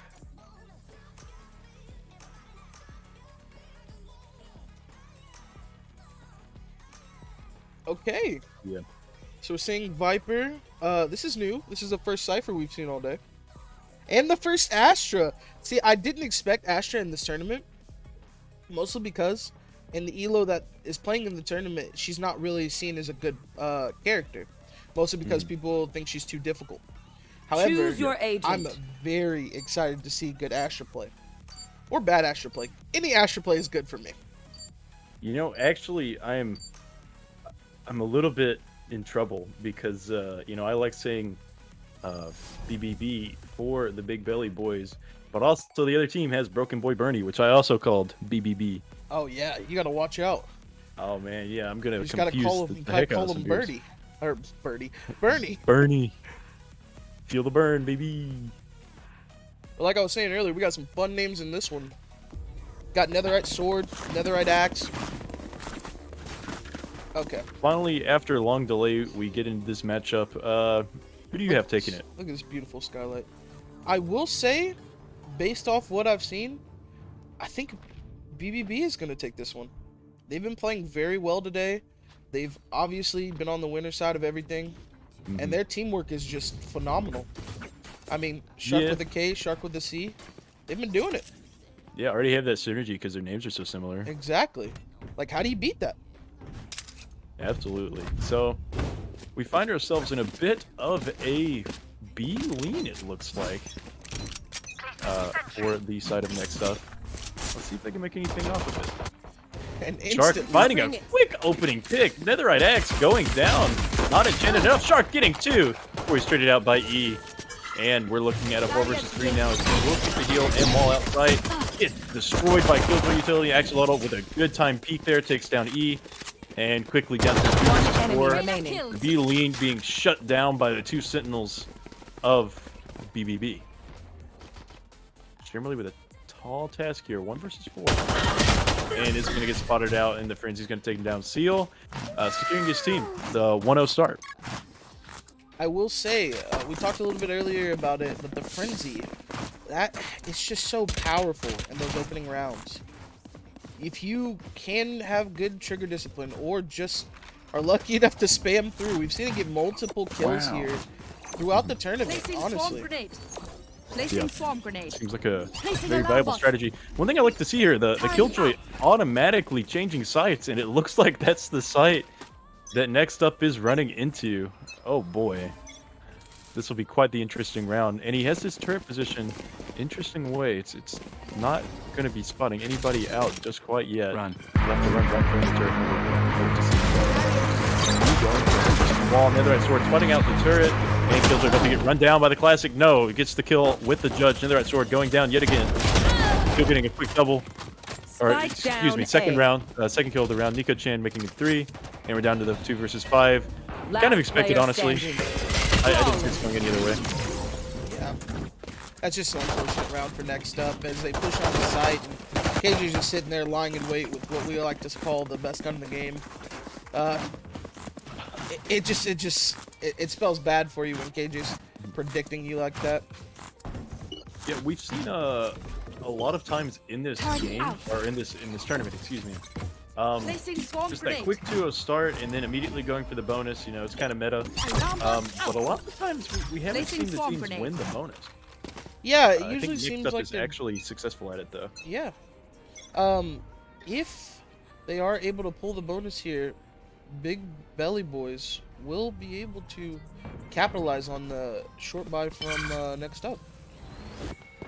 Nico Chen getting that info, seeing that nobody's A main, already calling for a rotate, stack the site, and so whenever Next Up runs into this, there's gonna be about 4 players waiting for him. Make that 3 as Steel and Broken Boy Bernie trade out kills, and now the 4 versus 4. A lot of people here, and the shot by Eve, fantastic shot. 3v4 now, and we talked about it. The bonus round. I don't know if it's going to pan out here for BBB.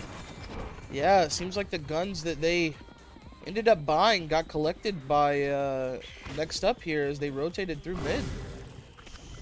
Yeah, in this Spike position, planted. from Broken Boy Bernie, just holding the event area. Shark with this, he might have an idea, but it's just the timing. I think it's going to be too good for Bernie. Pushing into the site for the retake. Shark gets the first frag. Axolotl gets the second. And it looks like they have a Viper lineup set Last up. player standing. And, No charges left. actually, Shark is just going to defuse. I think he missed the lineup. Not sure exactly what happened there, but I think he was planning on the lineup and he just wasn't able to get it off in time. A little bit unfortunate there, but, you know, Viper is one of those characters that, you know, missing a lineup can be vital. Like, that may have given them a shot. Enough time it took that it may have just won the round for them. But unfortunately, not hitting the mark. And that is a 3-0 start for the Big Belly Boys.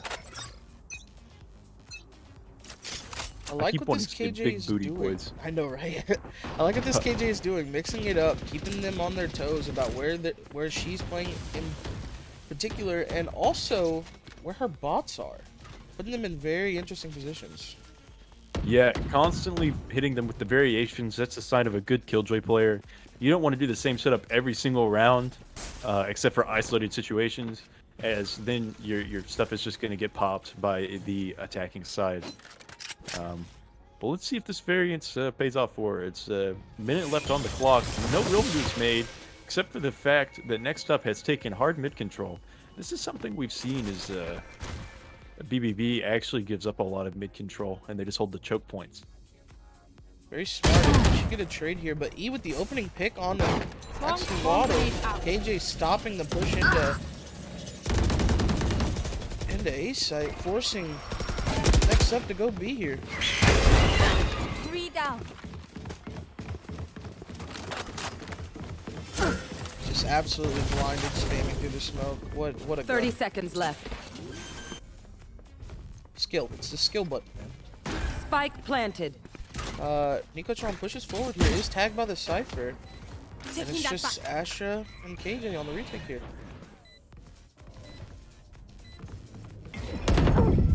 Yeah, make it a 2v4. Last player Nico Chan standing. takes a kill before getting traded out, and Seal, much to do, little that he can do. And that is the first round on the board for Next Up. Finally finding some stable footing here. Is that an iron dongle? Oh my goodness. Well, I mean, you can't get to netherite if you don't have iron. Is that right? I mean, That's absolutely true. That is, you know, one of the ways to do it. Exactly. So, first round on the board for them. They got a nice buy coming through. What more do you want to see from this Next Up squad? Well, I mean, honestly, I like the things that work. I mean, them taking mid control, you know, obviously on the rounds they didn't have guns, it didn't pan out as well. I'd maybe just bring that down to some lucky shots hit by the side of BBB, but I think that taking mid control works. I don't like this full A take because it's just so transparent that, look at it, the side of BBB is already rotated in full. I got the spike. You see Reyna lurking mid, but the spike is up top ramp, and so it's a hard ask for them to be able to wrap all the way around to B and take advantage of the empty site. Spike dropped. Here. And yeah, the Jets got an inkling that Reyna's in mid. And will he get spotted? Broken Boy Bernie absolutely hitting the Jet here. Man, this is a tough situation to be in for both players. See who comes out on top. Seal will take down and the spike. And it looks like Bernie will get the jump. And the information he's coming ropes is known. And yeah, look at that. Actually, Next Up, finally winning some gun duels. Turning this round on its head for BBB. And now it's a 1 versus 4. 30 seconds left. Quick double kill from Axolotl. Maybe he has something to say about this. One player coming behind him has an idea, but I think E planning the spike would be too much of a give. Yeah, Broken Boy Bernie going to catch him with the timing there. And, you know, I said I didn't like the A take from Next Up, but whatever works, works. Yeah, honestly, we see that the Jet for this team doesn't want to play the lurk. He wants to entry. He wants to try to get these kills. Looks like he's going to opt in for the knives this time. Netherite sword, you know. Maybe he can do some damage here. Let's hope so. 3-2 now. And again, it's looking like the start to a very close game. We'll see if one team pulls ahead, but, you know, that's a good sign. What's this?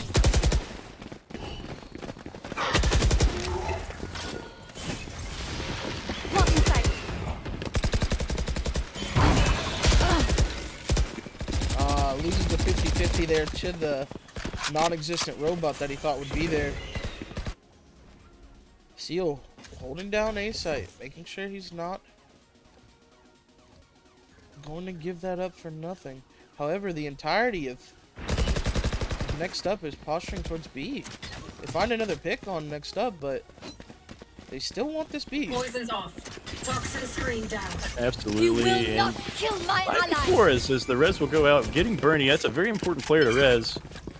The Sage Ball, I mean, kind of detrimental though, in my opinion. You know, it makes it so you are forced to rotate out. They know that you're not coming out of B main anytime soon. Shimmery will get the kill on Nico, so I mean, there is some hope, but I don't know. The Ash is too far. She's not going to hear the sound cue that they're going sewer here. Big Belly Boy's still posturing towards B. It's almost a 2-2 split. Astra finally hears someone break on. Jet and Sage are quick to rotate, but I don't know if they have time here, as the bomb should make it to the site. Not only that, and the but Viper ult. Yeah, E taking down Seal. This is a very, very difficult retake for the Big Belly Boys, but we'll see if they can make it happen. Shark is going to 3K on the round before getting traded out. The other Shark is going to help though, and E is going to close out the round with a 4K. Wow, quick shots from E, getting that spray control, that spray transfer, and securing the round. Tie game.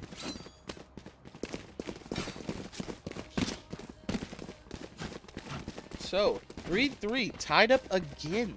Split a very defender-sided map. If Next Up can manage to grab a couple more rounds here, they're going to have a very pleasant defender side. Yeah, I agree. And again, I like these scrappy games where it's sort of back and forth. But you see that, yeah, BBB, not a great buy here. A lot of sheriffs, a couple shotguns, or one shotgun, one spectre, excuse me. Again, next up, going on this A-side take. I said I didn't like it, but I think it's really good this round because you have the superior weaponry, you have the superior numbers. I think you go full send. And quick play onto the turret. Wow. What a shot. Here. Didn't kill anybody, but it's still fun to watch. Start using Here. I didn't see anybody ramp, I don't think. I think it was short-sighted enough. The head was great, but somebody killed it. And again, great sky utility. I think we've seen a little bit today. Really good skies. I don't think I've seen anybody that has just been detrimental to their team. Yeah, and we like to talk about those EU flashes that come out occasionally, but yeah, today they've been on point. Yeah, ooh, quick trade from Netherite Sword. Showing his efficiency with the operator. Yeah, Shark is taking down Shimmery, getting the kill. 3 versus 3. It looks like they're going to decide to go Stewart, 30 but seconds this left. will be heard by Sage. She's going to call through a team. That's interesting. Why is this guy rotating back into She had the reach. She was going B. Maybe a bit of a miscommunication coming out from the big belly boys. Spike will go down with plenty of time to spare, and we are into a retake scenario. Netherite Sword hitting a nutty off shot. Let's see some more of that. Typhoid's being huge. What a flip. What in the world? Will get finally taken out by Shark. Remaining. Excellent job, though. Unfortunately, Axolotl not able to finish what his teammate started, as Netherite Sword will get another kill in the round. 3-4 now. Next up has the advantage. Yeah. Stuff we like to see, man. Both the Jets playing very well this game. Netherite Sword obviously very skilled with the op. Has it in his hands. He feels very, very dangerous. Obviously playing forward. These Viper lineups, yes. We do love to see the Viper lineups. Honestly, Split is one of her weaker maps, in my opinion, personally. Just on offense. I do think defense, she's fantastic, but it's good to see that there is a proficiency in this map, this particular Viper. I just know for me personally, one of my weakest maps is Viper, and that's not a hot take. He's gonna be match MVP. Okay, we'll see. Seal holding down that A side almost all on his own. Got 3 players postured towards B, where the entirety of next up is postured.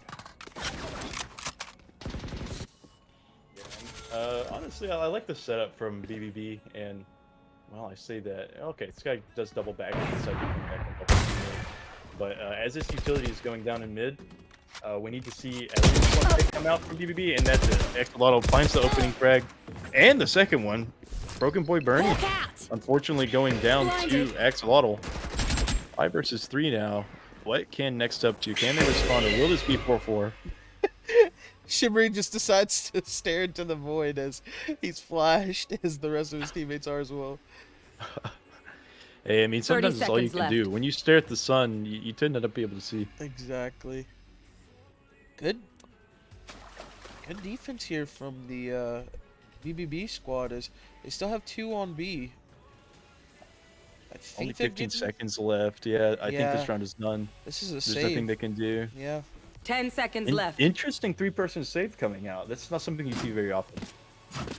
Usually in lower elos too, they like to just push and take their advantages or try to get the trades.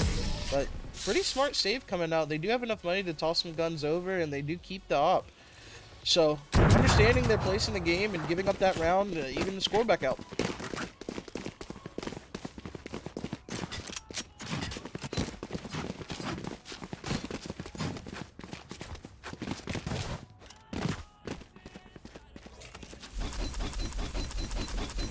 Placing sentry.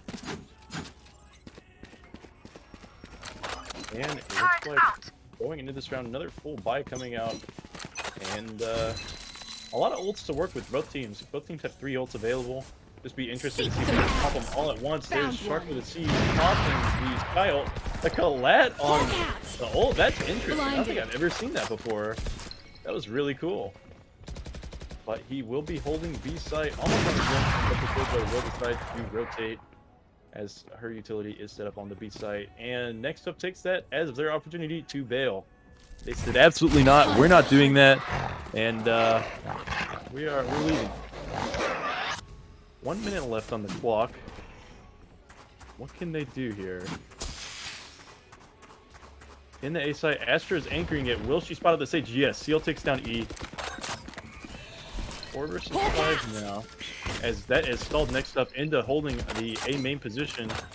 They don't know what else to do, and Shark for the K will take down Bernie. 3 versus 5. Can they make it work? Can they pull this out? Same 3 that were alive last round. I think they actually want to try for it this time. Sky did rotate over to B, so if they'd have 30 seconds almost left. even numbers here. They find a pick here on Shark.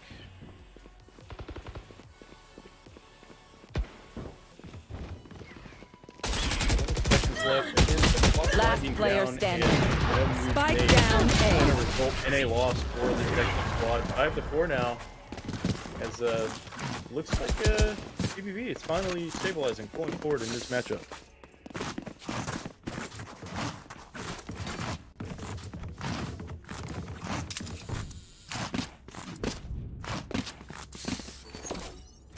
Placing swarm grenade. Again, Killjoy is setting up Placing sentry. these guys. That's something I like. Again, swapping up positions. Played B for the past couple rounds. Just very doing variations on their own play. Interesting to see Nico up in here though. Yeah, that's what I was about to say. Very interesting. But it seems like next up is opted in for a quick A tick here. I know exactly where you are. Welcome to my world. The dog completely misses it. That turns out to be a kill for Broken Boy Bernie. Yeah, Broken Boy Bernie turns that situation into a good one. And we're in the Viper ult, but the Bane. Broken Boy Bernie takes it out of that. Axolotl gets the kill. Or traded, a flurry of kills coming out. One enemy remaining. Make it a 1 player versus standing. 1. Netherite Axe versus Shark. Can they make it happen? Just shimmying around the site. Netherite Axe has the jump and gets the kill. 5-5. Excellent round from next up.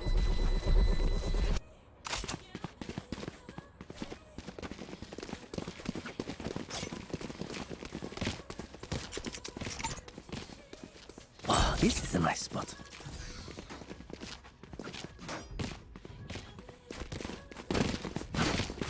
Yeah, 5-5 now. It looks like both teams are going to have a pretty good buy here. Basically full utility. One thing to note is still next up has more ults that they can use versus this BBB squad. Like, one thing that's kind of interesting to me is, seeing how BBB is swapping up sites. Sky playing on the B site is pretty interesting. That's something you commonly see. We'll get a flash out and punish Netherite Sword as they try to dash into the site. It is now 5-4. Shark holding the line. Axolotl comes to help. Shimmery going down. Shark taking down E. Gets taken down. Netherite Axe gets the trade. 4 versus 2. Is it too little too late? I think it might be. Can Bernie and Axe make it work? Or will this be a 6th round conceded to the BBB squad? Last player standing. A little bit of a labored spray is punished by Axolotl, and Shark with a K will take out X. Recalling my bot. Last round before the switch. 6-5 here, almost like our last split game. 6-6 would be the tie and would definitely set up for a good half for the attacker squad currently. Next up.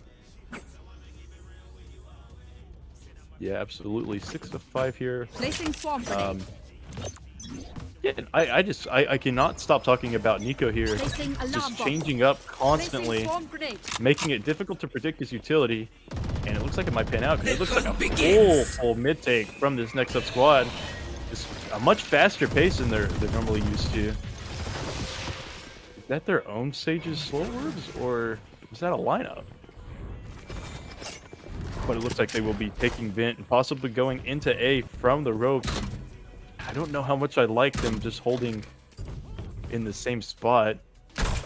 kind of puts him in a difficult position. Doesn't have anybody else to swing and get a backstab. As I say that, it looks like they'll do a two-prodded attack. 2 going towards A, 3 going towards B. This might throw off the side of BBB. Repeating with the Odin, getting taken down. Seal and Shark doubling up. Broken Birdie finally getting a trade. 4 versus 3. Make that a 3 versus 2. Will not kill my Make it a 3 versus 3. As Sage will res. It looks like that was a wasted res. Nico Chain will get the 3K on the round. Looking for a 4K as there's Bernie, the final frontier. Dodges some knives. Axolotl will go for the res. Make it a little bit more difficult for this Reyna. But if there's a character in the game that is good at clutch, it is Reyna. But Nico Chan says no. 4K on the round. Huge 7-5 half from BBB. Switching sides. Well, that was a 7-5 half for the Big Belly boys. And I gotta say, I think this puts them in a really good position to capitalize. Like you said, this is Viper's weakest map, and Astra's relatively strong on this map. I would say at least behind Brimstone, maybe top 2 controller. Yeah, the I argument mean, could be made, rather. Yeah, Brimstone itself is not necessarily strong. I personally really like his kit, but he's not seen a lot at the upper level of play. Sometimes from Fnatic, which is somewhat interesting. Maybe more European controller, but a lot of teams opt the Viper or the Omen, especially with the Viper buffs coming out. And obviously Astra is huge, synergized with many abilities in the game. And a very scrappy pistol round starting out, 1-for-1 trade in mid. And that will open up some space for this BBB attacking side.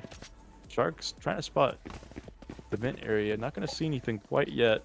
And they decide to slow down wisely, in my opinion, deciding to assess their options and see what else they could do in the round.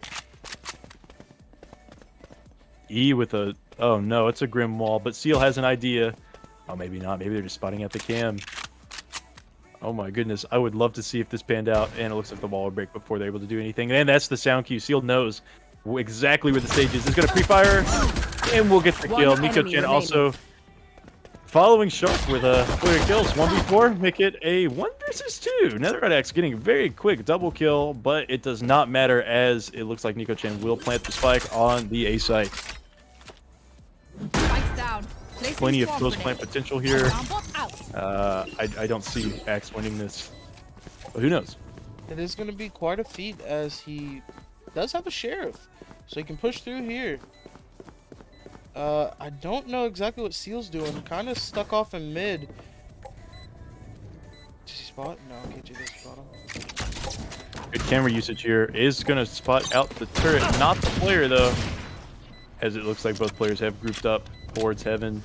Yeah, he's just put in an impossible situation here, especially with that bot spotting him out. They know exactly what's going on, and the Nano Swarm will kill him.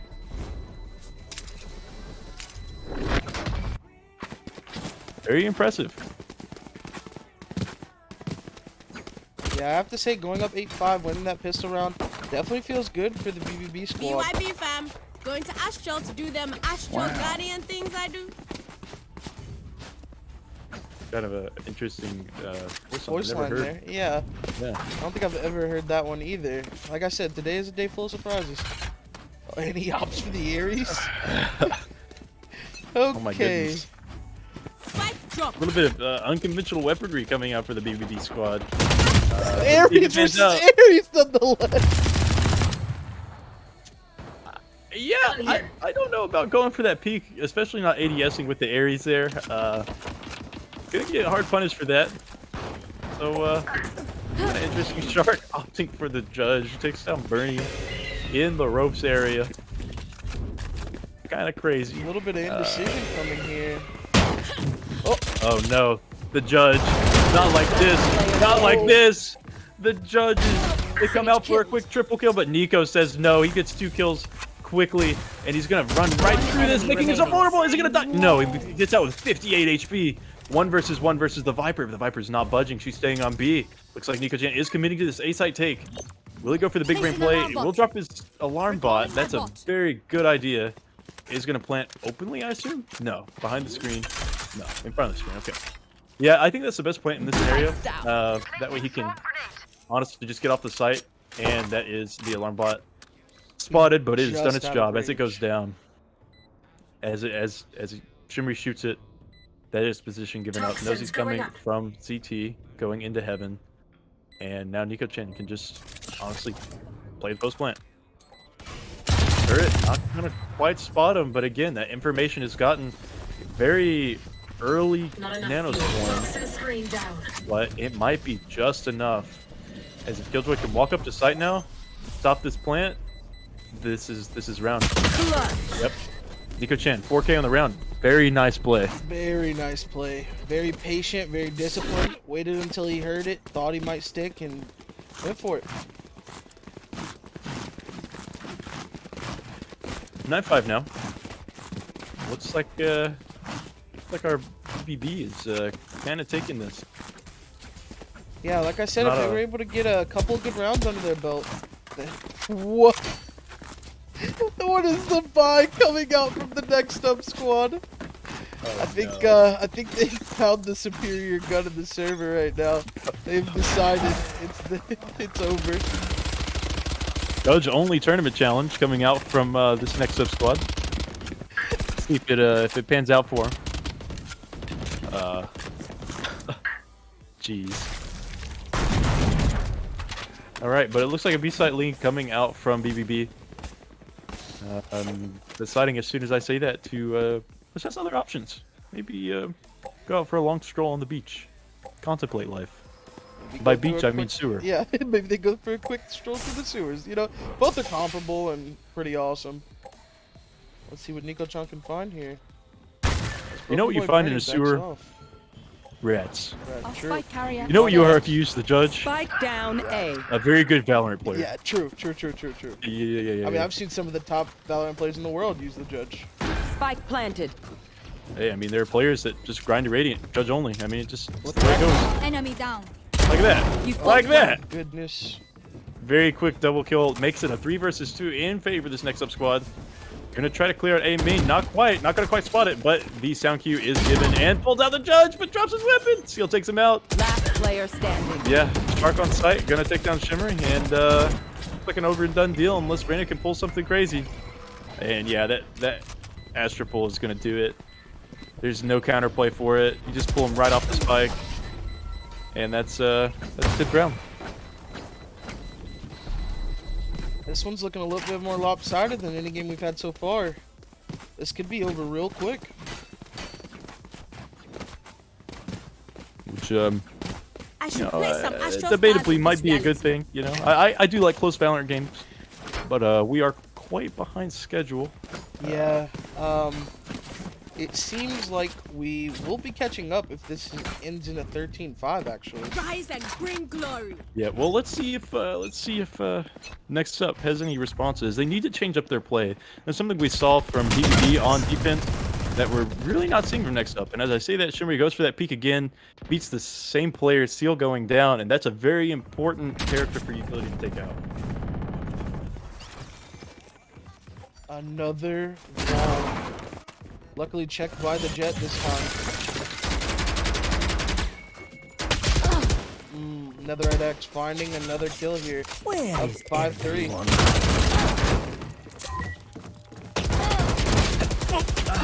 Nico finds two there in an awkward gunfight. Nico now posturing in mid. He has the bomb. But Next Up is playing this very cautiously. Almost in a 3-man pincer here. Last player standing. Spike down A. And that's it. Next up. Can you go ahead and hold tab for our viewers just so we can see the kills and deaths and stuff? Yeah, I already showed. But yeah, Nico-chan definitely up there making some impact plays. Shark also making some impact plays. Netherite Axe and Shimmery and E also just showing their either first blood potential or impact frags. Again, it looks like Viper's going to go for this B-site peek. Going to get the info that nobody's there very early, as it's a heavy A-site lean. Might just be a rush. PvP is rushing A, using a bunch of ult, getting entry into the site without much trouble. By doing that, it's gonna catch him. Starts dashing right into screens. What a kill! Netherite sword out of the round, and the attacker killjoy.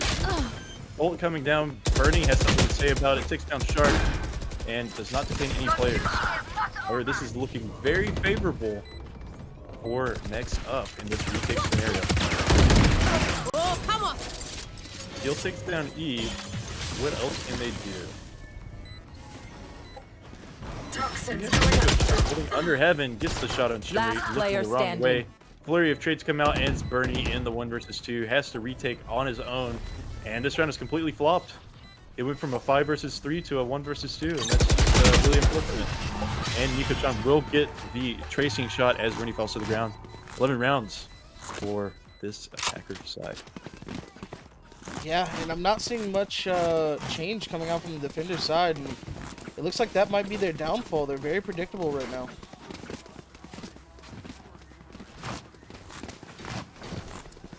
Yeah, I don't know what prompted them to do that. Sometimes just, you know, good old A-rush to reset your mental might be a good idea.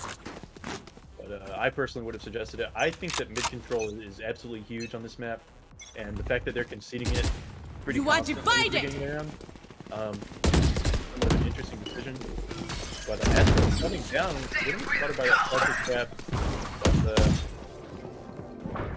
sound is going to be masked. They're not even going to hear a lot of these people putting it in the site. They might not have any idea how far this BBB is in the site. Broken Boy Bernie, with his timing, could be huge. Marker spotted and gets taken down. Bernie's going to get that kill. 3 versus 3 now. Any kills come out for both squads. And Nico-chan going to hide behind the stage wall. Good going to be going cheeky jump shots. Not going to hit anything. And steal. One enemy remaining. Alright, score broken by Bernie. That's something to say. It's 1 versus 2 now. Can Nico clutch it out for the team? No. Netherite sword with the Odin, the superior weaponry, going to be getting the 7th round for their squad. Oh, was that important?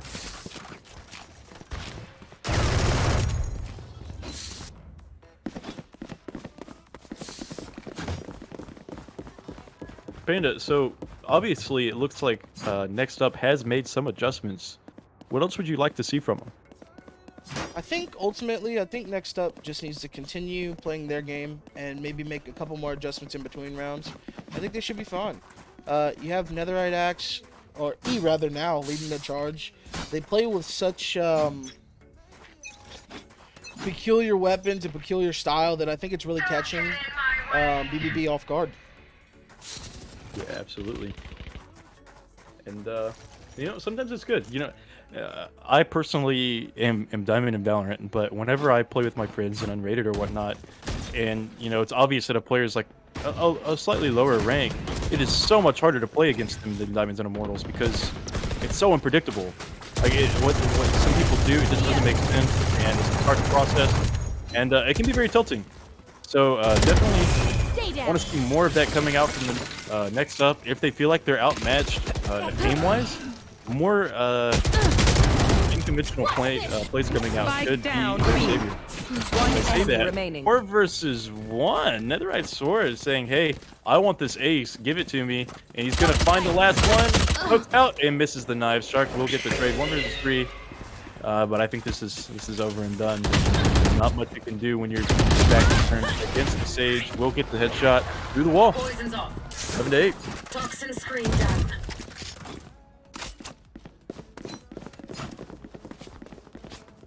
And I'm not, but stay corrected. I think that last 3 rounds have gone the way of Next Up, so it looks like the money for BBB is in shambles. Yeah, it's looking dire over there. Got a couple sheriffs, a ghost, 2 ghosts now. Maybe someone opts in for a frenzy, but not much they can do this round. Maybe just hope for a couple of clean shots.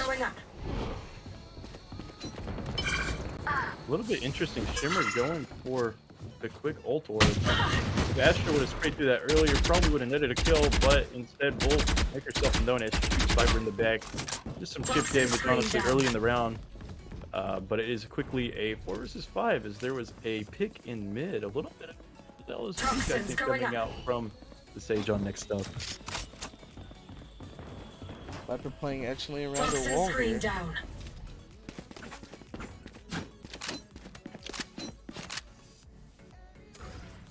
Now this is the point where if I'm BBB, I start to get a little bit worried. I'm like, okay, we've lost the past 3 rounds in a row. You know, what adjustments do we need to make? How do we need to come back in this game and close it out? Because they only have two rounds left, but it's the hardest 2 rounds to get. You guys forward and Broken Boy Bernie gonna get 2 kills. Shark finally trading 3 versus 3 now. Not kill my ally. And the res coming out. Kind of a questionable decision on an eco round. Well, they've already picked up a couple of guns here. They're trying to see if they can make 30 it. seconds left. But they are Spike without planted. armor, so it will be a tough one. Timing. Oh, but it's flanked by Seal. That is absolutely huge.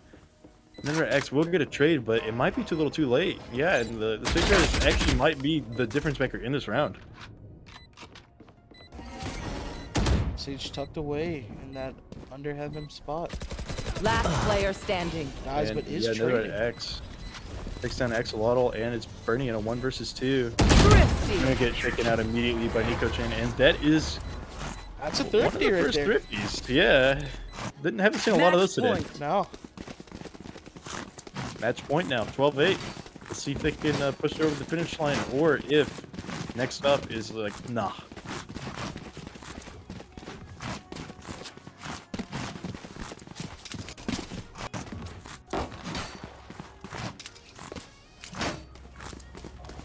Checking out the buys from both sides, it looks like next up are opting for 2 Odins, which I mean has been successful in the past. They decided to opt for only 1 in the end.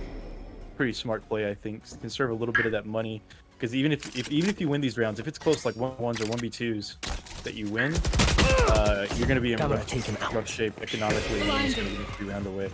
So I kind of like that. Takes down Shark. And Shark with a K, doubling up. Shark, finally getting a trade. And Seal equalizing 3 versus 3 now in that B heaven position. And the spike will go down B very quickly. Spike planted. KJ ult comes out to follow, so it's just time. Time ticking off the clock, time that BBB has decided, hey, you're not allowed to come here. Last player standing. Oh, and this might be the game here. Broken Boy Bernie in a 1v3 situation. No ult, but 2 blinds. I think they have an inkling of where he is. Like, very disciplined. BBB squad. Hold, and there's not much else you can do there, honestly. It was a nice try, a valiant effort from next up, but BBB will take the win here. Yeah, absolutely. I'm gonna have to say, I think my MVP candidate here is Nico. He played excellently, Yep. switched up his sights, did well. Shark, obviously, you know, the clip machine, but I think he got outshadowed on this clip. Yeah, absolutely. And, you know, great games by both sides. Next up, obviously, having to improvise with a couple of new players. But great showing. They stabilized there for a second and made something happen. For sure, for sure. We will get Nico-chan in here in just a moment. If you'll give us a short break, we will have that queued up for the MVP interview.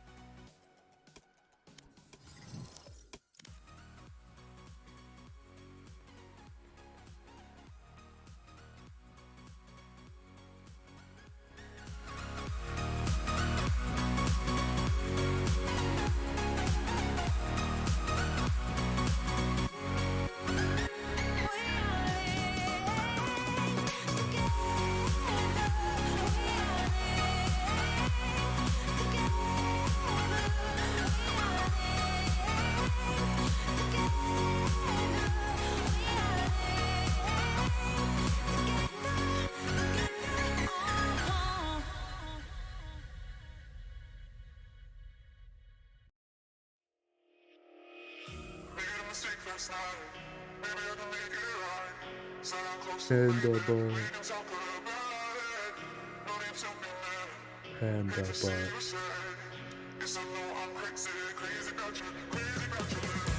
I'ma take some time.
Made a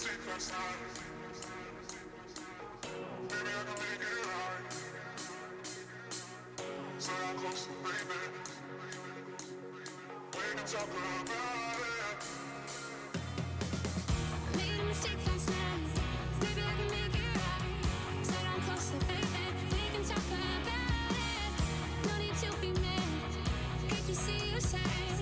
Guess I know I'm crazy, crazy about you, crazy about your lips. I know I'm a flirt sometimes. I know I get drunk some nights. I know I get way too high. I just wanna live it up with you. I know that it might be tough. I know when you've had enough. It's just how I show my love. Darling, can I live it up with you?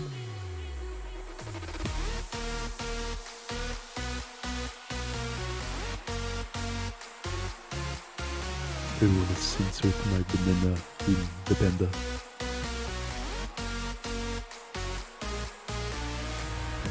I'm a flirt sometimes. I know I get drunk some nights. I know I get way too high. I just wanna live it up with you.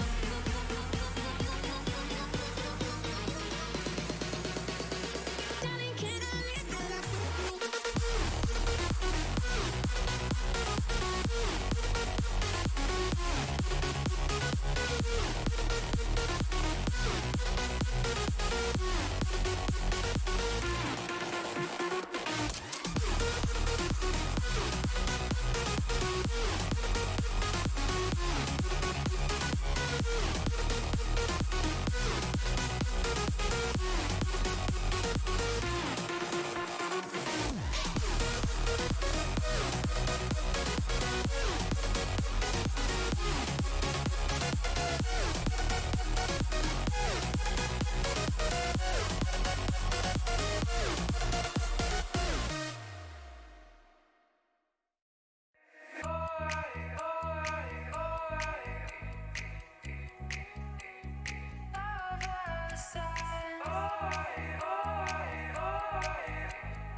Okay.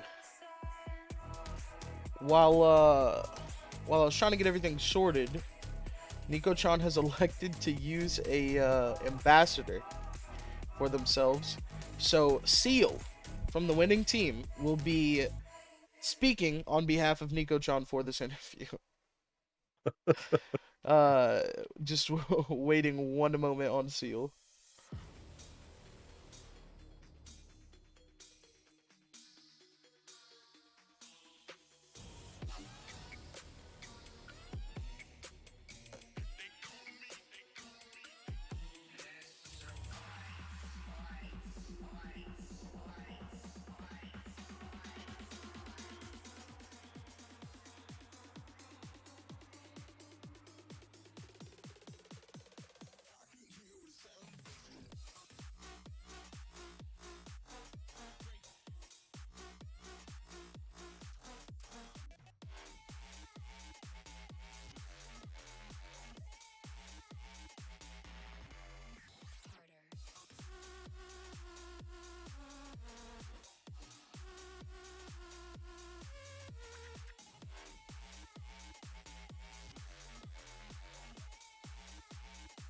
Okay.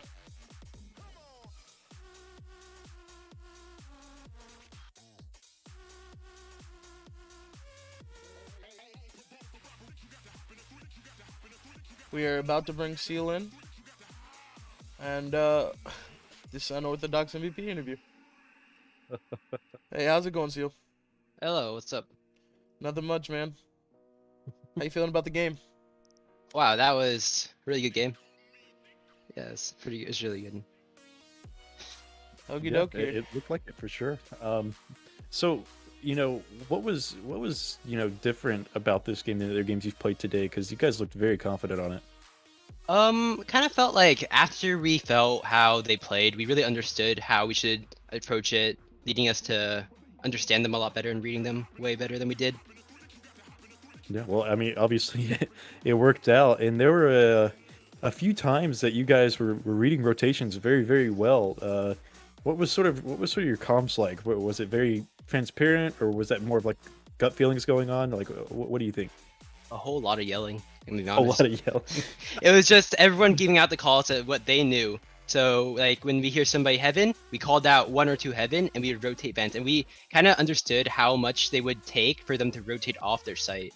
So once we kind of figured out like lurking or like putting up our wall or Astra ult, we knew that they would all rotate, and we get the free site in the other time. Yeah, well, obviously you guys played it very well. Panda, do you have any questions?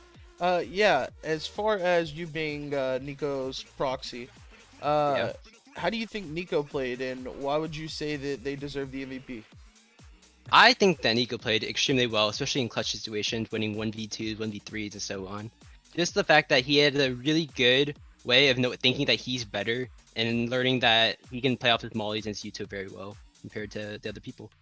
I agree. While casting, we're talking about how he was constantly mixing up his sites, how he was playing the time and the situations with his utility very, very well, and ultimately is what we like to see. It's why he became the MVP. Yeah. Okay, would you have anything you'd like to say? Big belly boys for the win. Okay. BBB. Okay, well, we get everything else situated and figured out, and everybody back into the Discord because of another miscommunication. We're gonna go on another short intermission, but we will have our losers round finals coming up shortly. Stay tuned.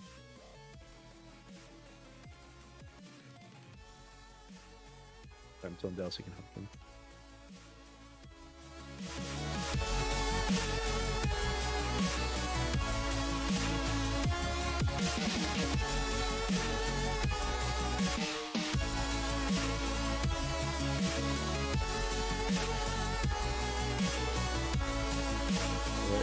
I'm gonna take a break for a minute.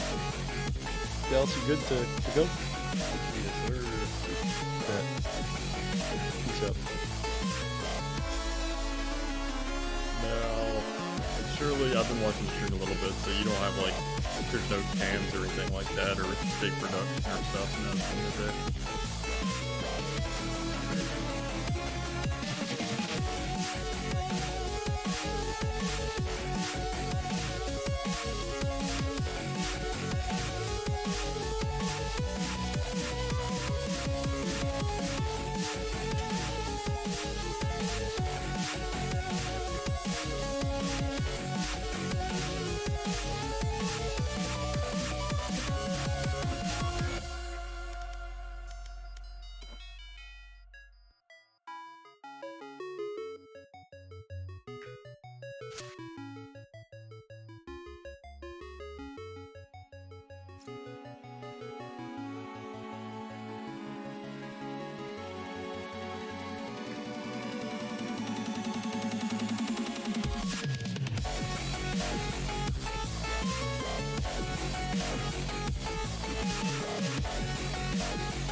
Yeah. Go ahead and add me so I can get in these lobbies and have mine too.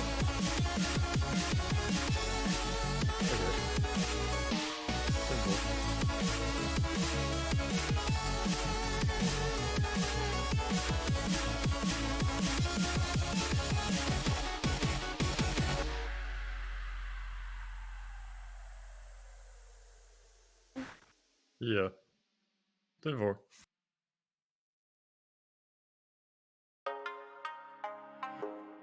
Yeah, that's what I asked. So I was just making sure because, like, I was watching the stream a little bit and I didn't just double check on everything.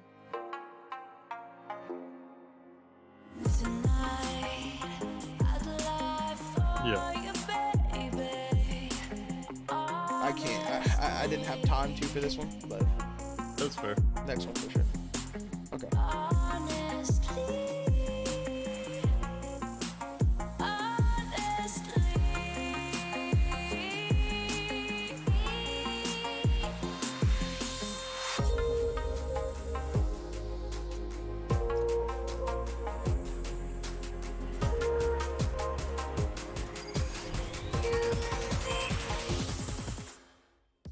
What are these two teams again?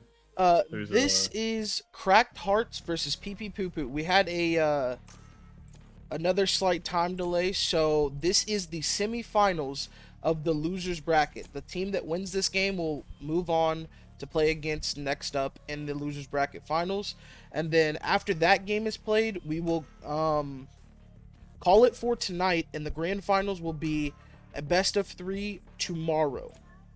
If I talk to both teams and they would like to do a longer one, we may even make it a best of 5, but we're going to hold off on all that while we get into this game. We have a Scent here and some pretty standard picks coming out. What do you think?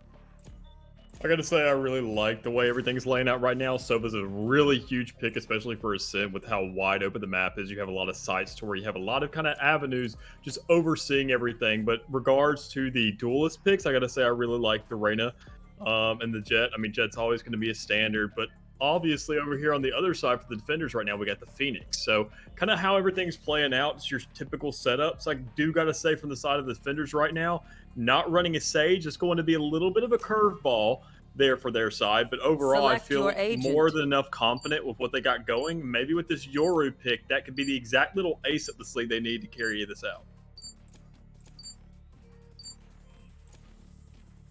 I don't know if we're actually going to get the Yoru pick, but nah, just a little teaser there.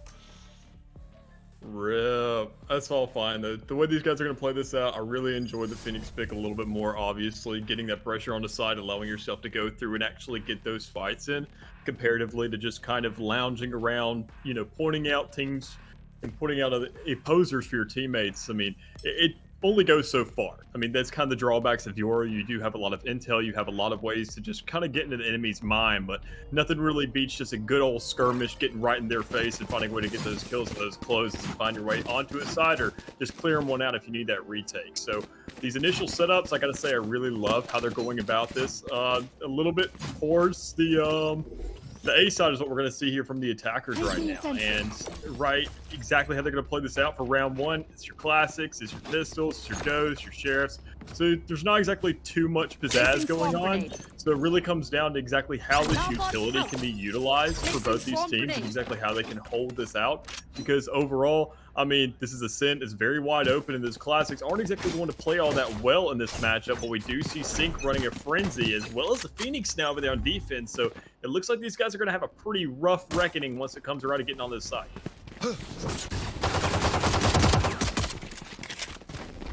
Pretty good flash coming out. Unfortunately, not much follow-up there. I is on the duelist for the first time today that we've seen.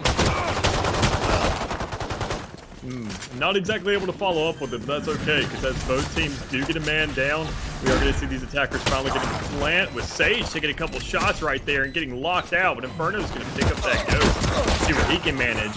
And sadly only gets Sova to a little bit, as we do see the attackers having only so much gas left in the tank for this first round. You know how influential pistols are, and it looks like these defenders, Melons, is going to get that defuse and close his first one out. Yeah, I think that was a really good retake. He, the Sova was very instrumental there. Tagged the Sage with the shock arrow, and he was able to follow up and find the kill. Yeah, there's just things like that. I completely agree how the whole game can play out. That Sova pick alone, not only do you get that recon, but you get those little picky angles every now and then that you can utilize your bow with to get a little bit of damage off of that shock arrow. I mean, it may not be that much. It can scale up to around 90, but I mean, in the big scheme of things, that can tag up a lot if your teammates are just trying to get a pick or two here or there, and that's just going to play into your favor overall. But we are going to see the attackers now actually running pistols once again, opting for that, as we're going to see the side of the defenders. Melons opting for a Spectre, and actually everybody except Sig is going to be running one. So we got to see how this exactly rolls out, as these attackers are moving towards the middle and running into these smokes.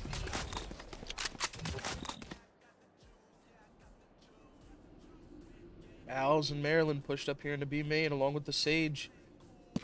Bunch of different guns. A little bit of a body block there. Eyes on this site now. Has his flash in hand. Thankfully, that body block didn't occur right there on that shock arrow, because that could have been a little bit too much for these guys. But they do get 2 picks trying to move out. These defenders doing a great job getting these little slides here and there. But it does look like Melons is going to be running into Maryland over here, trying to make that engage, but kind of backing off a little bit. The way these guys are rocking it right now, may find something, but Melons is actually going to be the one coming out on top there, just blindly firing into his smoke and making the most of it. And he's not getting too much follow-up from his teammates, I gotta say. That's a little kind of odd thing, but as they do finally make a push through B main, that's going to actually kind of be a little controversial for the guys there, as Owls gets a pretty nice pick with a Sheriff. Yeah, Sage and Sova decided to push on the B side, realizing they don't have much time left. This is right where they get one. Last player standing. And easy kill as they come up lane. They just bots and Specky do the job. Just straight rush onto that site, right into Killjoy's grass. Riverwitch just getting just such a clean setup.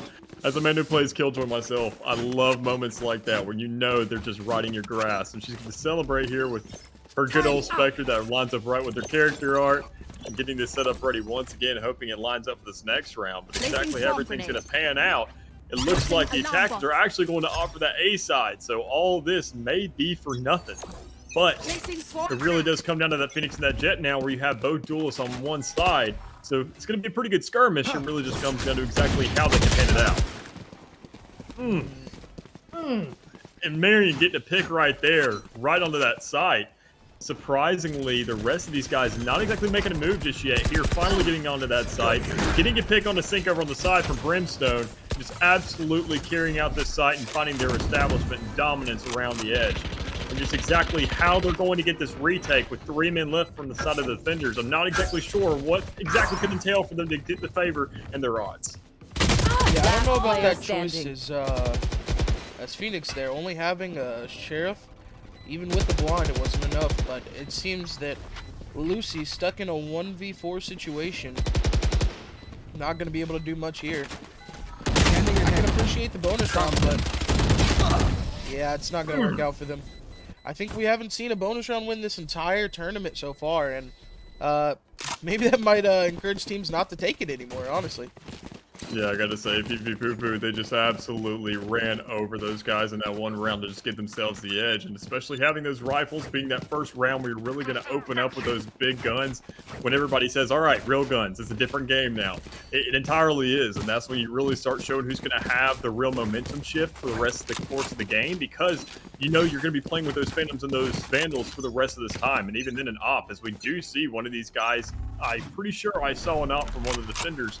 So we can see exactly how this can pan out. Okay, apparently he sold it, but the way everything's going to pan out here, there could be more than enough to work with if the side of Cracked Hearts can really find some retaliation in this mid right now.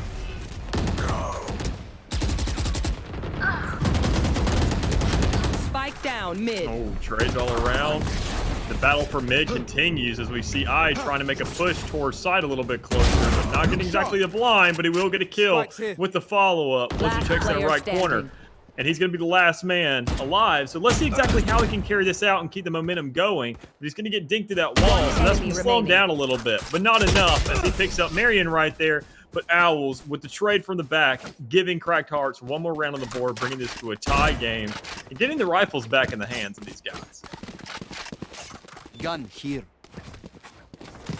Yeah, that's what we like to talk about, that swing, that momentum swing. These guys definitely stepping it up that last round. And like we saw before, Maryland really handling her own, or his own, on the Reyna pick here. Yeah, I mean, just the way he's holding this out, I gotta say I really appreciate it. Just kind of getting those trades, making sure to just check everything, regardless of whether or not, because I heard Shiflo say it earlier. You know, you get these lower elos, and I played it myself, and I can agree, it's just as aggravating when you're in it. Just the way everything's carried out. I mean, Marion getting just a straight-up pick right there, just super unorthodox methods, but they typically work, oddly enough. But we are going to see River Witch having a straight lineup, just your typical old shots, go there from the classic and getting that pick right there, slowing these guys down from PP and just slowing out and saying, you know what, we may need to rotate off this. We do, you know, they have all ults, they know exactly where we are. We can't exactly play into this too much. So we're going to go ahead and see if we can find something. And Inferno going to be peeking that mid, that catwalk with the Stinger. It's going to be ballsy, but maybe if he gets this push down and actually finds a man within his grasp, he's going to get a kill and give his teammates that little edge that they need going forward. Cover going out. Oh, but it's all right though. Oh, Kill my allies. Unfortunate timing. Hey. As I and Lucy try to push back onto this B site. It's absolutely everything going right for these guys right now. Lucy being player alive. Cancel that though, as he's going to move in towards the center right there. And I is going to be the last one left and just absolutely getting gun squatted. I mean, that's really unfortunate for these guys, but they really have been bringing it back. They've showed away time and time again where they've been evening out this game thus far. So I feel like they have more than enough potential going forward to actually play this out a little more. My only contingency with this is exactly how they're going to adapt around to, you know, these lineups. I mean, you do have the Sage, and I mean, that's going to be a much more influential pick. Omen's a little bit, they slows you down, but not typically as much as the full wall that you have to shoot with. So exactly how they're going to play this out for the offense right now really set that up, because I haven't seen it be too much of a trump card so far. So maybe if you could play into that a little bit more, find a way to, you know, find their way onto the sites. And we're going to see possibly Omen taking a couple shots there, or Soba, excuse me. There could be a little bit of potential here, but as we see Brimstone pushing on the site, finding a way around and having that Soba drone approach him, and not exactly get the tag. That's all right though, because Sync's going to find it, get a kill right there, and give his team the advantage they need to be in a 5v4 situation. As we see a lot of contention around the site, and the Killjoy ultimate coming down, but not covering Boathouse where Marion is. Last player standing. And what looked like a really good retake from this Cracked Heart squad ends up in a 1v2 deficit where they lose. Very unfortunate, just timing and gunplay that outplayed them there. They had a really good retake with the KJ ultimate, but it didn't pay him. Yeah, I feel like there just wasn't enough follow-up for it. They all kind of funneled into one section, just kind of one after the other, really giving themselves into the hands of PP right there. So overall, going forward, they need to be finding a little bit more angles to come from, a little bit more avenues to play off of, just specifically within this game if they want to find something, a little bit more consistency for their lineups.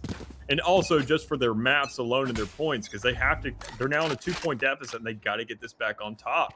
And they can't be buying every single round. I will say backing up and just waiting it out, letting this KJ turret get the first little peek on these guys is going to be a move here.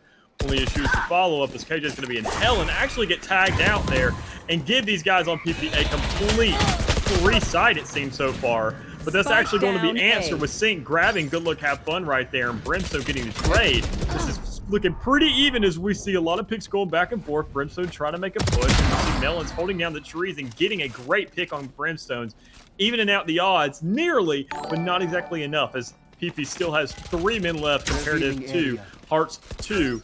I mean, these guys have more than enough to play with. If there's any ults to come out, that could really be the thing that turns the tides.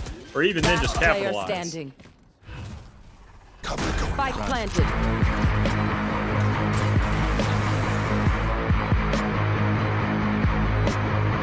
Melon's on the retake here, trying to fake them out, trying to get them to be less attentive to his position. That blind was really good. Finds one, but cannot find Inferno. That was definitely good. Got 2 of them guys, but not good enough when you have 3 on that site. Leave those 2 guys alive, let them carry out their job, and just let that bomb stay out. That's going to be unfortunate because going forward, we do see PP having a great lineup. They still have their guns kind of ready for them. They still have a little bit to save, and their econ overall is looking a lot more healthy than the likes of Hearts right now. Because, I mean, just look at this. They got 1,800 zeros. I mean, they don't exactly have too much to work with. They're really in a forced situation. They need this round. And only having 1 ult to play with compared to the PP's, 3, that's a little bit concerning for the side of the defenders when you're really trying to put down a site, especially when you're already in a 3-point deficit. Yeah, I think KJ's hold here on this A side is going to be what really decides. If you can find a couple of picks or just hold them off until a team can rotate. However, there was a pick on Cat here from Melons. Yeah, and that alone just set these guys running from the side of PP, rotating around the site, and just actually opting now for this B. And you really question at this stage in the game. I mean, Killjoy had the setup. She did a great job getting everything down and trying to distract. But once you've run out of all that util, what's left? I mean, that question answered is we see Melons getting that second kill and holding this out, making it a 4v3. And Sync possibly going to be able to follow up with this and getting another, really giving these guys that turn that they need to hold out these sites, hold out these points, and keep some guns in the game. Lots of shots going around, and I actually getting a pick right there, making it that 4v2. Inferno in a clutch situation for the most part. Trying to get those picks, but he just has one man looking at him, and that'd be Riverwitch, getting those shots off and actually closing out this round. And I gotta say, these guys doing a great job in this round alone. This is what they needed. Not just having one man alone to give them that win, but having 4 of them alive, all to keep those guns, really just reverse that economy they have, and just keeping a way to keep not only themselves, but this game alive, as they're now back in a 2-point deficit and have more than enough to play with if they want to go ahead and get themselves back in here and possibly get a lead. Yeah, I think that was a big play coming out from Melons and I, just able to push the site together and clear, finding 3 kills between them, and that's what you need. You need your fragger, you need your initiators and your controllers, or excuse me, your initiators and your fraggers to actually get those kills and have your controllers set them up for it. Yeah, I completely agree. And just looking at how these guys are setting up right now, I got to say a little bit of unorthodox methods from the Killjoy right there. Playing as her myself, don't exactly see anything like that. I mean, with those 2 nades lining up next to each other, especially off where you wouldn't really plant. But we are going to have, speaking of plant, these guys are going to be planting their whole entire team, it looks like, in the mid. And Inferno getting blinded, trying to find an answer right there, reversing the tides and getting a blind himself over on Melon, the man who got those 2 opening picks in the last round. So we really have to see exactly where a first pick is going to occur. And with Brimstone taking a couple shots, Marion's actually going to be the first one to grab a kill over on the I. As we're also going to see Riverwitch getting an answer onto Marion, and Owl's just absolutely making sure that his team can make sure some kind of advantage is still held in their hands. But the way it's looking right now, everything's shifting over towards its A side a little bit, maybe, as Lucy's in that fight. But we are going to see these guys from PP trying to rotate to the B side through that main course, that main little hallway. Thing is, we got to see if Melons is there to answer right there to win this fight. It's not going to tune out into his favor, as they're actually going to grab this site for free now in this case. And the last man alive is going to be this Sova from Hearts. The shoes of Lucy trying to sit there and get a couple shots. And I feel like it's more than doable with a couple of these guys, not having too much armor left and not even really having any health left, but safe with those heals, could be the tides, to really let them close out this round, which is exactly what happens. Very clean from the side of PP Poo-Poo, giving themselves a 3-point lead as we now go into the 10th round. Yeah, I'm gonna have to refer back to the money again. They just have the econ, they have the plays, they have the skills, and now they have 5 ultimates to play with, and you do not want to see most of those go down. You got 2 for information and 3 for damage, so I mean, Well, actually, one is actually just a res, which is something you don't have on that side. So it's a 5v6 in this point. Yeah, I mean, that alone, I mean, even in this case, you don't even need all 5 of those. You find the Jet, you make sure Brimstone, you gas him up enough, he's going to find his way to rush all these guys, especially in the offense, and take over a complete site and really just play around it and just try and get more and more picks, which could be a possible ace if he's really got the hype men behind him. But as we are going to see enough going on, it's going to be, everything's going to be really allocated over to that B side, as we're going to see a lot of these guys from PP trying to stack up there, backing up so they don't get detected by that drone. And surprisingly enough, Hearts was about to rotate off that, which could really cost them as they sit there and they're set up in the back. But Riverwitch may actually find a pick over here on B, as she does over onto Owls, giving him enough to play with and possibly really setting these guys into a situation where they don't know how to react. One down. But they do indeed react, as they're going to actually get 2 picks overall. But Lucy and Melons with the trade, as well as Owls capitalizing on top of that, making sure they got the lead. Lucy finding the one on the brim, as we're going to see Lucy also trying to get into a little skirmish there with Owls, losing that out, unfortunately, running out of ammo. But Eyes there for the follow-up, and it's now going to be a 1v1 situation where Omen is actually sufficient on the health, but not sufficient on the magazine, as he's going to get closed out by Inferno with those last couple shots. And that would have been a great round to take there. Maybe get your footing back in this game. But unfortunately, it's just not the round for them, as Inferno is able to capitalize. And those are the kind of plays you really want your players to make, that clutch factor coming in. Yeah, and I gotta say, I mean, even then, it wasn't even really eye shots. I mean, he had the eye for the shots, but he just didn't have the magazine for it, because that kind of tapped out on him a little too soon, because we saw him. That's where he got really just caught up, was in that reload, and that's a super unfortunate circumstance to be in. I mean, because that was more than enough within his, you know, possibility, within his realm to really get that done. But I gotta say that just ties weren't exactly in his favor for that one spot, and that's really when he needed it.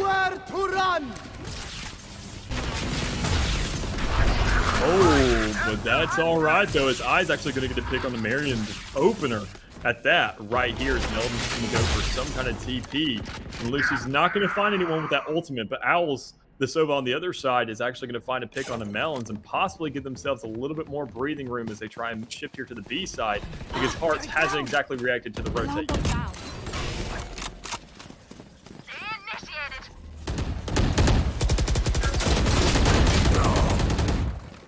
Trades his life for the KJ ultimate, and we'll have to see if that's actually the play here, as it's a 3v3. You have Brimstone pushing in through market, trying to play these angles, trying to catch someone rotating, and he does.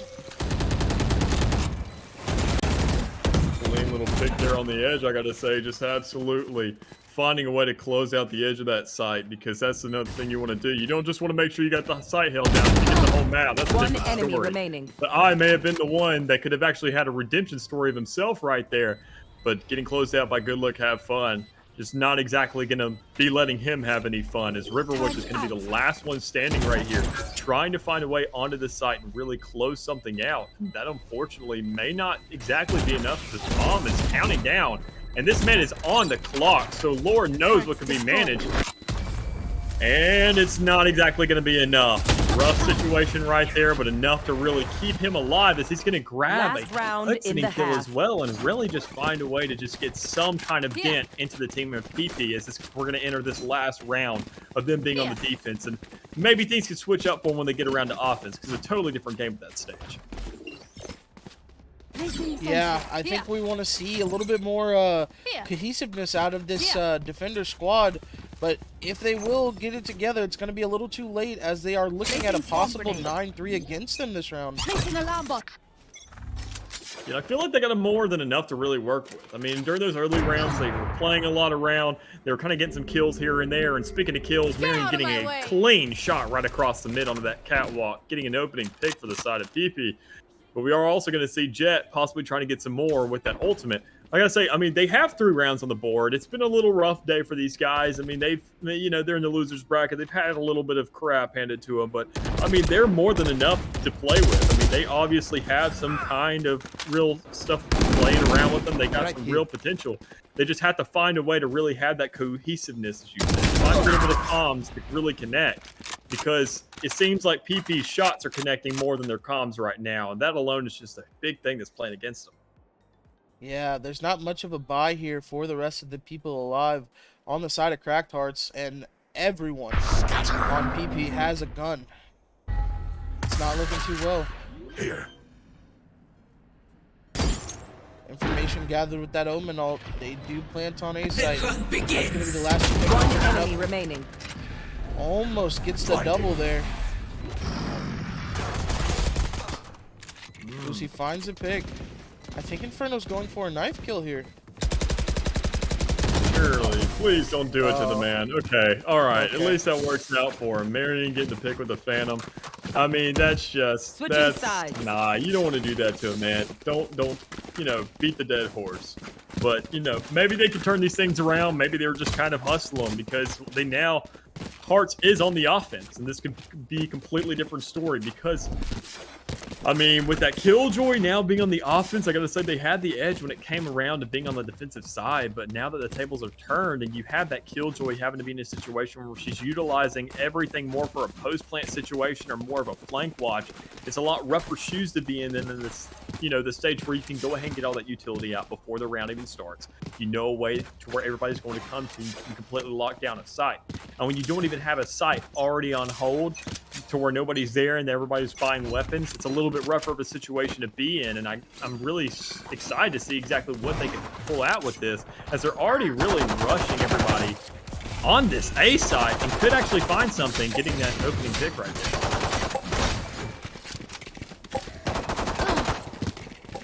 Now, second one there for I. Probably enough to really play with as we see these guys really just getting out of this post-plant setup, and Killjoy still being alive. These are the shoes she wants to be in to where she feels most at home with that grenade going down. Lucy trying to find something, but sadly getting closed out, but that's okay. They still have 3 in the shoes of Hearts. PP still only has 2. Make that 1, as Inferno is going to be the last one alive with only 8 health, and I gotta say, it's probably not enough to dream with.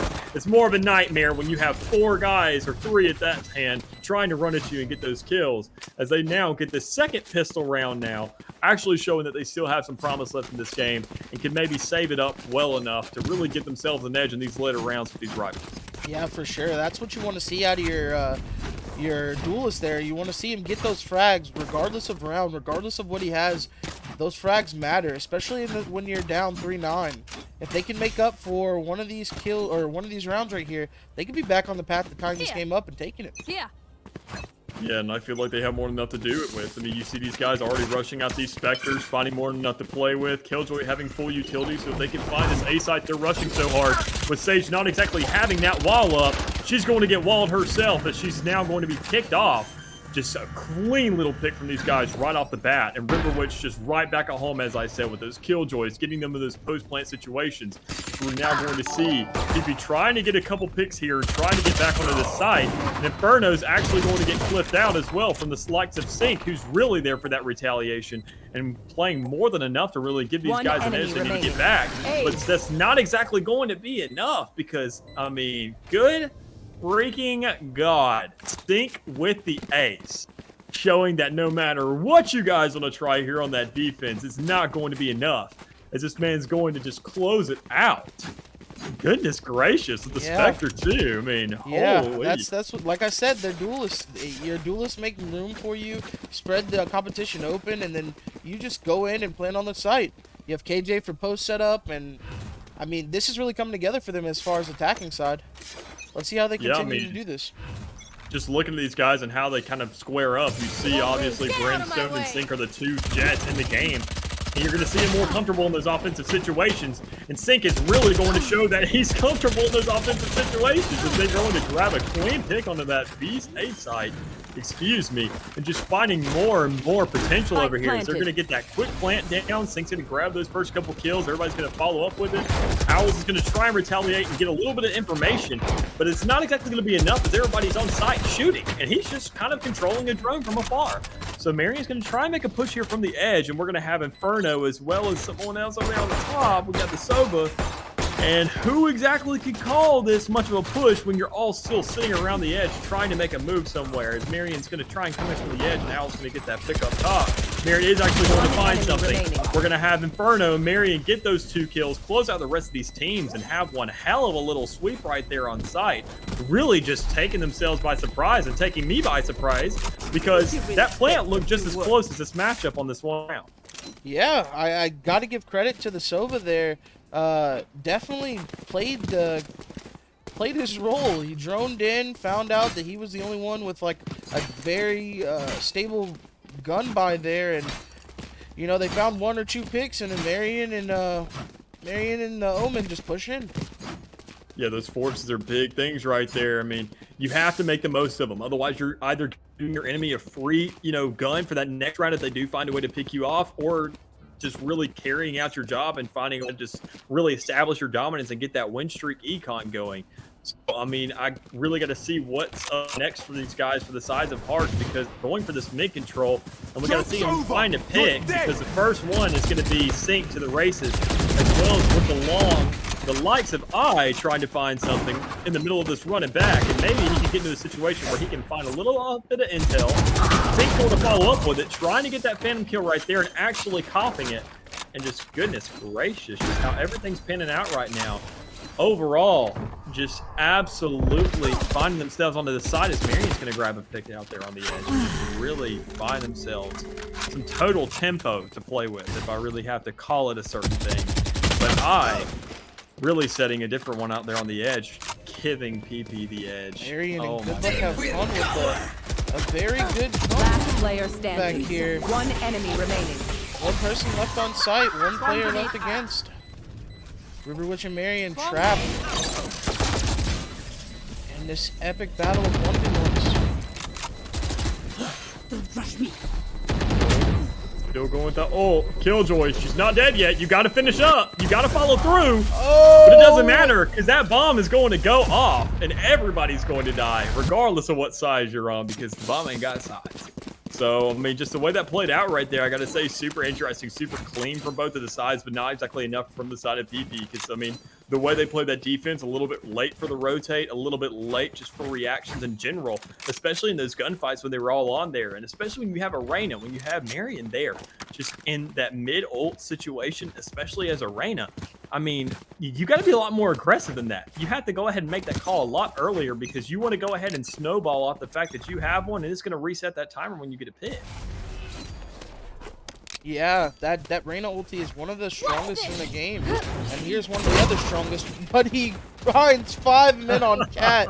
Quickly hightails it out of there. Oh, but they're not ready! Guns unsheathed. And that's going to be a 2-for-1 trade there by the side of Cracked Hearts. Man, I gotta say, I'm really kind of disappointed for Brimstone right there. I mean, the dude, he was really hoping he was gonna pop off. As you said, a strong ult, but I mean, he met with strong resistance and a full army to play with there in mid. But I gotta say, right here, this is gonna be possibly enough, really, for them to play with, because I mean, PP only has 2 guys left now, and we're gonna see what exactly they can pull off with all these guys from Cracked Hearts being out on the edge, with Melon grabbing a quick and clean little pick there on Heaven. And I don't think Inferno really has enough time to do anything in this case. You're facing 4 guys, they're all just stacked up, you're taking hits from every single angle, and you are marked for death. I mean, you just got to get out of there, and that's exactly what Inferno is going to do, as Cracked Hearts gets another point on the board, and just actually getting this still possibly a game. I know last one was, 7-10, 7-11, no reference to the gas station or nothing, but I mean, we're back into a situation where they could actually pull this out, because I gotta say, Cracked Hearts is looking a lot more consistent on this attacking side than they did in the defense, and I'm actually surprised, because as I said, they didn't exactly have the advantage having that Killjoy, but I mean, if they're getting those plants down quick enough, which especially when you have such a fragger like sinking your opener, I think that's enough really for her to play with. Yeah, I'm gonna have to agree. The kill spreads are even, and now the score seems to be evening out as well. You also have these intricate buys from, or not intricate, just not full buys from the side of PP Boo Boo. That's causing them at detriment here. They're losing gunfights left and right, and ultimately just losing rounds. And if they don't shape up soon, they might just lose the game. I gotta say, I mean, they have more than enough to play with this round, as Sync is gonna have an ultimate, but it doesn't really matter if you got friggin' Omen over there just absolutely popping off, grabbing 3 of those guys, finding a little bit of an edge for the team, but Sync is gonna be the one to answer with that ultimate still out. And that's probably the last guy you want to be alive if you have everyone available, as he has that ultimate, but utilizes all those knives and only gets about 2 of those hits, and 3. does get a kill, though, on this Reyna, giving himself some room to play with. Not knowing exactly where this Omen and this Sova could be at. But maybe if Sync can find something. I believe in the man. He's pulled it off once. He's pulled it off twice. He's pulled off countless times this game. And with Omen not exactly following up on that blind, it's going to give him a little bit more time to play with. Going to try and find a way onto this bomb and get closed out by Owls, as PP Poo is now an 11-7 lead. Not 7-11. I mean, it may look like that on the scoreboard, but it's a little bit reversed roles for these guys, as they're still going to try and find a way to dig themselves out of this hole, which is that deficit now of 4 rounds rather than 2. Yeah, very disciplined defense there from PP. They saw the bomb was down. Omen played it perfectly, reoriented himself, so they had the crossfire, and there wasn't much that the Jet there could do. It looks like Cracked Hearts is going to go back to this ace setup. They have been playing this very well, but I think it's going to be a red by PP Poo Poo. Unfortunately, not read well enough, as they drop the opening frag. I gotta say, when it comes down to red, everybody bleeds it, because that big opener right there getting on the Marion is going to be enough red for these guys to play off of. They're going to be shoving onto the site, and Riverwood's getting another onto Good Luck. I mean, his name may be Good Luck, but he hasn't had too much luck this game, because he's not exactly doing too hot. Because we do see these guys getting a lot of trades here and there, trying to find enough, and PP really just finding a way to get back onto the site and play the game out, and get possibly this last round, get themselves on that match point, as Al's going to make that rotate. I mean, I got to say, going back to it, though, Good Luck just not having the best time this game. And I got to say, it's surprising how they're holding this out and really just giving themselves a lot to work with, especially when it feels like you're down a man. So we could see what's possible right now, as Omen's going to go across the way and actually get this site planted, as Owls is going to have to rotate across the map. And especially with that plant down, with Soba being at 72 health, I got to say Cracked Hearts has more than enough to play with to really give themselves an edge if they want to really show off and get this game keep going. And that may be enough, as Omen and Melons is going to get that pick, get that clutch, and show that the game is not going to go to match point yet, unless it's my team getting into that 12-point situation. Yeah, amazing play by Melons. Very clutch situation there. He plays aggressively to get the bomb, and then just decides, you know what, I'm out. I see an open B site. That's where I'm going. Plants and plays his post plant very, very well. Not even checked by Owls there. Kind of a misplay, but we like to see these things from squads that are down. Yeah, and especially looking at how this case of PP right now. I mean, they've done such a great job thus far. They've done a great job of just keeping up the defense, keeping up the pace, and finding a way to maintain that lead. But they're looking really scrappy now with these buys, because we see a lot of SMGs and shotguns and just not enough really long-range engagements. I mean, Spectres, they have an insane accuracy for, being an SMG. It's really the most realistic gun in the game, if I do say so myself. But, I mean, as long as they play with these distance kind of engagements, and really follow up on those, and Sync actually saying, you know what, screw having a rifle. I'm going to treat mine like a shotgun, getting that pick on a Marion. Just absolutely having a free side to play with, as Riverwood is going to get a detect up top. Prince is going to be looking for an alternate avenue, breaking this gate, and really just letting the map breathe a little more, as he can still find a way to answer that it may not be enough, because actually Lucy's going to find a pick on Inferno, and Brimstone's going to have a little bit of an answer, but you're still down a man, and you still had that bomb ticking down right now. Good Luck also getting kicked out. That's a big one, because you don't have those heals anymore. And Riverwood's getting that double is also even bigger, and dropping that. Oh, it's even bigger. So much to play with, so much time, so many people left still on the side here for Cracked Hearts. Getting to that 9-11 scoreboard, absolutely just steamrolling for 2 rounds, showing that they are not out of this by any means necessary. And especially with Sync having that ult for this round. You know this man, he's going to want to use it, because he's been having a game for himself. And maybe he can make that 22-27. I'm sure if he really feels himself this round, we're going to go ahead and see it, and possibly see a 10-11 and keep this game going. Yeah, for sure. Cracked Heart showing their resilience. They brought back an 8-12 before. They're like 7-11, no problem. That gives us a round to win the game.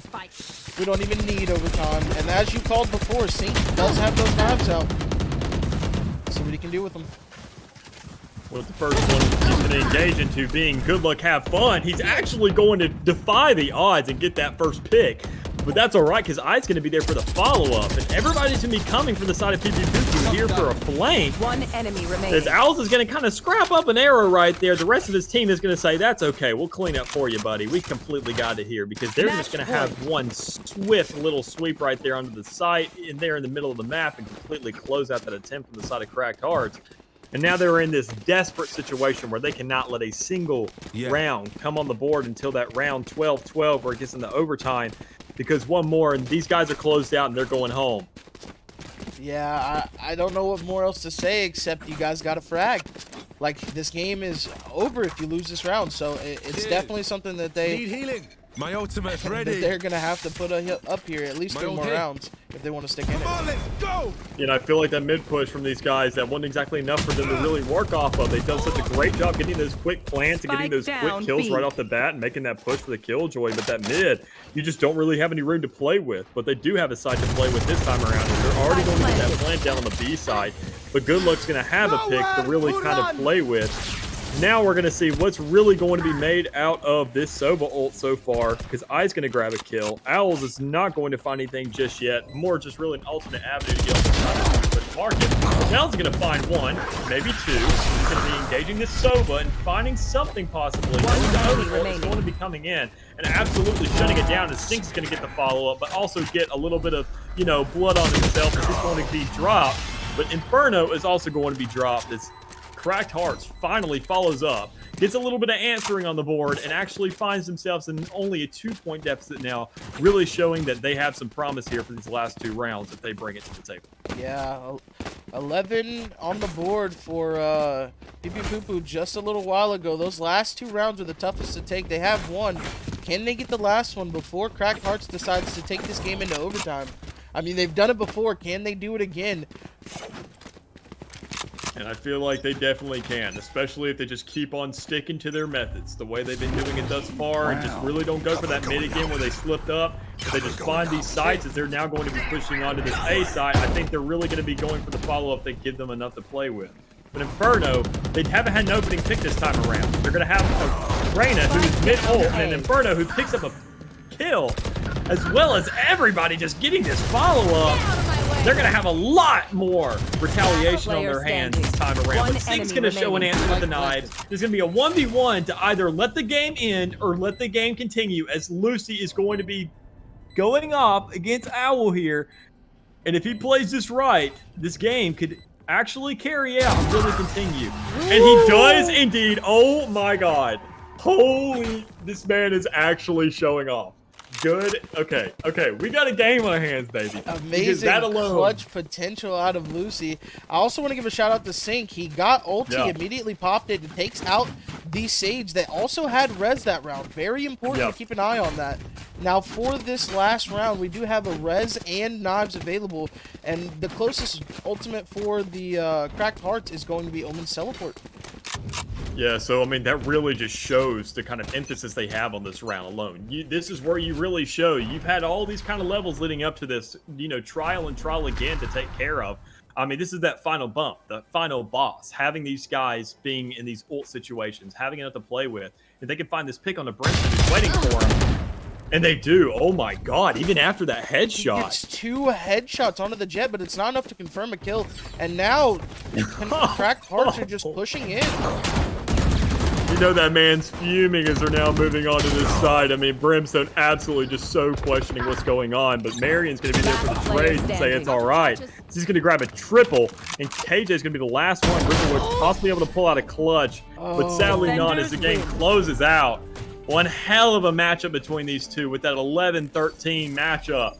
I mean, Cracked Hearts absolutely showing to the end that they had enough to really carry it out. Only issue is when you got Marion there just ready to pop off as that Reyna, it's going to be enough to really shut you guys down. So, yeah. I mean, just Goodness gracious. Yeah, that was an amazing game out of both squads. Ketamine giving it everything that they had. Lucy as well. We saw some clutch plays out of River, some clutch plays out of Owls. Very good game, and I'm honestly very sorry to see Cracked Hearts leave. I mean, they had an amazing tournament so far, and now we're on to the last match of tonight, which will be the finals for the losers bracket, and the winners bracket final will be played tomorrow. That is confirmed. So we will take a short intermission, and then we will get on with the finals for the losers bracket. Be right back.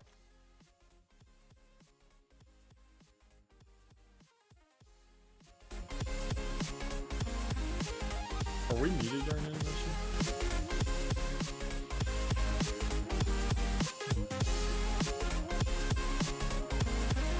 Yeah, well,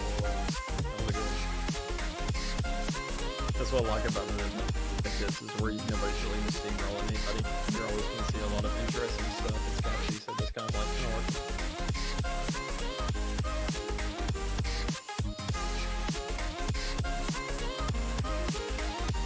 I thought I was buying a little bit of time, and then I sat there and heard you say something that sounded like you had food in your mouth. I was like, crap, I need to buy more.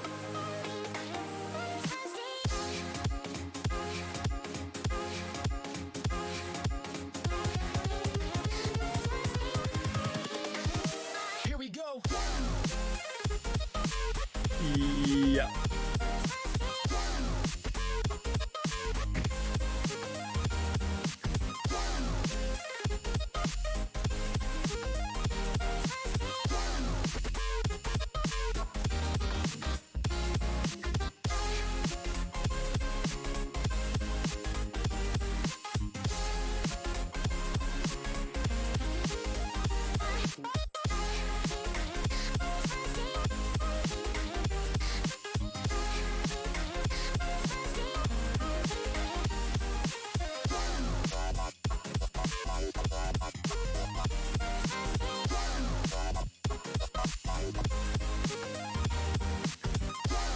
Already got a couple for you.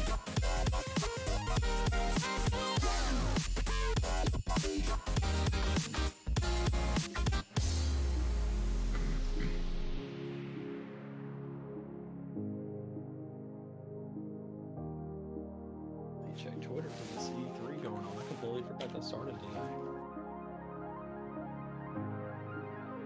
Yeah, there we go. What's happening? E3 2021.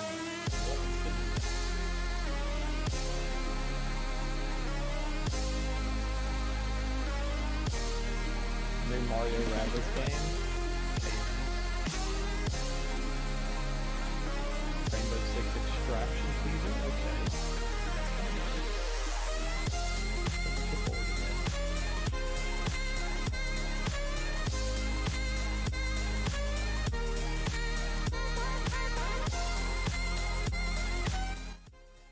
And welcome back. We're going to move things along a little bit faster here. So we're in our MVP interview with Marion.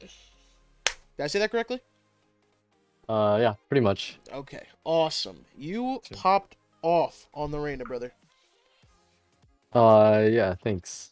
So, this is actually pretty, we actually had to swap me onto the Reina last moment because our IGL kind of left. And we just figured, might as well just depend on frags and try to win. I mean they came through for you. Yeah, I mean, it was enough to really get y'all into those situations. I mean, I know y'all had a couple situations where y'all were kind of up against the wall. Y'all had, Hearts really catching up to y'all for a second there. But oddly enough, I mean, you may have not been top frag because, I mean, we saw Brim doing just a great job. You did close out with darn near even kills, and I think you may have come out in that last round. Just the way everything played out, though. I mean, what kind of avenues were y'all trying to take when they really switched up on y'all for that offense, going from defense to offense? I mean, they really just flipped the table on y'all. How did y'all react to that? Because I saw that they were getting those really quick plants and really just putting y'all on y'all's toes, saying, we got to get these quick retakes. Otherwise, they're going to find a way to close this lead and actually get one of their own. Yeah, when they switched from defense to offense, we were really caught off guard by their fast entries. And it took us quite a couple rounds, but eventually we figured it out. And we saw that they had a couple set strats where they would either 5-stack A or 5-stack Cat.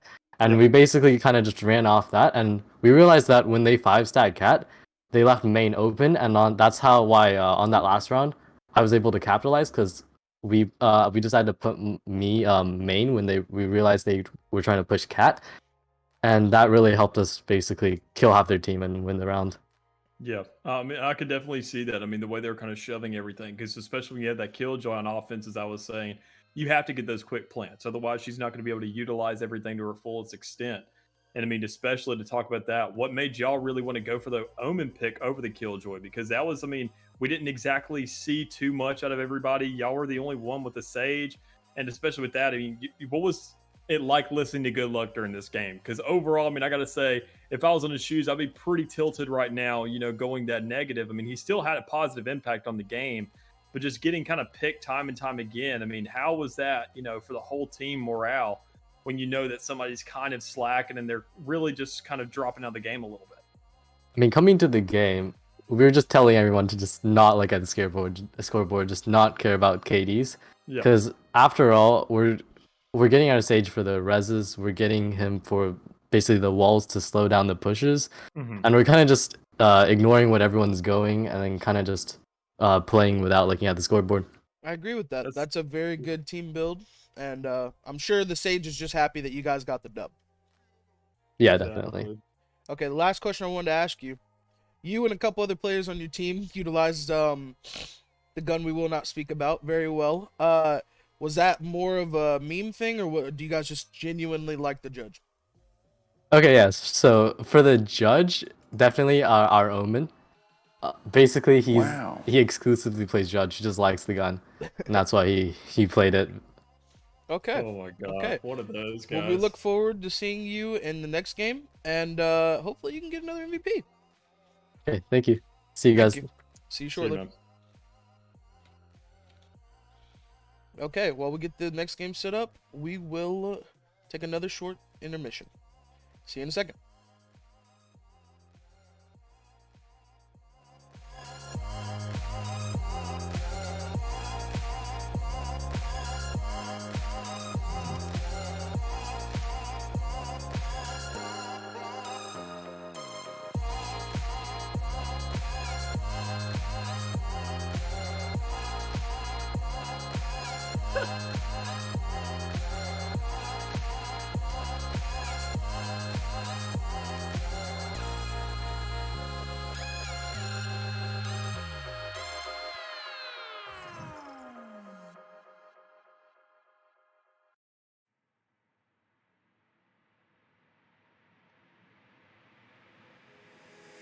Take me away from home.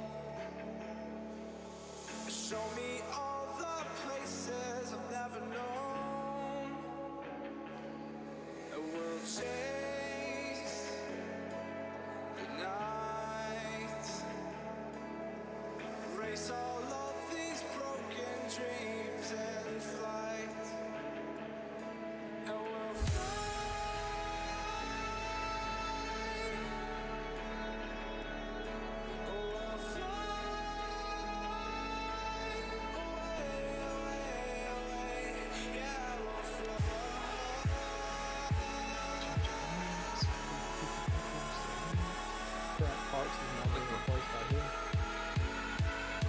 Can I check Cozy Woozy's only chat?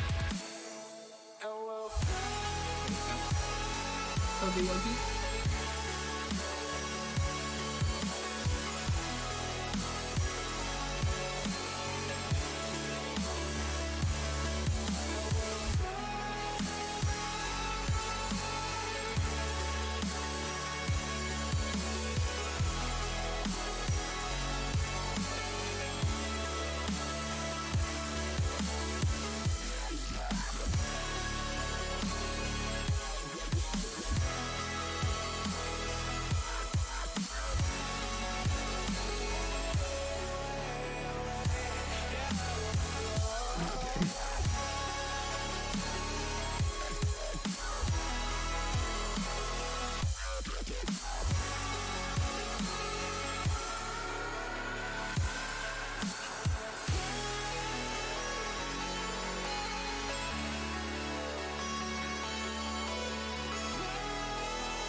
game coming up.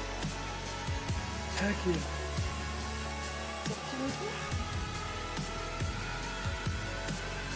Yep, next up. Alrighty. You may need Cassidy for that one because I got a 5-hour Call of Duty tournament I gotta catch.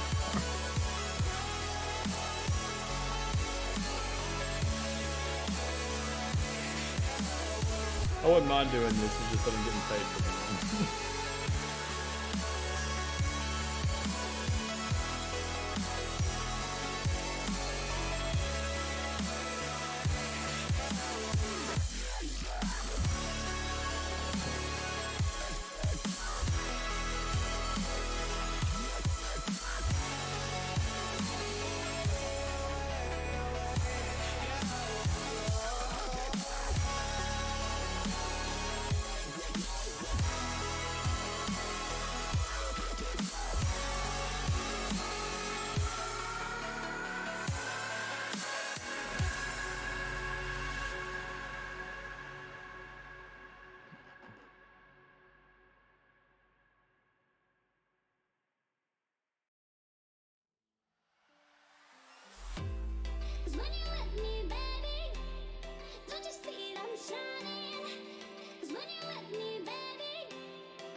Payday 3 was announced. That's huge.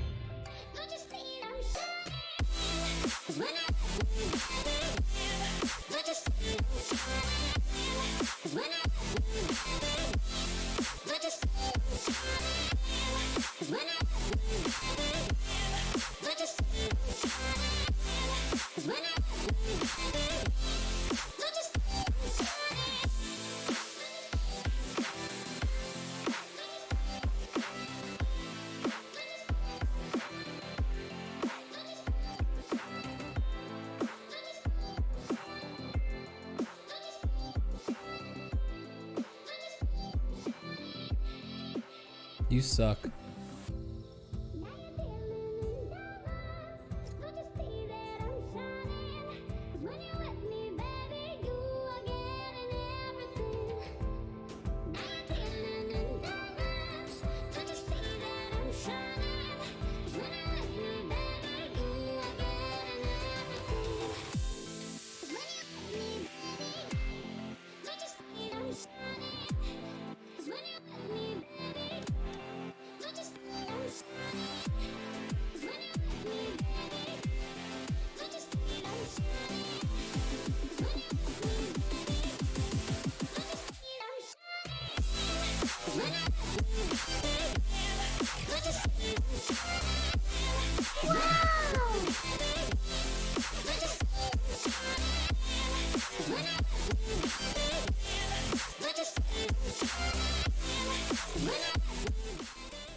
Okay, we should be getting this last game going here shortly. Just making sure everything is standard. And it will be Bond as the map. I'm excited for that. Oh. We haven't seen Bond today. Oh, yeah, for sure. Who doesn't love a good old bind, you know what I'm saying? Oh my goodness. Personally, I gotta say, not a big fan of this map, but, you know, everybody has their own, so I'm excited to see possibly what we could learn from watching these guys and see what new things could be brought to the table, possibly, especially seeing how everybody's kind of been taking a different approach today. I mean, I gotta say, maybe we could see a little bit of Kentucky Derbies going on. Maybe a little BM of sorts with that, or possibly just find something that, or maybe see some crazy lineups. I mean, that alone, especially seeing how compact this map is. I mean, the way A and B connects just so shortly, and I mean, if you have the likes of a Sova or anybody who has kind of any solid objects, especially like a raise grenade or something like that, finding a way to just kind of connect those two sides, getting a little bit of damage or at least just a little bit of information for each side of the field, and what exactly could follow through with something like that. Yeah, Raze is very instrumental on this map. I hope one of the teams at least pick her up. But I also like to see how teams utilize the teleport and mind games as far as swapping sites and which site they're actually going to or pushing on. Yoru might even come out this game. We've been kind of shunned, been lied to, and bamboozled about Yoru today. So, this is definitely a map that he is at least relevant in. In high elo play, I've seen a couple of Yorus, and I don't think I've seen any in pro play just yet, but definitely something to look forward to. Yeah, I think in most pros they haven't exactly found enough to really play off of yet when it comes around to this map, but we're not dealing with pros today, so I really do feel like it could be possible because we're all here for the fun of it. So I mean, especially there is a prize pool. I mean, in all honesty, that's what this is all about. If we just really have some fun with it, figure out what to do, and I feel like Yori would be a great pick for that. So going forward, I mean, that alone, that would definitely be something that's fun, is dealing with that Yori, getting those steps to go through the TP and finding some interesting avenues such that to play those mind games and really get somebody to shift over to this different side of the field to be met with absolutely nothing. Yeah, for sure. I like seeing Sova ultimates on this map. Like you said, everything is kind of really compact. So Sova's ultimate can be a big game changer. Pretty much shoot you across map. Yep, especially going for that B to A side. I mean, you can reach that A short fairly easily from the likes of being on that B side, especially if you push up into hookah at least a little bit. So there's definitely a lot of opportunity there to play with, especially shutting down a whole kind of push, shutting down a whole avenue of attacking just a little bit too easily, if I do have to say so. I mean, Sova's definitely one of my main picks for this map, and you can find just almost any avenue to play off of because, as you said, as we've already mentioned, the map being so small, everything really connects and just makes it a little bit too easy. If I have to really pitch in on the size of the map and how it connects all the utility that you have at your disposal. For sure, for sure. Getting a little memery in the chat. Somebody's asking if we could go play on EU servers real quick. Definitely not China servers either, but we are trying to get this last member in here for our last game of the night, unfortunately. However, grand finals will be tomorrow at 8 p.m. CST. So check what time that is for you. It'll be a best of 3, and Big Belly Boys have the lead on that. So they are the winners bracket. That means they get first ban and they get to choose side. So essentially, they get a lot, okay? They came in winners bracket. They deserve definitely to have a little bit of an advantage. But they get King's card. They basically get to make the rules around these parts when it comes around to those finals. I mean, tell them if they want to sit there and joke around with servers, I say just tell them both to run a Yoru. yeah, everyone play Yoru, and we're only playing on Chinese servers. Let's go. Just turn this into a replication match. The character doesn't have flashes, you can't play with it. So, we'll count near sights.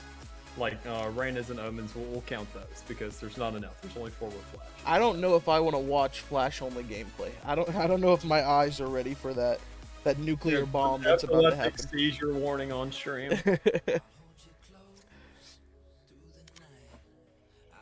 Thankfully, we're not affected by them. Only the players are. So hopefully they're not. Hopefully they're not playing in a dark room where apparently it just absolutely mutilates your whole entire room. So, but going forward, I mean, I feel like these guys, this matchup, I watched the next matchup on stream before I came on. And I gotta say, I really liked what they brought to the table on Split. I mean, not only just because I love that map, but just how close they kind of left the race. Yeah. And what exactly they could do this time around. But I mean, it's going to be interesting enough to see what PP can pull out of this. I mean, because so far they've definitely contended. They've always had somewhat of a lead. So I feel like, especially that last game being an 11-13, I feel like this is where the games are going to get closer and closer. And I feel like we could also hopefully see an overtime if that really comes around, and a little bit of light shines on that. I may be pushing for it a little bit. Definitely so, and I want to give a little bit of context on next up and what they've been going through today. They were literally a free agent team, got put together at the last minute, decided to play and said, yeah, we'll take this. We're just here for fun and to try our hardest. And they literally have pushed through today. Had some turmoil earlier. They've decided to push through again. They've had the player leave for personal reasons. They've decided to push that. Next Up has really taken advantage of their name, and they said, you know what? We are literally taking the next man up and playing with this roster. So I give them kudos no matter what. They've just been resilient all day, and they've played their game. And I really have enjoyed pretty much everything that I've seen out of them, honestly. Just absolutely scrapping it together, just straight, just making the most of what you got. I mean, you got to say, they're almost like the MacGyver of teams out here, just absolutely finding nothing, making something out of it. And I feel like that's really what alone gets me excited for these games, especially on something like Bind, because I mean, this map feels pretty one-dimensional personally. So especially when you're in those situations where you are down a couple guys or something, and finding a way to just absolutely flip the tables, I feel like they're more than capable of doing such, especially riding the winners bracket up to this point, and this being the first time they're dropping down to this losers bracket here in the finals. I mean, that alone is going to be intimidating for people like PP, who got knocked out, somewhere in the mid game, and just absolutely had to sit there and had a little bit of warm-ups against, these lower seeded teams. But, it's more than enough to play with, especially when you feel like you've been winning these matches. It should be enough of a morale booster when you're trying to get around to closing this one out.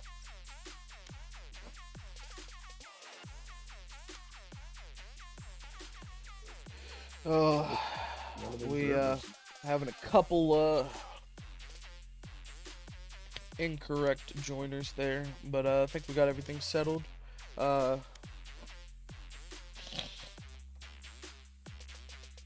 And I think we are just about ready to start.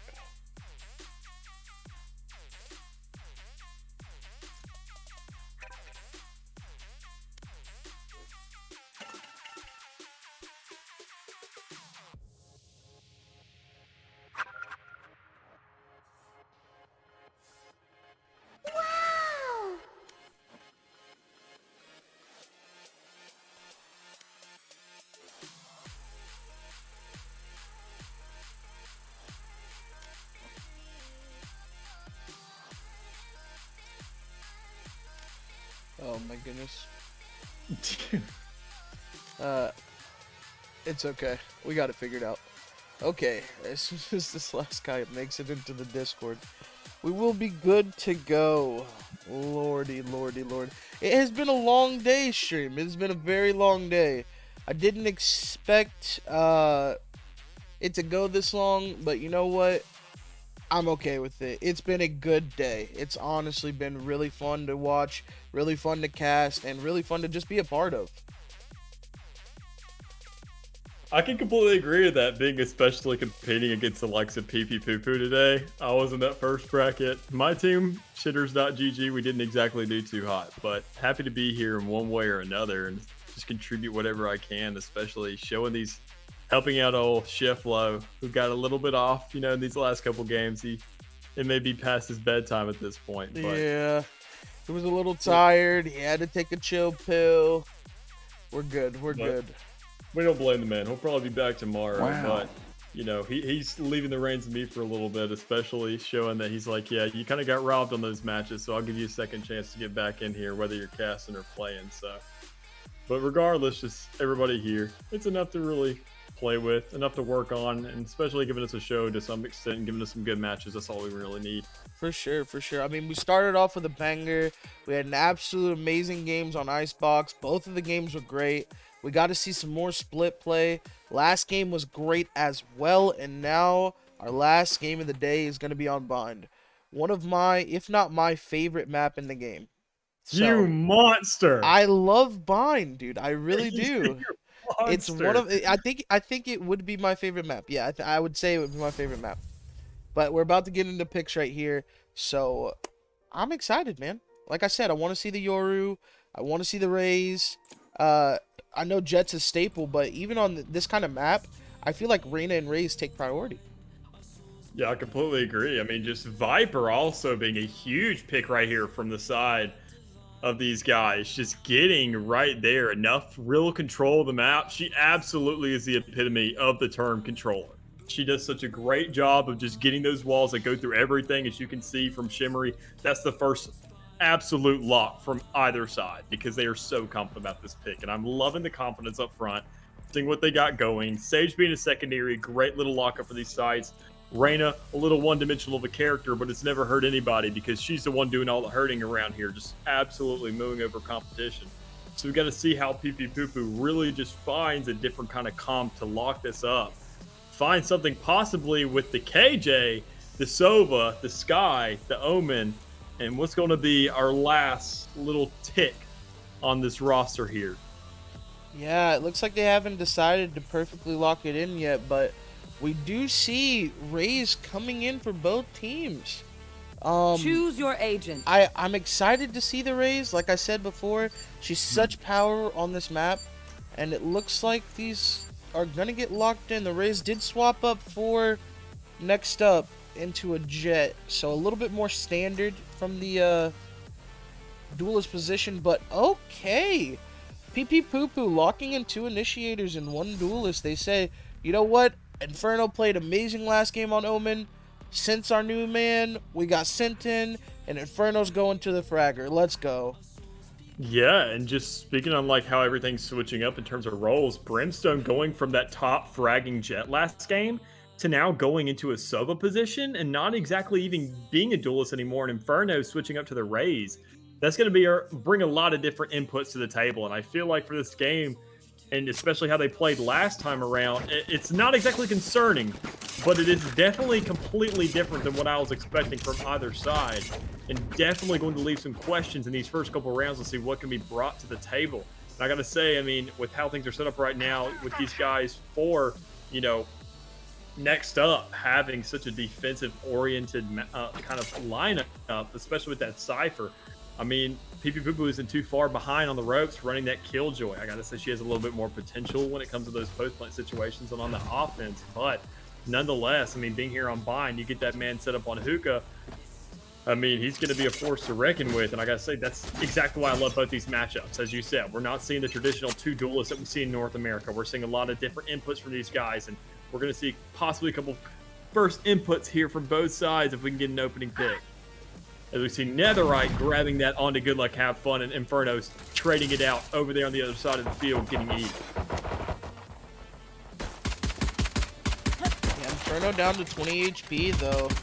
That could be huge. That's almost just 1 bullet from most guns, so. It's a little bit of a split for the attacker side. Yeah, just trying to really just decide where to go, because we see Netherite right here being on the opposite side of the map, getting picked off by Brimstone there on the Sova, who's just ready for it. Still questionable of exactly where these guys are going to be, as we see so many still over at this B side trying to make that push, and it's really leaving both sides of the field confused of really what's going on. Oh my goodness, excellent play out of Inferno, and he actually finds the kill there in Hookah.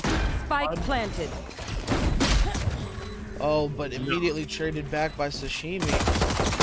1 enemy remaining. Enough when you're there in that Hookah, but not exactly enough when you're at a distance running with that shorty. But Brimstone may have enough still left in the magazine to close it out right there, picking off Shimmery and giving themselves just plenty of time to defuse here. I got to say that was a little bit interesting, and Brimstone needed to be probably there for that rotate, but he was eventually and really gave himself enough time to play with, especially getting that last pick in that first one.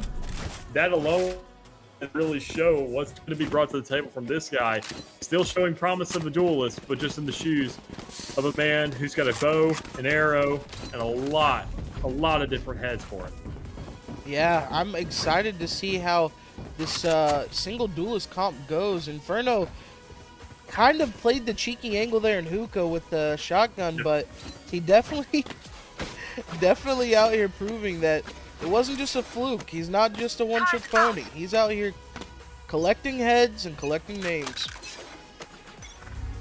And that alone is exactly what you need, especially in the opening round with the pistols. You got to be a little bit scrappy, but we saw PP doing a great job of being scrappy last game, and especially next up, being scrappy with their roster and finding enough to get themselves to this stage. So that alone shows that these are two of the most promising candidates for this exact situation, and enough to really possibly get them onto this A side to give themselves a round on the board, because I mean, these pistol rounds are pretty influential, and that alone, buying out the sheriff, especially from Shimmery, you know, good luck over here, already running out that Spectre and Brimstone, just investing in Ares. It's going to be enough for somebody's going to be disappointed or somebody's going to be really happy.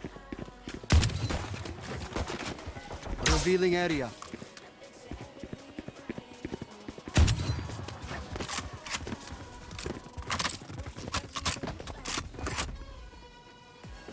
Last player standing.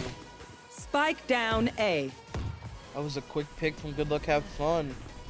And I think they're probably going to take this round. 1v5. I doubt NetherRed has enough to kill 5 members. Whew!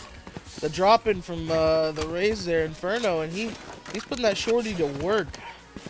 Oh yeah, especially after that last round. I mean, obviously Inferno, he knows what to do with it. We heard in the interview that he loves that judge. He loves those shotties. May not be much of a Bucky guy, but he definitely knows how to make that shorty work, especially if you give somebody, you know, that semi-auto shotty, regardless of whether it's a pistol or it's an actual weapon. They're definitely making the most of it because they're already sitting on a 2-0 lead, especially after investing in those guns last round, while the likes of Next Up was only kind of dealing with those pistols, being a little bit scrappy like usual. They are going to have the rifles this round. Everybody is. I feel like this may be exactly where Next Up gets their first round running these rifles. But Marion's actually going to get that opening pick, leaving it pretty questionable. Yeah, we talk about these bonus rounds, we talk about these saves, and usually it Spike does down. not work out well for the Sabres, but we're in a 4v3 now. It might just be the bonus round that they were looking for. Good Luck Have Fun sitting here on the rotate. Could possibly be the... Oh, but he gives himself up. Kind of disappointing from the likes, but she's going to go for a little weird TP right there, a little trick to check everything out. Making sure there's no fakes going on, but buddy, if you look at that HUD there on the top, there's a bomb down. There's no fakes going on right now. Nobody's really going anywhere else because we're going to see the likes of, you know, people trying to make some kind of answer overall, trying to get back on the site and just find a way to hold this out because, I mean, these guys are holding it down. They're playing this defense, and for the likes of Next Up, they got to get over here. This clock is ticking down. They need to find something overall, and it seems like they may, if they can find enough time, but not really enough. Never right down over there on the side, and actually finds to manage that two-piece, giving themselves that round and really giving themselves some room to breathe as they're now going to put their first round onto the board. Yeah, it looked like PP Poo Poo had their number with the lineup with Raze and then Brimstone holding that Ares button down, firing into the bathroom, but Netherite Axe finds his way onto the site, finds a 2K, and saves the round for Next Up. I mean, all game, you don't need those kills, those openers, all of that. As long as you can close it out, once that sight's down, once that bomb is through. I mean, that alone is just going to give you enough to really carry out that round and give your team enough to play with the next time around. Because, I mean, these guys, you see they all have rifles once again. They're just playing this game out. They're already sitting up on the outside of B, trying to find a little push of some sort as they are going to be running into Merrigan over here. The man who is MVP of last round is probably going to be the promising little candidate here to get that first pick on the E, maybe, but actually leaving him enough to really make it out as Netherite's going to have had that follow-up. And we may see some kind of rotate coming through here soon. But it looks like he's going to be sitting back over there on the other side of the map, trying to wait for those TPs in case they do come in. And there will be a lot of little answers here. And the TP also finally coming through from the likes of Next Up, trying to find a way onto this site and getting something through. Poison orb emitting. Spike planted. There they are. Let's see what Silver can do here with the shock darts. Not finding much to open, but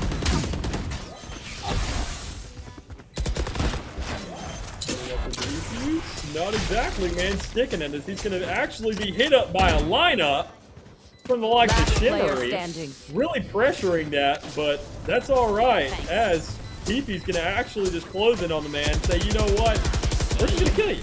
And we're going to have these heals from Sky to follow it up, keep the man alive a little bit longer, and also make sure every single one of you are not standing any longer as we now move into the 5th round with a 3-1 lead from the likes of PP Poo-Poo, who've had a great showing thus far, and actually really following up this time around, if I do say so. Yeah, I mean, when you talk about PP Poo Poo, you talk about Brimstone, you talk about Inferno, but the newcomer to the team, the sub that they had sitting in the wings for what is now like four games, I think. He's definitely stepping it up, showing why they brought him in, showing why he's part of this team, you know? Cover going out. Yep, I mean, definitely showing some promise, definitely showing that he's got some gangs under his wing, and he's doing a great job thus far, really showing the chemistry that he built over these last couple games and getting them to this stage.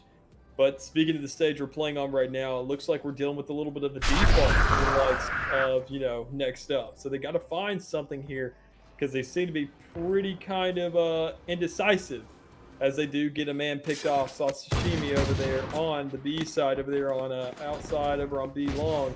Sadly, not getting enough and really momentum to give his team that push. So it seems like they may go for the A side as they're going to have more and more being flipped off here.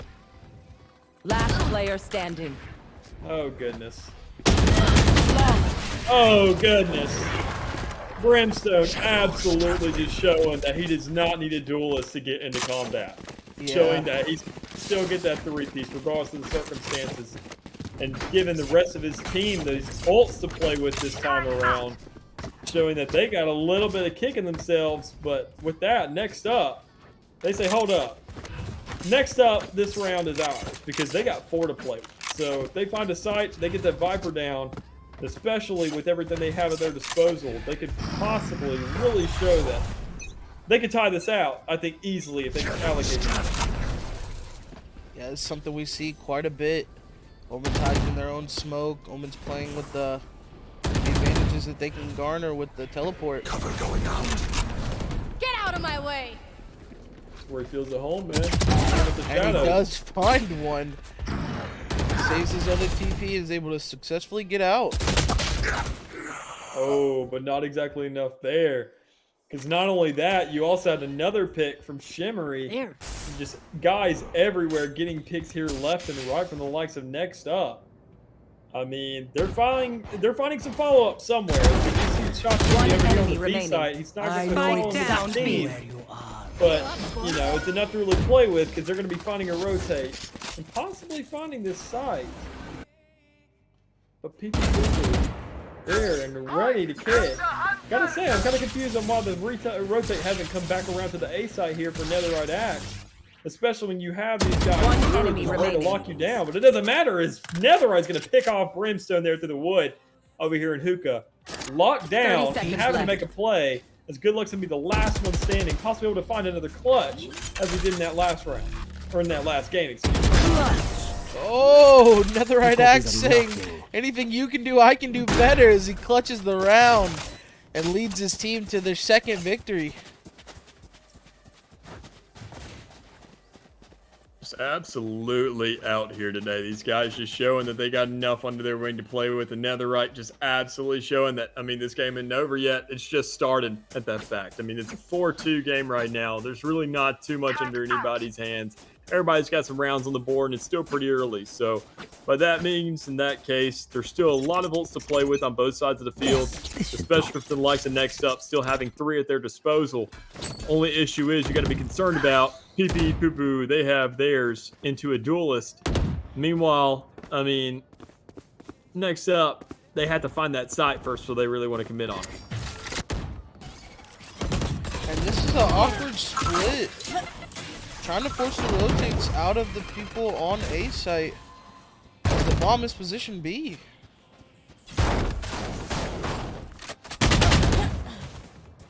Or they'll just take the site themselves. I'm saying, this man just absolutely pushing in. You got to rain it. That's exactly what they're going to do best. They're just going to play like they do not care. Keep following up and getting those shots and finding a way to follow it through. And we're going to see actually next up just getting a clean round under their belt. Absolutely just sweeping these guys, leaving 4 of them left on the board. No ults really having to be used there. I mean, just absolutely clean from these guys. And the only real difference we're going to see in this round, besides, you know, the economy of Pee-Pee-Poo-Poo, is also going to be that Killjoy ultimate to really lock it down to the side if they feel like a little bit too much pressure coming into the game. Yeah, you're looking at 3 ults to 3 ults here. I think next up has their number right now. They've been able to scrounge together 2 rounds in a row, and they're looking really hot right now. I think this B push could exactly be what's in their favor, seeing that you already have Omen over there in, you know, in the middle, kind of holding things out. But Inferno's going to say, no, it doesn't matter. I'm a one-man army, as I'm going to throw out this nade and get a pick, getting everybody lit up a little bit. And Cheese over there on Hookah is actually going to be closed out. So I feel like that brings a little bit of a confidence to the table when you're on the side of next up to possibly make an engage on the site. But E's actually going to get that res, really just turning the tides in their favor and giving them even more. Yeah, I mean, you're looking at 2-man defense and 3 men already rotating over to the A site. Excuse me. Good luck, have fun. And KJ here, not really able to do much in the opening part. Let's see how they handle this retake. Getting this plan down from the legs. Next up, getting a couple shots there, and Sashimi absolutely closing that out. Clean shots from the man there. Good look, have fun, and once again, a situation he's got to clutch this out. He does get one. He has a second in his eyes, but he doesn't know about the one coming up into heaven. His netherite sword is going to close that out. One of the dynamic duos, the last one standing out of the 2 brethren, that is the sword and the axe. And they are ready for vengeance for his fallen brethren, finding a way to close out that round and tying up this entire game so far, as they were already in a 3-point deficit earlier. They have now caught it back up, and especially maintaining all these ults at the same time. I gotta say, I mean, they haven't been utilized. Nobody's really playing off those. We see utility a little bit here and there, but nobody's really trying to turn the tides or give themselves a huge advantage, because Raze has been sitting on her rocket, I gotta say, for about 2-3 rounds now. I mean, everybody really has. Cypher just recently got his. It was traded out with the the Sage Resurrection last round, excuse me. So, I mean, I gotta say, I'm really intrigued of how these guys are playing this out and really just scrapping everything together round and round again. Yeah, they're really adapting well to what Pee-Pee-Poo-Poo has been throwing at them. See Mary getting a double right there with the Odin, absolutely just spamming this out, and Inferno could possibly find a little bit of intel with that boombot coming through. Jeez, following up, not exactly getting the kill. Inferno may find it right there, getting the bomb drop in front of the teleporter, and Maryland getting that freaking 3rd kill to follow it up and absolutely close out that round. That Odin, man, it's a force to be reckoned with. I mean, it's not named by the Norse Allfather for nothing. It's going to sit there and show you his daddy. Yeah, we talked about they were getting used to what Pee-Pee-Poo-Poo was throwing at him, and then just after they get used to it, they throw an Odin at him, and they were not ready for that one. Yeah, you can never really get used to those things, man. You got to find a different angle. It's almost like an op in that sense. You just lock down the side, you absolutely just spam a wall, and it just creates a straight laser of a gun to where you have to find a different avenue around. So I got to say, I mean, next up, not finding the best avenue to really take to find a way to adjust around that, as they may actually be running it into it once again. And maybe they can find this pick and find a way onto this site, because that looks like exactly where the bomb's going to be carried, and Shimmer's going to have it, but Marion's going to go ahead and pick off Sashimi and slow that push down. Swarm grenade out. Yeah, a little bit of utility usage here, and just again, Marion's not letting them push onto the site. Spike Good down. God. And over there we got Inferno just utilizing the judge once again, doing what he does best. Doing that whole rat play, but I mean, heck, it's working for the man. They made it this far with it. Yeah. So why fix what's broken, you know? So Marion's going to actually still be following up with that. We're going to see possibly a beat push coming through, which is kind of a necessity at this stage when you got that bomb. Flawless. And just absolutely Spike's there. steamrolling this round with the likes of Pee-Pee-Poo-Poo getting a flawless on the board, giving themselves back into that lead situation that they've been fighting for time and time again over the past couple games. Yeah, and as the scoreboard shows, it's been like Pee-Pee-Poo-Poo finds an answer, and then it's just answered right back by next up. Constantly converting rounds after they've dropped 1 or 2 here. Let's see what Next Up can do this round and if they can even this out before halftime. Yeah, I think that alone is just kind of Next Up's biggest advocate for him. The resilience they have on their team. Not only to sit there and get so many different guys, but to keep on moving up the ladder at the same time while they're managing with something different. So I think that alone is going to let them answer some more rounds. This off team. He's going to get this opening pick here. Possibly make them way on this A side with Shimmery popping that ult. Finally utilize these things and getting themselves something off the board if they can find a way to get back in this game.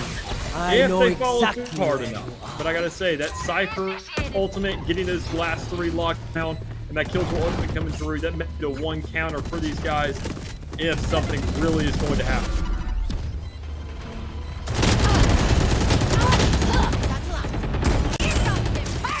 Absolute chaos from both sides of the field as Inferno's going to get that pick, but he's going to be there for the follow-up. Brimstone having to be the last one standing as Shimmer's going to be showing himself off to the side, trying to utilize those setups as best as possible. It's not going to be exactly too much, but it looks like it may be enough. He's going to have to keep on following up with it. Not exactly, because he's going to go ahead and get that kill, get that TP, and make out like a bandit from that round. Through all that chaos, all those ults. Last man standing. You know, early bird usually gets the worm, but you get all the leftovers if you're the only man left. Yeah, I gotta say, Shimmery playing these lineups, playing this Viper, to probably the best we've seen all day. I mean, his excellence on Icebox, his excellence in this game, the lineups that he has set up, they're winning him rounds, and you know, if he keeps playing like this, they can win him the game. Yeah, I completely agree, especially in these early setups, knowing exactly where everything's going to go, throwing this utility over the walls, just making his whole team feel completely safe by hiding every single avenue of sight. And I gotta say, E getting that opening pick right there on Cheese is just going to absolutely capitalize on that and let these guys on Next Up feel even more comfortable over here on this A side, as they're going to already making a push. With, you know, some of these guys from PP still being over there on that B side. Marion's going to be the one waiting. Not exactly with an Odin this time around. Not with enough shots to get a kill, but it's alright. He's going to find one on Axe, and Sword's going to be there for the follow-up, avenging his fallen brother. But there's going to be something going on here as we got a Sky Ultimate coming through. Last player to play off of. Spike As down. Inferno's going to be there waiting on Shimmery for that rotate. Yeah, and we see Inferno. I like to call these rat plays where he just sits off site, plays with the judge, plays with the ferocity that is bouncing in onto people. And now he's going to play a different angle, noticing that his teammate just died. They are going to go for a different angle indeed, with Sword being the last one standing on the side of Next Up, trying to find a different angle to come from. Has to get that bomb or get these kills if he's going to have any kind of promise. And the way they're kind of set up right now, he is going to find a couple hits there over to the side of Owl. Trying to find something. Excuse me, not Owl. They made that switch out. Brimstone's actually the one who's there on the Soba this time. So he's going to be the one to take a couple shots. But it's not exactly going to be enough because Inferno is just too good with that judge. If you get close to this man, he's going to bop. Sides. Yeah, Inferno, like a shotgun savant, turning the shorty into kills and then turning that judge into kills. Honestly, saved the round for him, and he's top fragging in the server right now. Shotguns are alone. They're still in this meta, baby. Right, may have touched that Bucky, but Inferno, he's a connoisseur of himself. He knows exactly how much damage each of those weapons can do, and he's going to make the most of each one of them. So maybe, I'm not exactly sure, but he's not going to be running the shorty this time around, surprisingly enough. It looks like he's going to run out this classic. You know, he is on the offensive side of things, so he's not going to be really set up for anybody to come into his hands. He's going to have to put himself into those shoes, and without any kind of dashes or really wanting to use those blast packs for the likes of a huge aggression with your weapons. I think that alone is going to be this tide right here. Shimmery's going to be going ahead and setting up and slowing the guys down on PP Poo. Back onto their mid side. I have to say, that was kind of an odd move there from E, trying to go ahead and get that rush with the classic.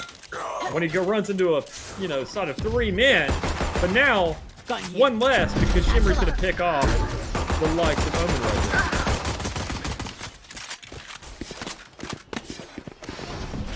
Inferno has found a shorty. I think they just gave the most dangerous man in the game the most dangerous weapon he could possibly have this round. Man, I feel like they have more than enough promise right here to get on this A side. They have a very strong lead. You know, these guys over on next up, they only have 2 people left. One enemy Shimmery, remaining. it's no joke by any means necessary. He goes ahead and gets the pick, but sadly, he's going to get the one who's closed out and just not leaving his team enough, as they're actually going to find this pistol round on the side of PP Poo Poo. Having enough to play with going forward, still having a lot of these guns, and now having some Spectres and some heavy armors to play with overall, that's going to be enough just really to turn the tides and just keep this lead going. Because, I mean, we see them in the 3-point lead. I mean, there was a little bit of concern there for the defense, but, I mean, they had the Killjoy, so, I mean, you can't exactly be too concerned. But now being on that offense, they're really just still finding these picks. I mean, they don't exactly have to worry about that post plant. They're finding a way to utilize her regardless of whether or not you got that bomb down. But they're going to be running into a really hefty situation here as everybody's getting traded out. We got an absolute bloodbath. One Like enemy another remaining. right sword, getting that open. E getting that double. Sashimi just absolutely going off of that frenzy. I mean, those weapons alone, who gives a flying frick what you got going on when you got that alone? Good God, that was a bloodbath. That was the just quickest crystal round I think I've seen today. Holy goodness. That was just a flat out aggression from the side of Pee Pee Poo Poo. This goes here. Or no, excuse me, from the side of next up. They just like, okay, you guys have guns, we're gonna take the fight. Oh, this is a nice spot. Man, I gotta say, I love to see it. I mean, when on these pistol rounds, you want to get them over. I mean, if we're being completely honest here, you want to go ahead and get those pistols out of everybody's hands. You want to start getting into the rifles. You want to get into the quote-unquote real game of Valorant. So I feel like rushing that right there, going ahead and get to this 3rd round where we're going to make sure to get those rifles, get enough on the board. I mean, next up, they were really the ones who kind of got shut down there. But Netherite Sword not getting shut down. If anything, shutting down the likes of Inferno, shutting down that shotgun demon that PP has. As they're possibly going to follow up onto this side, as she's going to be pushing here, trying to get a hit with the Sheriff. Does manage 1 hit on the axe, but not enough to really count. But that doesn't matter, because goodness gracious, we got Brimstone and Marion getting those picks over here on the other side, finding something, and getting this rotates onto this side. Possibly enough to work with, but not exactly enough, because Brimstone's going to get shut out. Good luck to be left to clutch it up over here on site, because she's gonna have to run here on the site, know exactly what's going on, trying to go ahead and get this hit on the E, but he's just defusing right in front of his face. Are you serious? That's gotta hurt. That's gotta hurt a lot. And you still lose. Oh, That's such an a F. painful round. Yeah, that's an F in chat. You gotta be feeling the pain there. That hurts. You That played a little hurts. bit outside of your team scope. Your team gets picked, and then you just leap on the rotate. It happens, but it definitely stings. Let's see how they can bounce back this round, though. Yeah, I feel like they have more than enough to really do it, though. I mean, these guys are now, you know, it's close to the game now. Pee Pee Poo Poo's had a large lead. They've really played themselves well. They've, you know, found themselves a strong lead. Only issue is, now that this game's flipped up, I haven't seen them really adjusting too well in those early stages of these, you know, side switches. We even saw it last game on, you know, the likes of that last match, especially on Ascent, and seeing how exactly they adjust. It takes a little bit of time, but that's okay, because Inferno's going to get those picks. He's going to be there for it. Shimmer's going to take a little couple notes out of his textbook and going ahead and whipping out the judge. Not exactly able to find anything, because Inferno's not going to be the one getting those kills with the judge this time around, but they are going to be finding themselves onto this A side. I was going to say B side, but they go for the TP. And they're going to absolutely put next up into the shoes where they have to say, all right, GG, go next, because we are going to have to run all the way over to this other side. And Netherite is saying, that's all right, though. I'm going to go ahead and whip out the bolt. We're going to see what exactly we managed here. As they're going to be looking out to this site, trying to look for these picks, trying to look for this defuse, because that's now the game they're playing. And if he only finds 1 knife into Sova, that's going to be a kill. Finds 2 into this omen right here, that's going to be enough. But she says, no, that's enough. I'm going to shut both down and give PP Poo Poo 1 more round on the board to put them back into that 2-point lead. Yeah, that was a very clutch. He's pretty much holding the side on his own. Cheese there. I gotta say, I don't even know exactly why you would dash across there as Jet. Maybe just to get bathroom control. Maybe he was thinking a quick dash, right click or something like that. But nevertheless, Cheese with a 2K, 3K to end the round, but 2K in the last portion there. Sees him in 2nd place on the leaderboard, and he's really coming in, making his sub role very useful. Yeah, and I gotta say, this is where things start to get interesting. We didn't see any of this last game. We are gonna see it this game. Netherite Sword now whipping out the jet with the op. So there's gonna be some games to play here because Shimmery's gonna go ahead and get that first pick. Brimstone's gonna go ahead and get a kill over there. We're still gonna have Netherite Sword up there in heaven trying to find another little edge for his team. Another little edge for the sword, make it a little bit sharper. He's gonna miss a shot over there towards Shower. Enemy kill. But he's gonna follow it up with a clean hit there on Marion. Yeah, Marion standing a bit still there against the op. You never want to do that.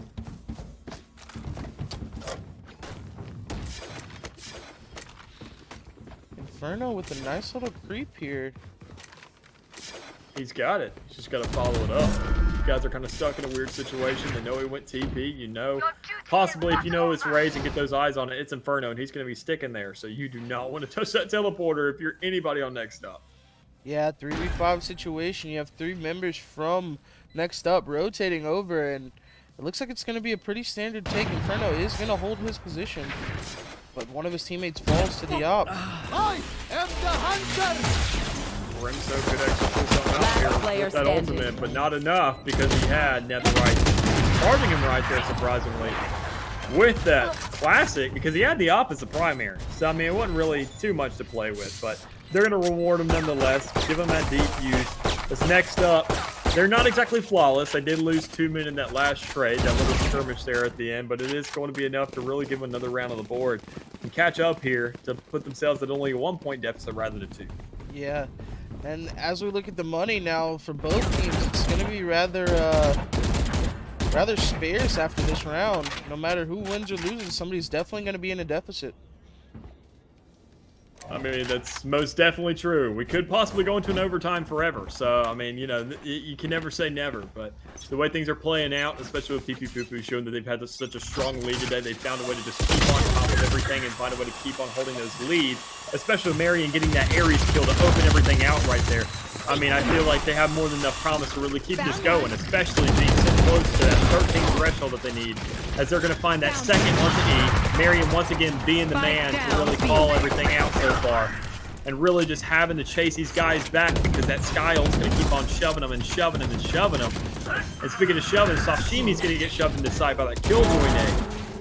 But it doesn't matter because he's going to get a clean shot on the Inferno right there. You can't use that Judge when you're on planting that bomb, baby.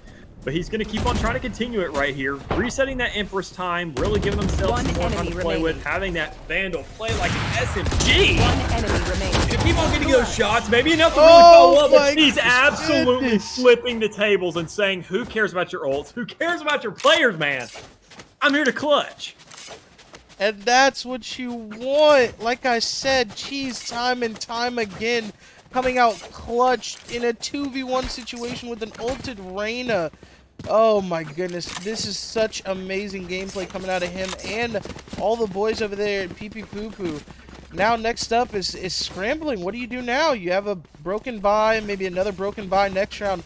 You lose both those rounds, that's 12-8. I mean, you're going up against a Kingslayer, man. Cheese, he's absolutely just showing that he does not give a living crap about anything that's going on from the likes of these guys. Especially getting that opening pick from Sashimi on a good luck. I mean, Inferno, he did have an answer. He's a little bit ticked from last round, but I mean, you really have to play off this because you got to find something to do. I mean, these guys are already pushing onto this site. You got a Killjoy coming in. So, I mean, these guys are really just having a free plant so far.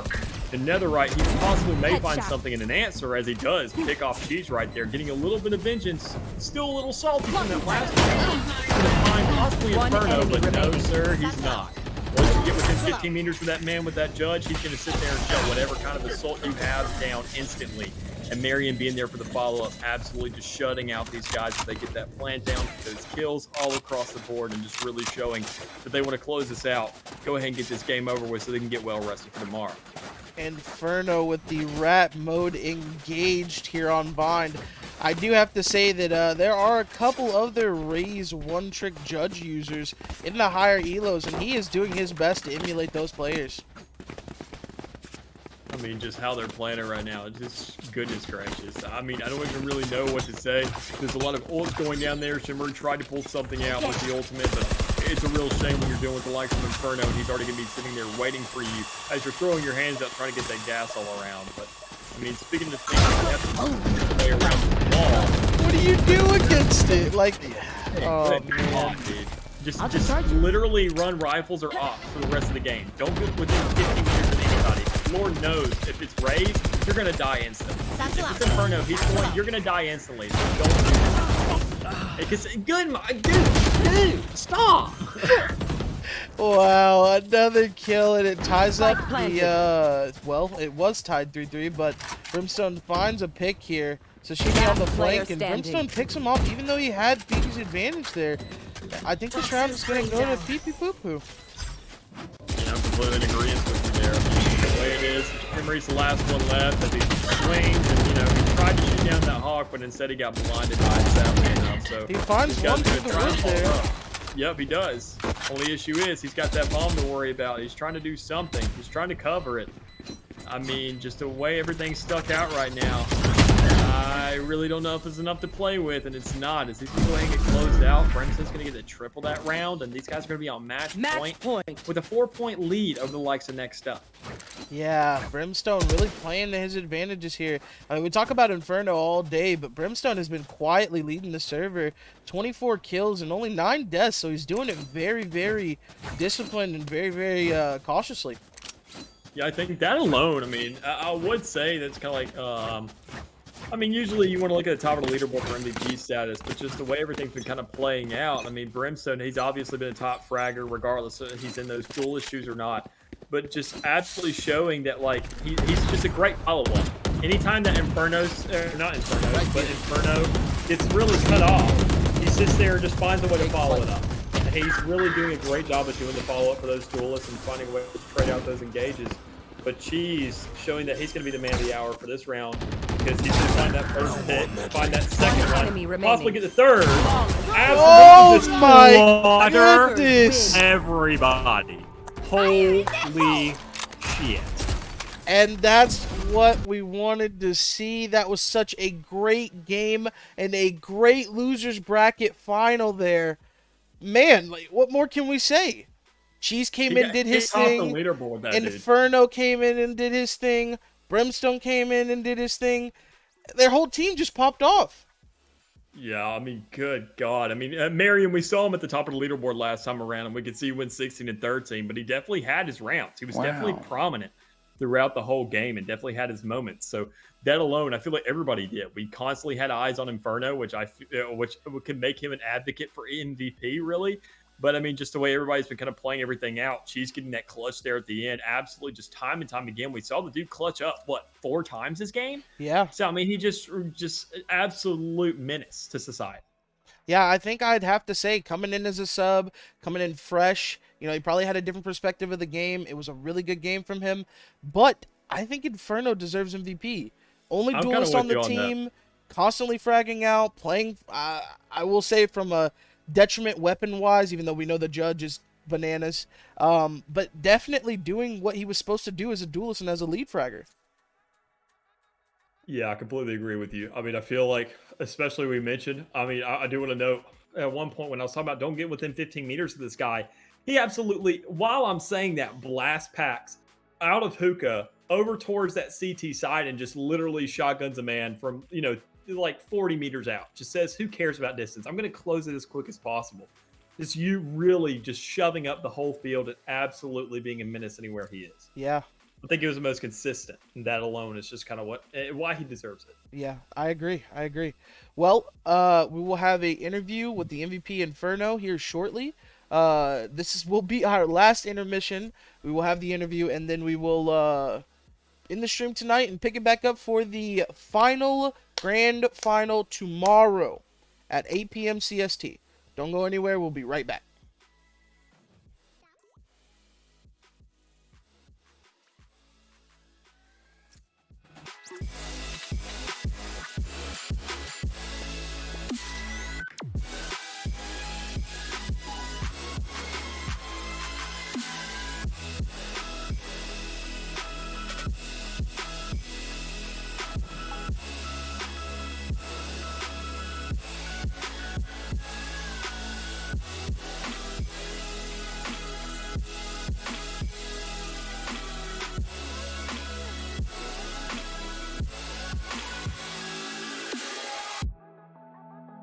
Hello. 1 second. And we're here with our MVP Inferno. Inferno, hell of a game, brother. Hell of a game. We saw you bouncing around left and right, getting kills, truly playing your favorite game style, I'm assuming, because you were fantastic on it. How do you feel, man? Great. I don't know. You don't know? Well, your team is in the finals tomorrow because, I mean, not only your performance, but your team's performance. But how do you feel about the finals? Great, I think. I think. Okay. You seem very pensive about all of this. We have a couple of questions for you. You ready? Okay. All right, so basically, when it came around to the offensive switch, we saw you not exactly want to offer that shorty, especially the way you popped off of those first 2 rounds, or just over the course of the whole game with it. I know that you kind of slack when it comes around to really playing in those distance engagements because of playing with those shotguns. Why did you not decide, especially with those 2 blast packs? I know you still had enough money in the bank to run that shorty. Why didn't you go ahead and opt for it there and try and get those, shove up the map a little bit, especially on those pistol rounds to give your team that edge? Cause like the shorty is like it's only close range, and half the time I whiff, so I don't really like this shorty on attack. I mean, you didn't whiff on it this time around. I mean, those first 2 rounds, you absolutely, even if a guy had a stinger or a specter, you just found a way to shove it in their face and just absolutely mutilate them. But I mean, with that being said, I mean, overall, just the way you played everything out, I mean, how did it feel to be in those situations where your team was really getting pressured? Because I know you were kind of riding it out here and there, and you weren't exactly carry every single time. Anytime you were, y'all really had to shove that site. I mean, what was the mentality just as a whole entire unit to where y'all had to find a way onto this site and really hold it back, especially you kind of almost essentially trapped because you have to stick to those close quarters? Like, what's your mentality when you're trying to maneuver around the map post-plant and you feel like you're going to be exposed? I'm just listening to Martin or Mayrin, because he's the IGL, so he just carries the team, just gives all the callouts. Okay. Okay. Last question I want to ask. Mick might have one more. What are the comms like when you're sitting there and Marin's in your ear? He may be dead, he may be alive, and you're just like, I have a shotgun. Let's go. How do you feel in those moments? I'm just kind of AFK, to be honest. I love the honesty of this guy. I love this dude. Oh my goodness. Okay, well, I mean, that's a great answer, man. Mick, you have anything else for him? No, I'm good, man. Okay. Wait, can I say something? Yeah, go ahead. So Brimstone wants me to tell everybody these nuts. Okay, that's it. Okay, well, I Sorry. appreciate it. D's nuts for Brimstone, and we will see you guys tomorrow at 8 p.m. CST for the finals, brother. Okay. Okay, looking forward to it, man. I'll catch you later. Bye. Okay, man, that was a great day, great games, and a great tournament so far. Unfortunately, it is really late right now, and the teams have opted into the final being tomorrow. So, once again, I will repeat, tomorrow, finals, 8 p.m. CST. Be here. It will be a banger. They will be doing a best of 3, so that'll be a little short, but we'll get to see who wins. And they get the whole kabang. 75 first place, 25 for second place, and the bragging rights of being the PFH Inaugural VALORANT Tourney champions. Yes, sir. That's what they want. Okie dokie. Well, with that, we will see you all later. I will play you out, and then that'll be it for me. So, you guys have a great night, and I thank you all for tuning in, for all the follows, for everyone sticking through it, even through the long 7.5 hour stream and everything like that. But we'll see you tomorrow.